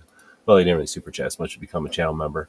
But I was going to say, we've got actually more people watching today than I can remember in a long, long time. So I was just over at diversityshoot.com and I'll find it in here somewhere. DJ has the link to Diversity Shoot in the description. Somebody can drop it again or I'll drop it here. But I'm going to encourage and challenge everybody to jump over to Diversity Shoot. Tony's got a couple of things over there. He's got a PayPal. So you can just drop a couple of bucks as a capitalist, redistribute some funds to an organization that you find of value. Might be Tony's 2A for E project, or he has a Patreon. And I'm a big fan of the Patreon because it's a subscription. What you're doing is saying it's worth whatever, $5-10 a month. Like, don't go into debt over this by any means. Like, you're not going to solve Tony's issues with an extra five No. bucks, but $5 times 100 people is $500. $5 times 1,000 people is $5,000. For most people I know, I don't know what it's like in Jersey, but for 5,000, most people can start doing it full time for that kind of income. Uh, 1,500 people, 2,000 people at $5 is pretty much everybody I know. That's full time gig for them, and that's what Patreon has the potential for. So if you uh, think that's a way that you, as a capitalist who has discretionary dollars each month, if you think that's something of interest, I've always said I challenge somebody to take $20, go over to Patreon. Well, actually, take $100, go to Patreon and decide you're going to drop $20 a month for the next 5 months. That'll cost you $100, or you'll spend $100. I guess it'll cost you depending on what you think. But you'll either have earned by creating stuff that you find of value, like you'll have participated in the creation of that, which is building. I don't think that's paying. I think that's what I mean. Like I just think that's participating. So you can participate in $100 worth of stuff, and then tell me when you're done if that was worth it or not. I've been challenging people to do that for a while. I don't know how many people are even taking me up on it or even coming close. But with $20 a month, that doesn't seem like much if you think about subscription services out there. I've got most of my subscription services are probably $20 or less, but I know of ones that cost more than 20. When you start getting into entertainment stuff, it's easily $20 or more. So when you think of $20, I think that's about medium for like a monthly subscription. But on PayPal, or not PayPal, Patreon, that's a lot of money. So most people are looking for like a $2 to $5 monthly subscription. Some people have like $7 and $10 levels that offer some kind of extra privilege or access or something. But if you took that $20 a month and drop it on what, five different things for, or four different things for $5, that's four different projects that you're going to be able to monitor for the next 5 months or whatever I came up with there. And at the end of that, let me know what you think, because there's going to be somebody that squanders that. But what it gives people like Tony the opportunity to do is go, oh, I have an income now. Like I have a something I can fairly rely on because these people, with their own interest came over here and subscribed to this. It's not like I coerced them into it.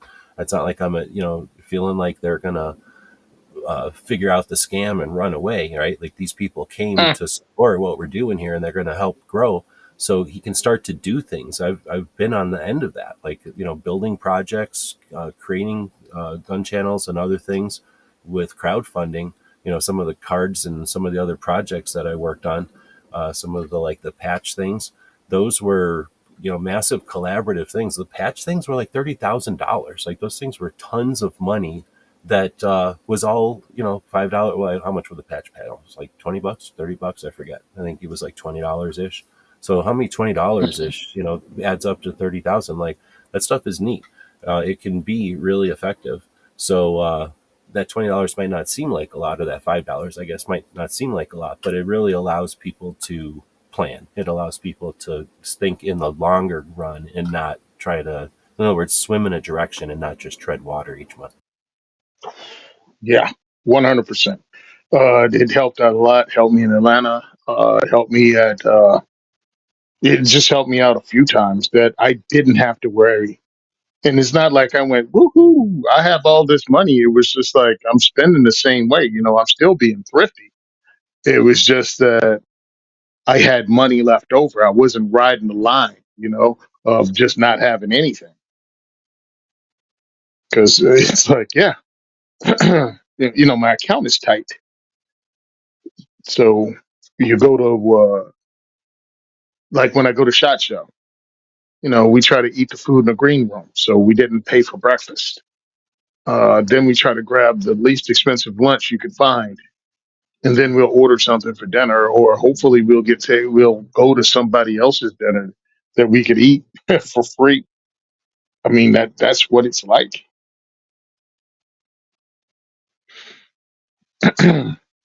And nothing really about that changes when I had money. It's like, yeah, I'm still trying to eat for free. Like the Wednesday, I think it is the Wednesday morning journalist dinner or something like that with NSSF. Yeah. It's a journalist breakfast. Yeah, it's a journalist breakfast that we make sure we hit that. Oh wait, no, I you're think I talking lose about weight the every time. the one on Wednesday morning. I think it's No, Wednesday morning. Yeah. second day's morning. So Wednesday morning. That's USCCA. The Oh one. yeah, that is USCCA. Yeah, yeah, yeah. I'm sorry. I always That bitch is about them, but they USCCA. do give us breakfast. It's not like the best breakfast I've ever had, but it's also not the shittiest breakfast I've ever had. It was good, Yeah. and I would eat it As a again. dude that eats breakfast in as a dude that eats breakfast in a prison, yeah, it's pretty darn good. I've eaten breakfast in buffets though. I mean, like Vegas buffets, and Yeah. I would say it's on the better end, not the top end by any means, but it's the better end. It wasn't the shit end. I'm going by bacon, eggs, and biscuit type of Yep. options and have everything they had there. But they also had more stuff than I'd even want to eat. So I can, I add that to the mix. There's like the hotel where it's like you can have like this cold thing of yogurt, or you can have that like waffle. There you go. You have options, Oh and then yeah. like buffets where you have too many options. This was in the middle, but it was definitely more than like here's your two options. It was like it was Yeah. decent. It was better than the BS Marriott Continental. Well, actually, they've gotten better, but during COVID, it was like really bad. It's like, hey, here's some dry oatmeal that you can put the water in over there, like the oatmeal packets and the sealed bagels and the sealed this and the sealed that. That was pretty bad. So yeah, it was pretty good this year. It's been pretty good every year I had it. I think this is my fourth year I went. I keep I wanting to only go, missed but 20. then I just never get up early enough. I've Yeah, I gone got you. twice or three times, but not consecutively. I don't think I've seen you there, have I? No, I haven't been for a couple years though. no. I wanted to go Yeah, I last got year. to hang out. I'm So going to bring the dog I next time. found. This next year. I'm going to just bring the dog with me that day. I think. Yeah, hell yeah. Shit. You should have brought him the year everybody had to have a service dog to be cool. Yeah, but Losers. anyway, he's I know. he's I official know. co-host, so he's allowed to go. Um, Yeah, he's immediate. Scott said earlier, I've never seen I'm assuming gun rights groups come together like they Uh-huh. have over the current big beautiful bill. We need to see them work together more like this. So that made me kill the other. I ended the other survey or poll we had going about what's better, YouTube or X, because YouTube won. It's slaughtered because I put the poll on X, or I mean on YouTube, so it was easier for them. but and only one person I think came over from X and voted, but you did count. I don't know how many it was, but there was a couple of votes for X over there. Anyway, it was a slaughter, so I decided to end that one, and I put up a big beautiful bill poll. So the options are you pro, con, or undecided? And with just a couple of votes in, we have 67% pro, 33% undecided. So feel free to vote on that one. Um, Now, as far as the gun groups coming together, I've seen them come together to pat each other themselves on the back over the New York Rifle and Pistol Association versus Bruin. Like they all, I was afraid that they were going to hurt their elbows, like patting themselves on the back over that. I wouldn't say they Uh-huh. came together. They came together and took a bunch of selfies over that. Um, Now I'm trying to think of anything else that they've ever come together just to, but I haven't seen how much they've come together over this one. I can imagine American Suppressor Association is willing to work with whoever on this one. And I'm sure GOA is down because they're the only ones I've seen really doing work. But when I think of all of them, I think of Second Amendment Foundation. And have they done anything with anyone right now? I'm not saying I've watched them and I haven't seen them do it. I'm just saying I haven't seen anything. So I don't know what they're doing. And then the one in Colorado, fuck, they haven't done shit. Um, Anything, and they're not working with anybody on anything. I haven't seen them mentioned in anything lately, except for they got sued by Texas because of the way they did. Texas didn't like the way they did the some kind of trigger lawsuit thing. But you know what I Uh, mean? Like that was the only thing I've seen in the news from them. So FPC, like FPC, kind of works with everybody. So I'm not trying to take it apart. I'm just saying I don't know that they're really working together right now as much as I'm sure they're all for it because what the hell, we're about to see the NFA fall apart. I bet you in about, if it happens and it nothing changes and the Hearing Protection Act and the short stay on it and they're both, well, I guess you could say removed from the NFA effectively, right? Like generalizing it like that. I'm pretty sure they're all gonna again like have some kind of weird gyrations and all like get what do you call it? Like they're all gonna like have they're gonna get what do you call that? Like they're going their joints are going to get out of dislocated. That's the word I'm looking for. They're going to dislocate oh their yeah. shoulders, patting each other on the back. But I'm not. I'm just talking shit all the time because, like I say, I think there's a lot more they could be doing. But I don't want to talk shit. Like somebody Uh-huh. had to whisper in the ear of these politicians to make these things happen, and obviously GOA has been, what do you want to say, championing this. I mean, I'm not saying they shouldn't be patting themselves on the back for this stuff. Like, I'm glad. I just don't know that they're coming together. I mean, I'd like to see them come together over something amazing, but it should be, in my opinion, I don't want to see them come together over shit like this. I'd like to see, basically saying we're in favor of what a bunch of Republicans are doing, which is fairly, what's the word, like fairly controversial because of all the things we mentioned earlier. Plus, probably we're missing a bunch of stuff, right? Like, it's a massive bill. I don't understand why they think that's anybody wants to take a massive pill. Like, that's the whole point is smaller government. Like, how about you chop this shit up? Uh-huh. But anyway, so that part of it is kind of lame. But I'd like Yeah. to. I guess what I'm saying is I'd like to see all the groups come together over something that's just as immediate and just as current, and that would be what's going on in Massachusetts. Where did the governor come up with this? Like what's happening in Jersey? Like all the stuff you just mentioned. Like where are they coming up with the idea that they have the right to do this?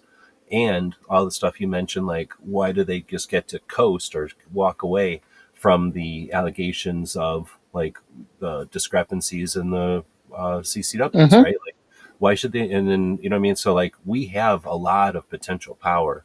I'd like to see the national level organizations just saying, "Hey, look, let's all put our memberships together to push Massachusetts." And then what happens when we do that? Like now they can't go, "Oh, the NRA pushed us around." They have to say, "A league of gun owners who represent most of the gun owners of the country pushed us around." By educating our populace and letting them know that we started the whole resistance to gun tyranny, and now they're doing that again. You know what I mean? So I'd like to see that kind of working together. But I preach that all the time. Oh yeah. That's where I'm at with it. I'm like, let's go. But all right, man. Let's get Yeah, out of that's here. I got to eat. 4 hours. So again, thanks. Hopefully, a bunch of people went over and gave Tony some appreciation financially for jumping in for another 4 hours tonight. This channel, I mean, I'd probably make a buck or two just having a 4 hour chat.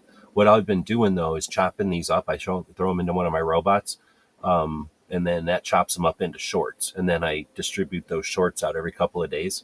So people are getting all these like random samples of this show.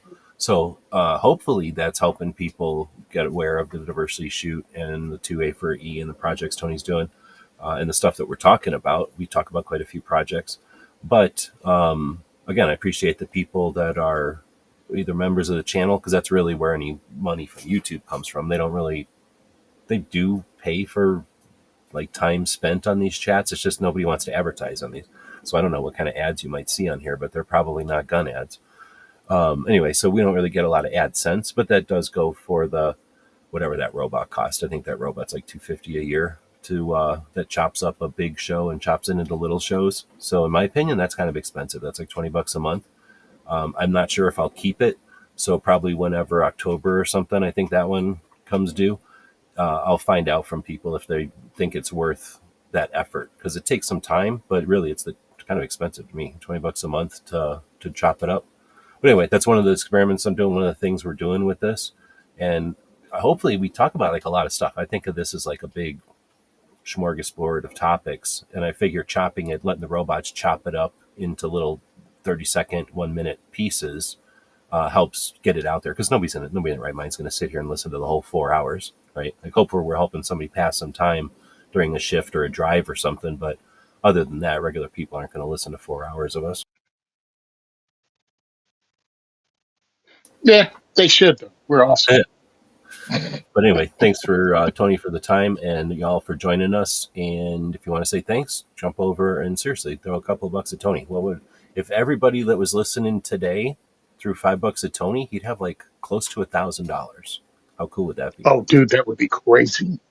So that's the challenge. See if you can go do it if you feel like it. If I understand to where $5 would hurt, but if it doesn't, check it out. Flex that muscle. Maybe next week you throw $5 at Sharon, who could use it for her cancer, and you can figure out somebody in the future. All right, I'm going to end it. Oh, wait, I'll end it with this.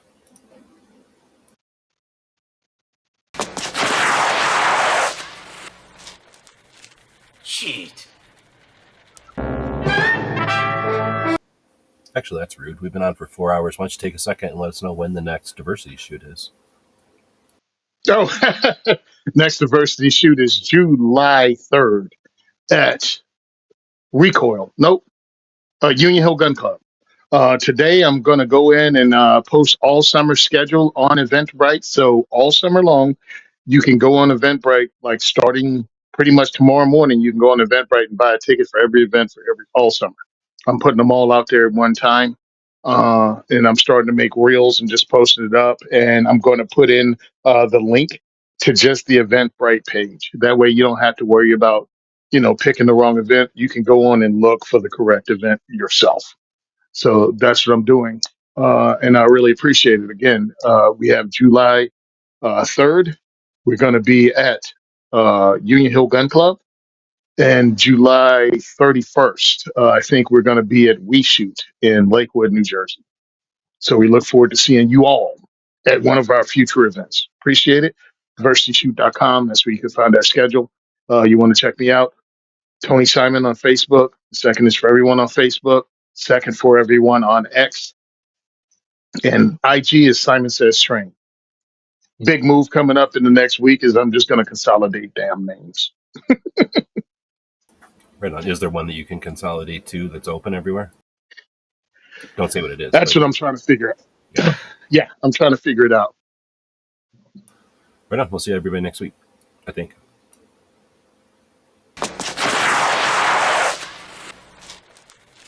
Cheat.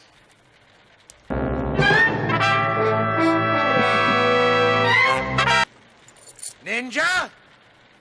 Ninja! Ninja!